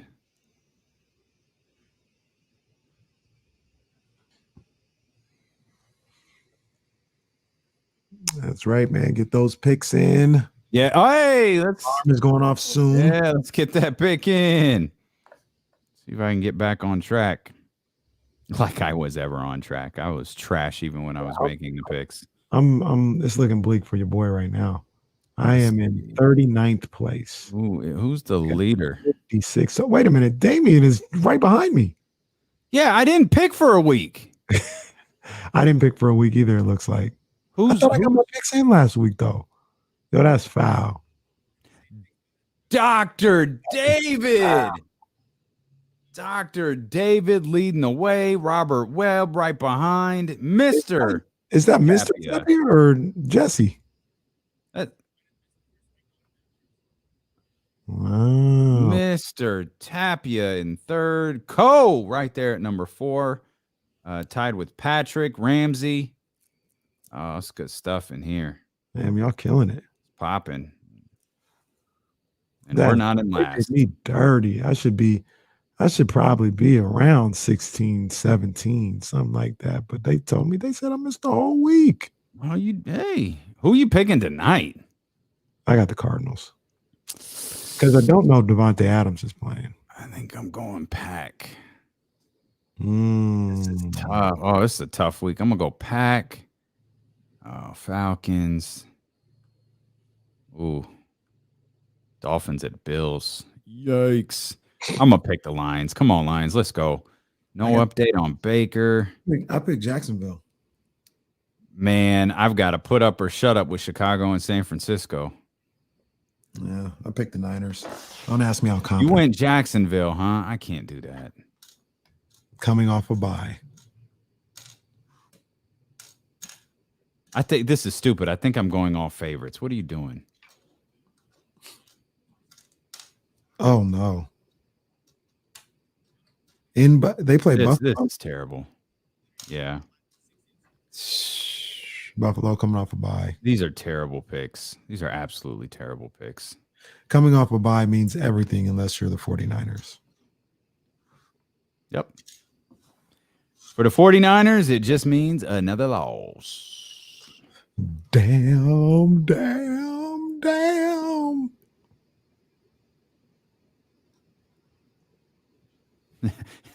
It's that velour, though. It's like wearing a throw blanket. Coach Ted, that's funny. That is funny. All right, man. We'll let y'all rock. Thanks for hanging out with us. Thank you to the police crew handling business the way it's supposed to in the chat house. Make sure you're back tomorrow, man. We appreciate you. Holla. On KC.com. We'll see you.